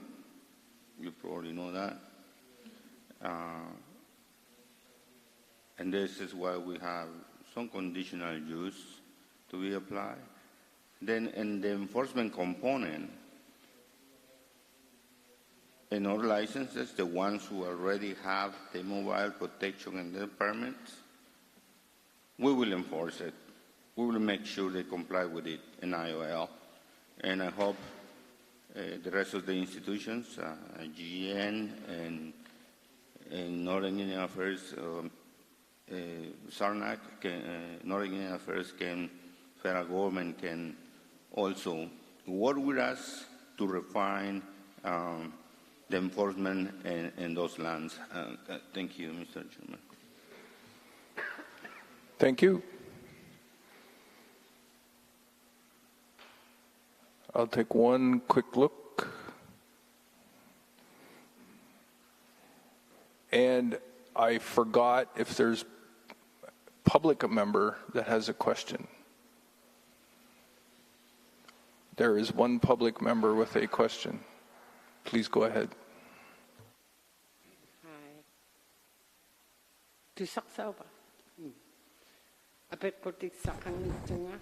Hi. I don't have a question. I don't have a comment. Life happens while you plan is one. And listening to all of this in the last 5-7 years,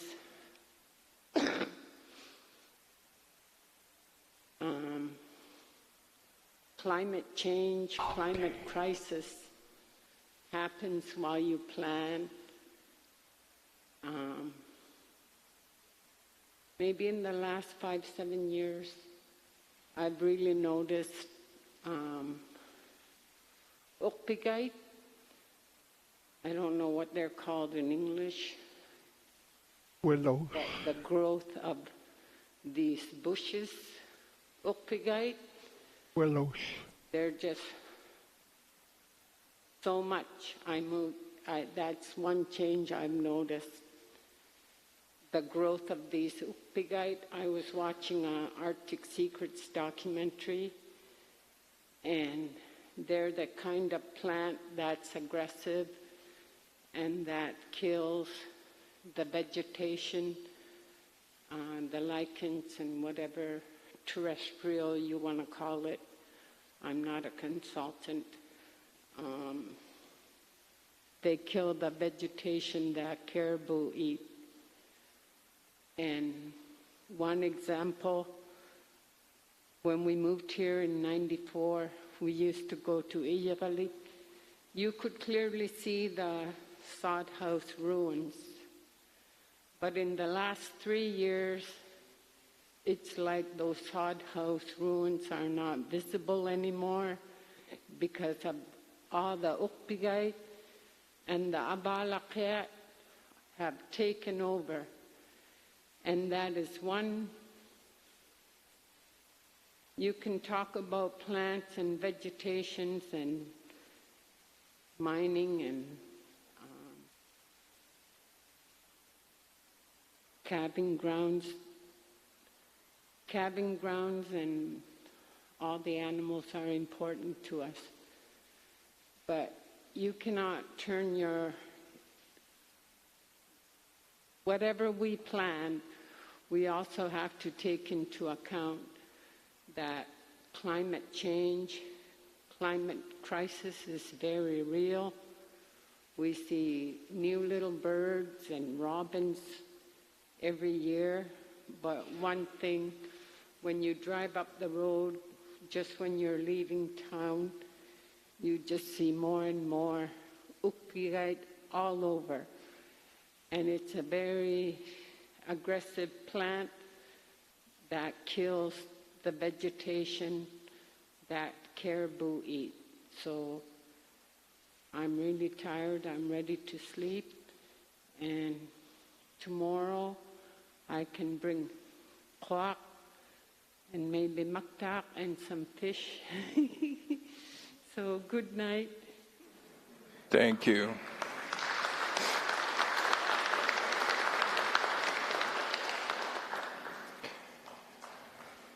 Thank you for your presentation, Kivalliq Inuit Association.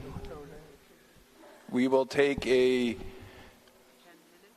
10-minute stretch while we transfer into the Government of Canada.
Just waiting for a few more people to come in the back door.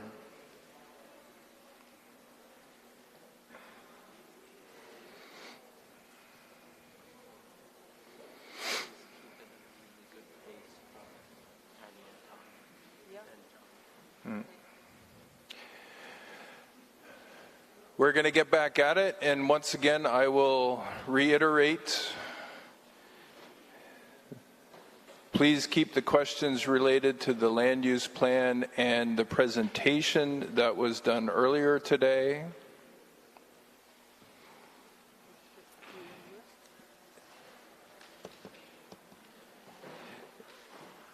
And I'll keep that short now. Let's get rolling. And Paula, you were on the list, so please ask your question.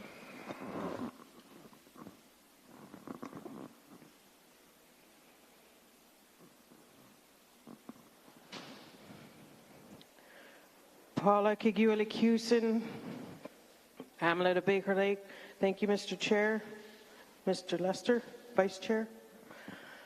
My question to the government of Nunavut. Thank you for your presentation. You emphasize that it's a first generation Nunavut land use plan, draft land use plan. It's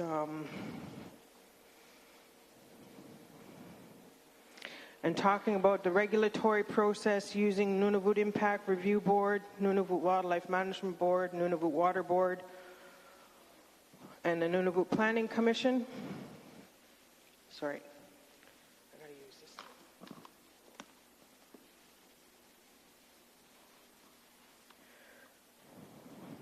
We are here to talk about the first ever Nunavut draft land use plan. This is about land. It's the base. It's the foundation.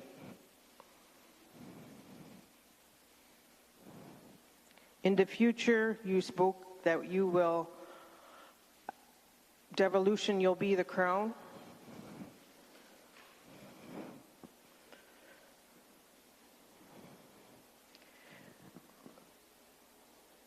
Due diligence and duty to consult, it's a broken record for me. Your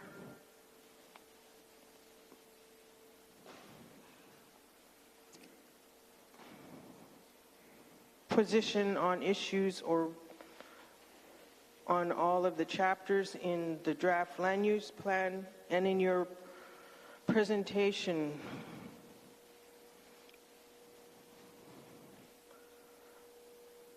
Have you come to the communities to learn how they feel or what they want?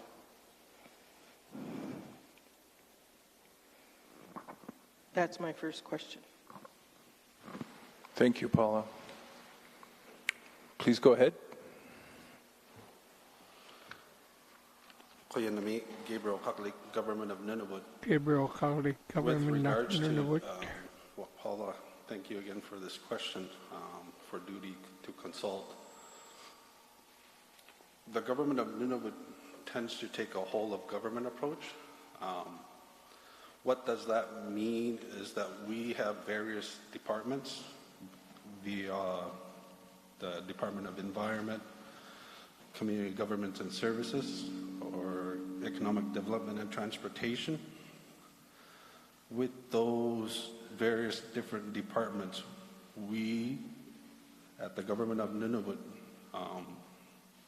work with the hamlets to listen to some of the key concerns that they may have, and we consider those key issues from the hamlets and bring them back to the Government of Nunavut and bring back certain reports.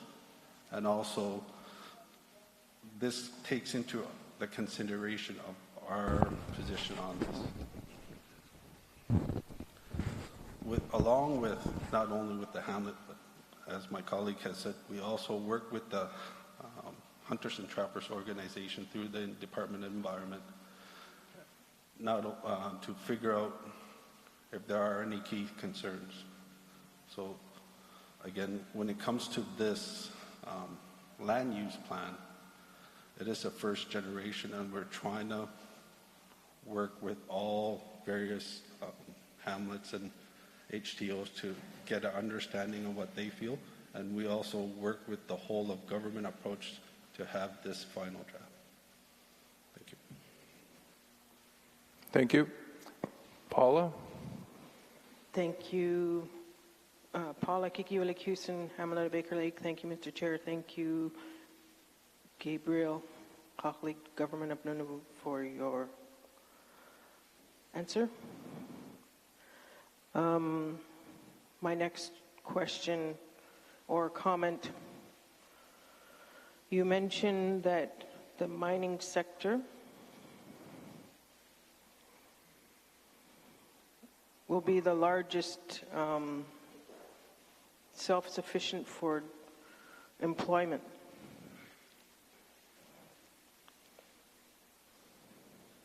Or could potentially be.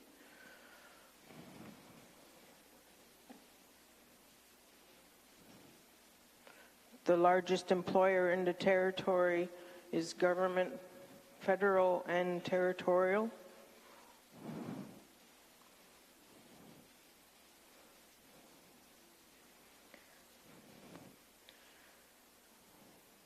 It's an observation that it's at, I know government is trying to fill the positions at higher level with Inuit, qualified Inuit.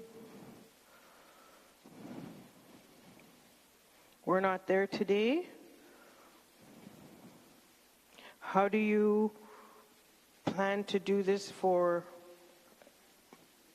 this mining industry sector? When today we haven't been able to reach that point yet. Thank you, that's my question. Thank you. Please go ahead, Gabriel, and remember to keep the mic close. Gabriel Kaklik, Government of Nunavut. That's a very good question. I'll bring this back to my experience as a local resident from Rankin Inlet. When I grew up, growing up in Rankin, at the time with the GNWT, or Government of Northwest Territories, the goal emphasized at that time was you must graduate high school. Now, that was something that was instilled within myself through my parents. And so the goal for the Government of Nunavut, next steps should be, and it is going towards, is high school graduation is not enough. You need to go to university, you need to go to college, and you also need to get the trades. These are all training initiatives that the Government of Nunavut helps support and fund in various levels. And that's something that I feel that the Government of Nunavut is working really hard to try and achieve, so that the levels that we see within the Government of Nunavut right now, the senior management, again, is very low for Inuit employment, but it's improving. And those are the training aspects that I see that we as a government are working hard to try and achieve. It's not going to get here within the next 4 or 5 years, but I expect within our lifetime that we could see Inuit running the mines, Inuit holding all the positions within the government. And that's the goal that I see with the government, and that's the goal I see that every organization is striving for. Thank you. Thank you. Any other questions? Okay, I know we have Richard and Peter. Okay, we'll do Richard, we'll do Peter, then we'll go to registered participants. Thank you. Thank you, Mr. Chair. Richard Aksani, Baker Lake Hunters and Trappers Organization. Just to follow up to my questions today, what's the government of Nunavut stance on industrial or development in the caribou cabin grounds? My next about that. Thank you. Please go ahead, Gabriel. Thank you, Mr. Chair. Gabriel, Public Government of Nunavut. Thank you for the question. When it comes to exploration or mining within cabin grounds at this time, we at the Government of Nunavut are still debating and trying to figure out if it is a viable option. Until there is an option for that, there is no position one way or the other if it would be, it should happen or it shouldn't. I'm sorry that I can't answer that one way or the other right now, but it is something that the Government of Nunavut, the Kivalliq Inuit Association, and other organizations are also working towards to find a solution for that. Thank you. Thank you. Do you have a follow-up? Please go ahead, Richard. Thank you, Mr. Chair. And thank you, Gabriel, for that response. Richard Aksani, Baker Lake Hunters and Trappers Organization. The reason why I asked that question is because we haven't seen the Kamanakayok herd reach the community of Baker Lake shores. Well, actually, this year we actually got to see them. We were amazed for the first time in maybe about 8-9 years. But you do see a trend there where development has an impact on the migration of caribou. So that's why I raised that question. It's more of a comment. My next about that. Thank you, Richard. And we'll take that as a comment. Peter, please go ahead. Thank you, Chair. Gabriel. Gabriel, you answered a question to a Baker Lake delegate.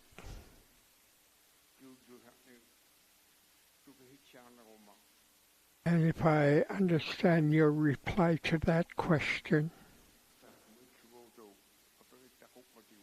and the chair advised us that we are to get a clear answer on relation draft Nunavut land use plan.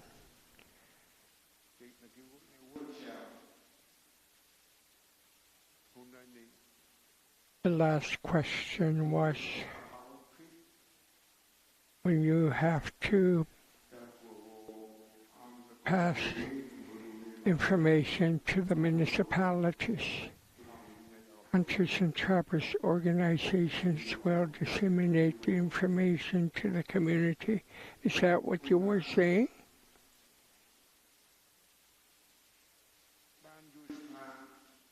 Draft land use plan,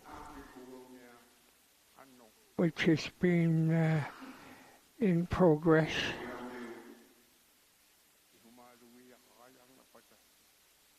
Now suppose Akbet people have concerns, not to the Commission, but if they were to ask our government about draft land use plan,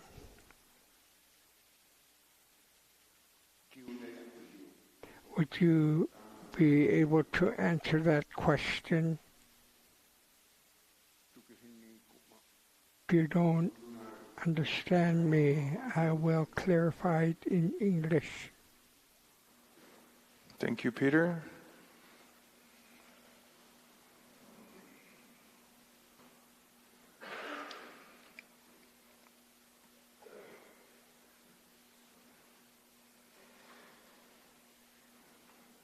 Please go ahead, Gabriel. Thank you, Gabriel, Government of Nunavut. Your statement. As we said before, the hamlets and hunters and trappers organizations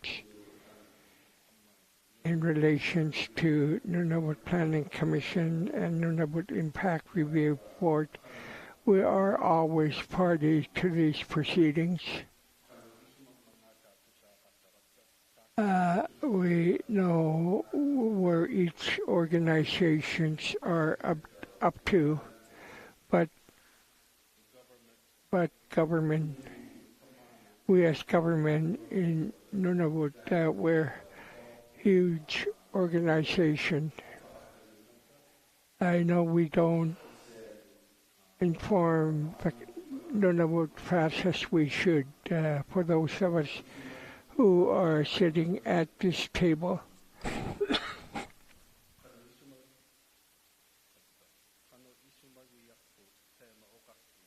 And we are being able to give you a presentation to the best of our knowledge. As for the hamlets, have their own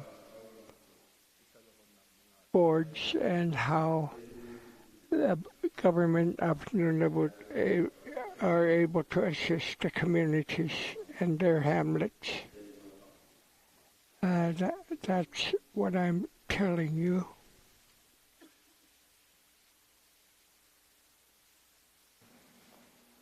Thank you, Gabriel. Tema? Okay. Jonathan has one clarification question, and then we will go to the registered participants. Please go ahead, Jonathan. Thank you very much, Mr. Chair. Jonathan Savoy with the Nunavut Planning Commission. Thank you again to the Government of Nunavut representatives for their responses to the questions. I just want to follow up on a response that was just provided a few minutes ago to Richard's question about the Government of Nunavut's position on caribou calving grounds, and in particular regarding mineral exploration and development on calving grounds. I think we heard the Government of Nunavut say that they were still considering what would be appropriate on caribou calving grounds, but I note that in the presentation given this afternoon on slide 18, the Government of Nunavut is recommending that a conditional use designation would be appropriate, and this, of course, would permit mineral exploration and development on a seasonal basis. So I'm just wondering if the Government of Nunavut can provide some further clarification regarding their response to Richard previously and the recommendation on slide 18. Thank you. Thank you for the clarification question. Gabriel?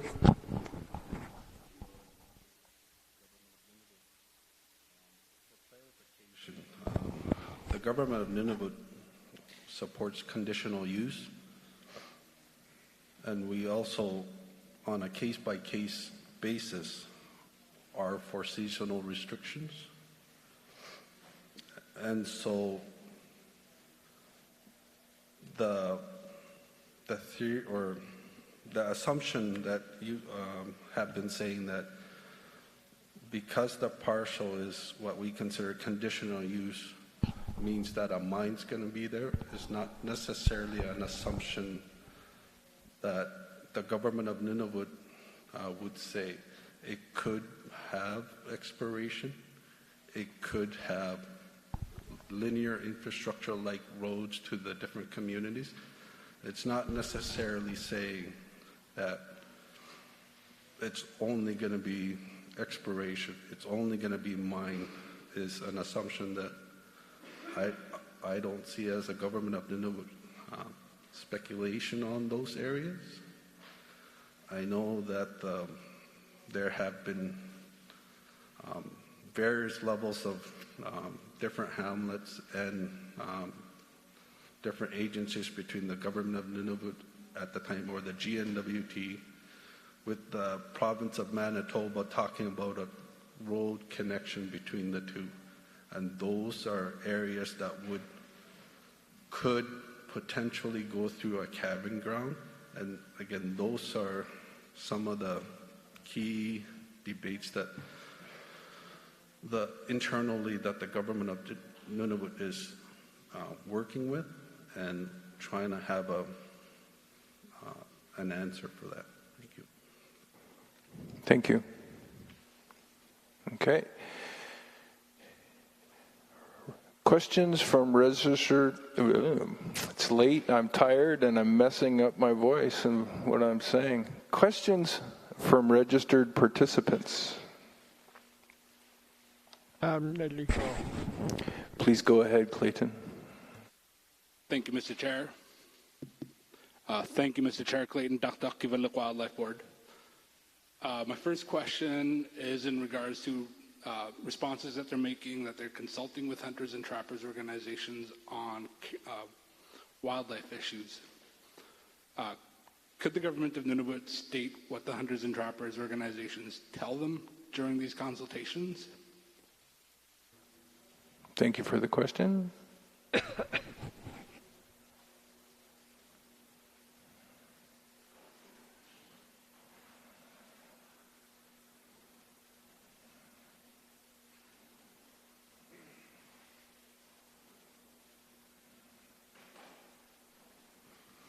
Please go ahead.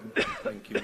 Government of Nunavut, Gabriel Kuklik. I'll be giving that question to Henry Coleman, ADM for Department of Environment. Thank you. Please go ahead. Hello, thank you. Henry Coleman, Government of Nunavut. I don't have the specific details in regards to that question. However, I can say that the information that has been gathered was put together by a team from the Government of Nunavut, and what they produced was the presentation that you saw today. So the information that we did receive was incorporated into the presentation. Thank you. Thank you. I believe you have a follow-up question. Okay, please go ahead. Thank you, Mr. Chair. Clayton Duck Kivalliq Wildlife Board. Could the government of Nunavut explain in detail how they incorporated the Hunters and Trappers organizations' comments into their position and their presentation on the land use plan? Thank you for the question.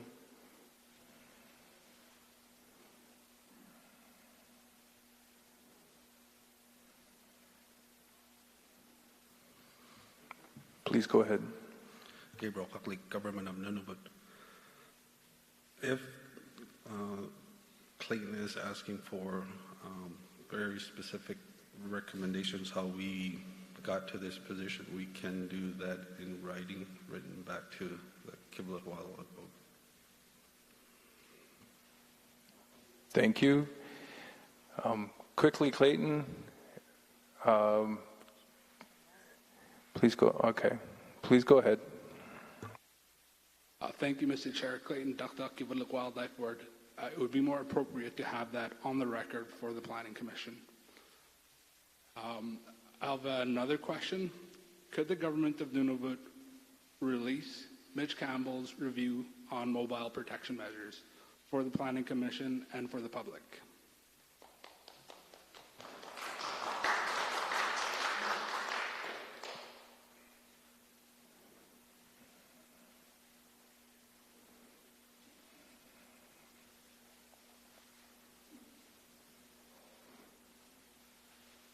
Please go ahead when you're ready.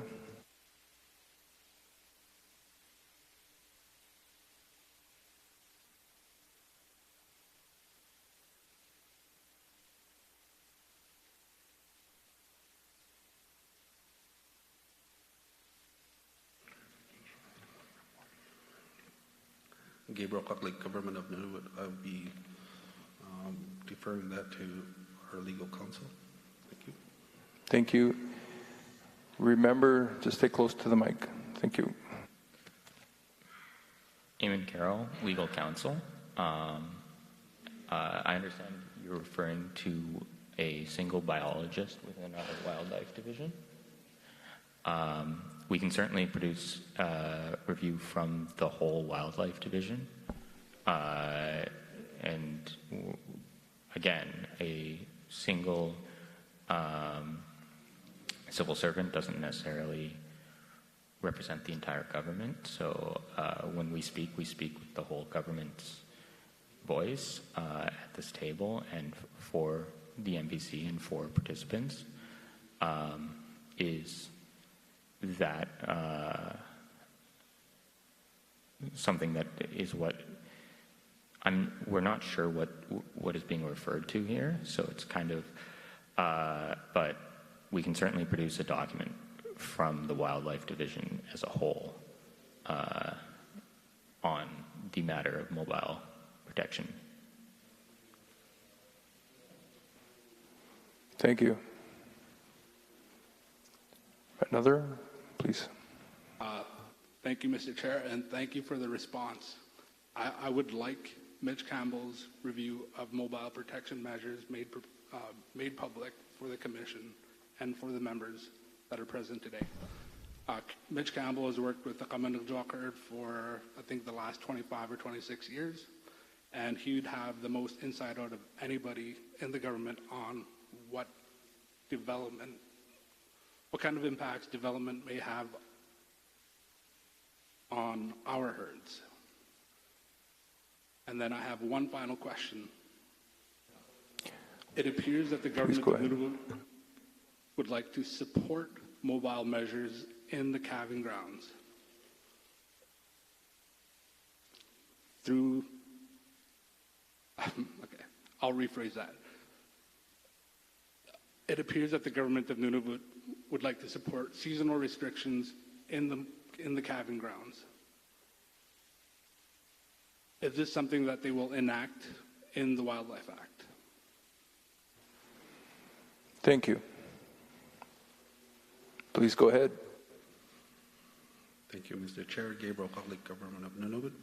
I will be asking Daniel from the Department of Environment to answer that question. Thanks. Thank you. Please go ahead and, yeah. Daniel Haney, Government of Nunavut. At this point, the Government of Nunavut does not support mobile protection measures in calving grounds. We believe that the science is not firm on that, so we are not recommending mobile protection measures. Thank you. Thank you. Is there any further questions from registered participants?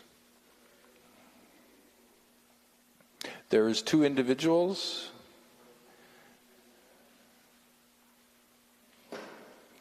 Okay, please go ahead, Paul.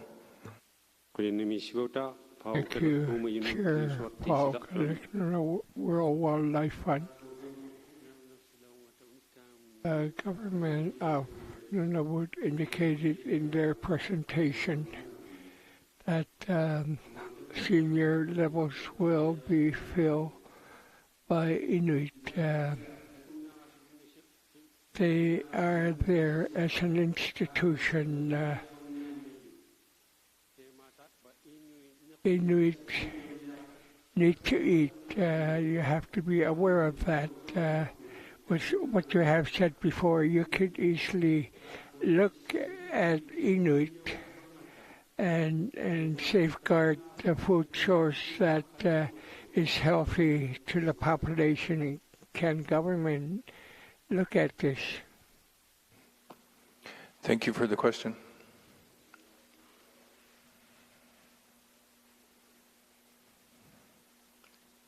Please go ahead when you're ready. Gabriel Kaklik, Government of Nunavut. Tano kaktaw sakto Inuit kakto Inuit food insecurity, country food. We are aware. I'll say in English instead when it comes to caribou habitat and what we consider seasonal restrictions. And so those are our measures that we see would help keep the herds healthy and also support what we would consider food insecurity for the communities is that we take these wildlife surveys to confirm that the herds are healthy and that we also agree that it's a very important food cycle for Nunavut Mute. And so, again, we agree with the statement that those are important items and that the government of Nunavut is working towards that these are sustainable for many generations. Thank you. Thank you. Please go ahead when you're ready.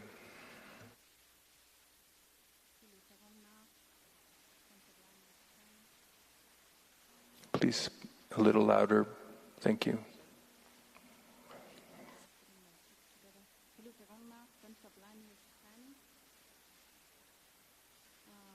I'm going to read from a submission from the government of Nunavut in response to Ignico Eagle's annual report, and I'm just going to read a small portion of it. And this is coming from a response from the GN in June 30, 2022. So this was just a couple of months ago. And it states, this is the fourth consecutive annual report covering the project's entire life to date. This is in reference to the Whale Tail project, for which the GN has expressed concerns about non-compliance with the project certificate due to incomplete, inconsistent application of the TEMP, which stands for Terrestrial Effects Monitoring and Mitigation Program. Please. And that's referring to 2021's annual report, and going backwards, 2020. Please closer to the mic. Yes, thank you.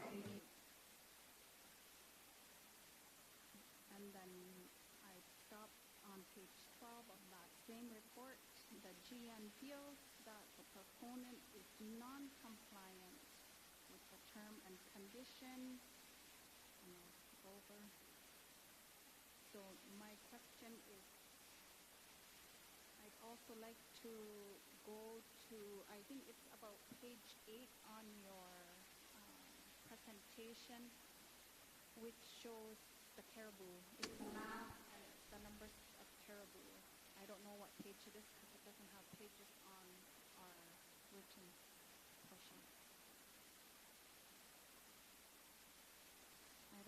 It's got numbers with the herd.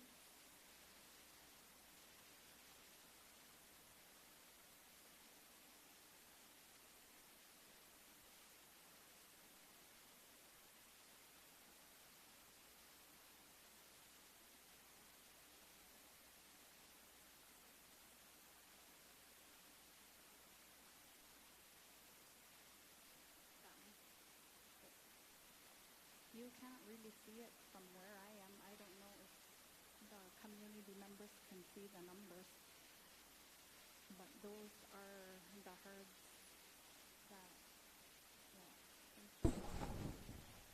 I just wanted to put that on the board as a reminder to all of us. this is the health of our herds in the last 20 years, most of them, about 20 years, and look at the numbers. We're the stewards as Inuit. I want to remind the GN that the Inuit here are the primary taxpayers. Many of you are visiting or have been here for a short time. Welcome to our territory. But I want to remind you as the GM that we are taxpayers. There's many other reports that we cannot see. You speak of, Gabriel, of wildlife surveys that you want to use. Many of them will never ever see the numbers of these surveys because many things that you keep from the public. So we may not have that information, much like Mitch Campbell's data that Clayton requested. Also, just wanted to say that, I'm going to get to my question here. I apologize. I think it was important to have those lead-ins. Please stay close to the mic for help the interpreters. Thanks. Okay. My question is, how can the GN put forward a position that seasonal protection is sufficient when the only actual evidence that you have at this time are that such measures have not worked to date? Thank you. Thank you.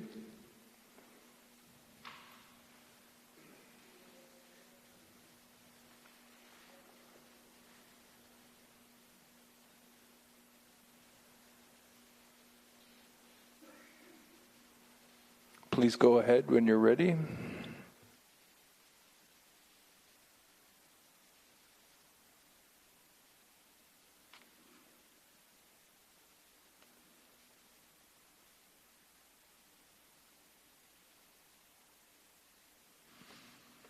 Thank you, Gabriel Kaklik, Government of Nunavut. Thank you, Mr. Chair, and thank you for that question. Firstly, I would like to say that the numbers that you see on the map there are public documents and can be requested to see what they are today. There are certain surveys being done currently that are not completed, and they will be available for public to review.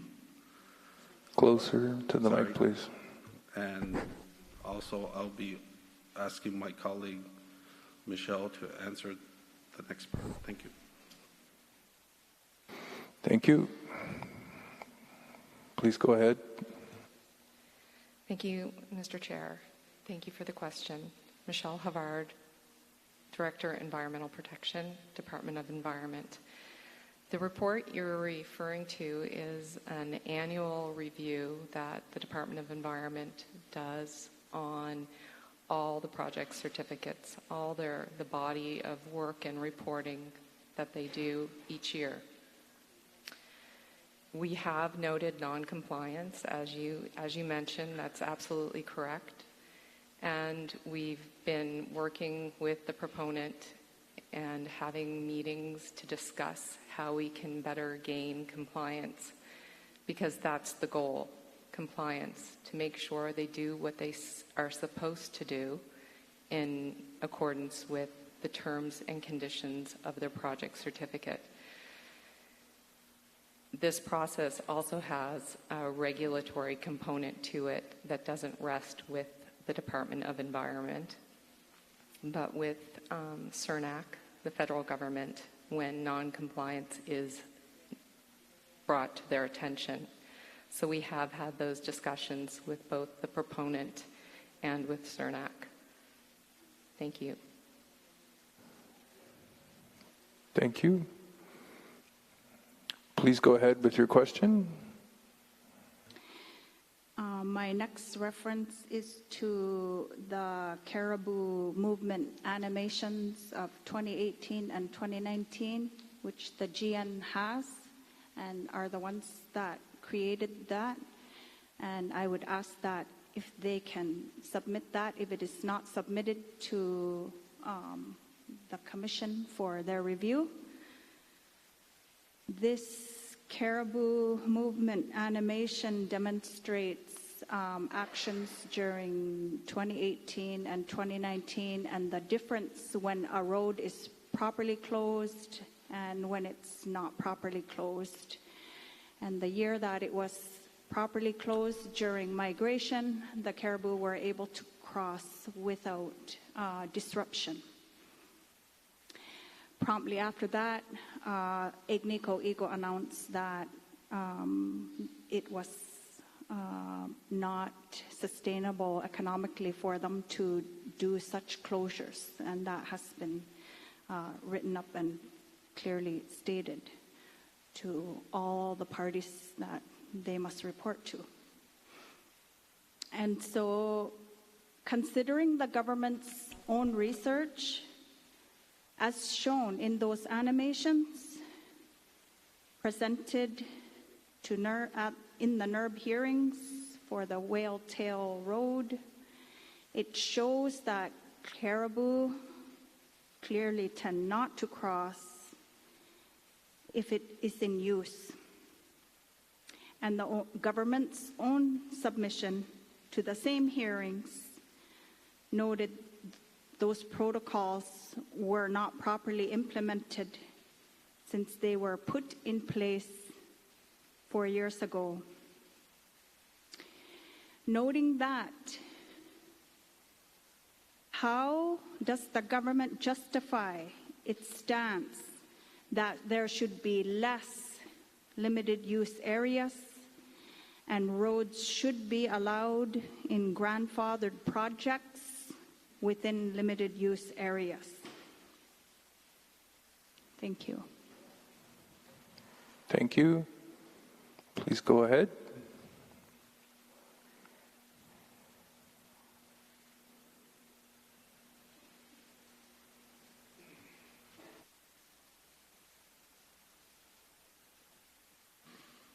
Thank you, Gabriel Cutley, Government of Nunavut. When it comes to the data, when it comes to the migration routes,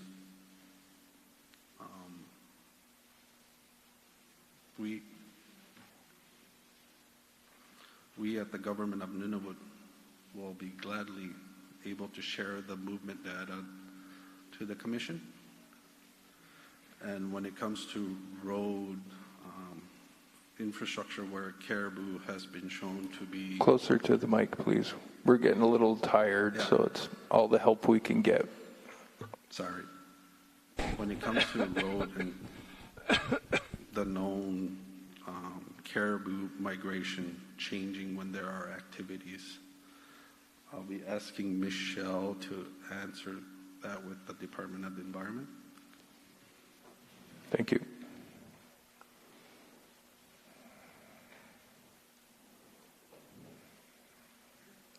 Please go ahead. Thank you, Mr. Chair. Thank you for the question. Absolutely correct. The animations do show as you depict, but there's another element to that. The animations also show that it is possible to mitigate the impacts, and that's part of an enforcement model. That's something we definitely need to work on. We're aware of it, and we're working with the wildlife biologists closely to improve the response. Thank you. Thank you. Please go ahead. I challenge that this is not proven successful at this time, and I challenge that the GN and all the other agencies that were named that are going to do mitigation, compliance, enforcement will continue to have these same issues if there are not clear boundaries such as limited use areas on Caribou Calving Grounds. Thank you. Thank you.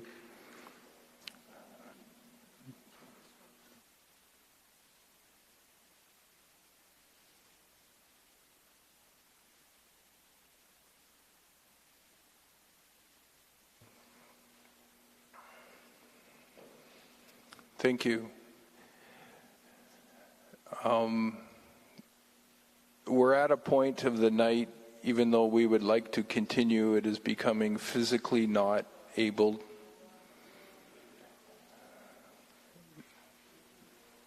I did not see any other participants.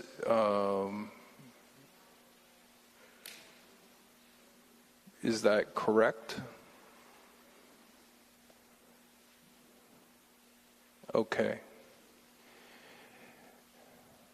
We will call it for the night, and I am aware that some of the federal employees have to leave later or partway through the day tomorrow, so we will have their question period first thing in the morning. I really appreciate the flexibility. We really appreciate the interpreters and what they are doing for us.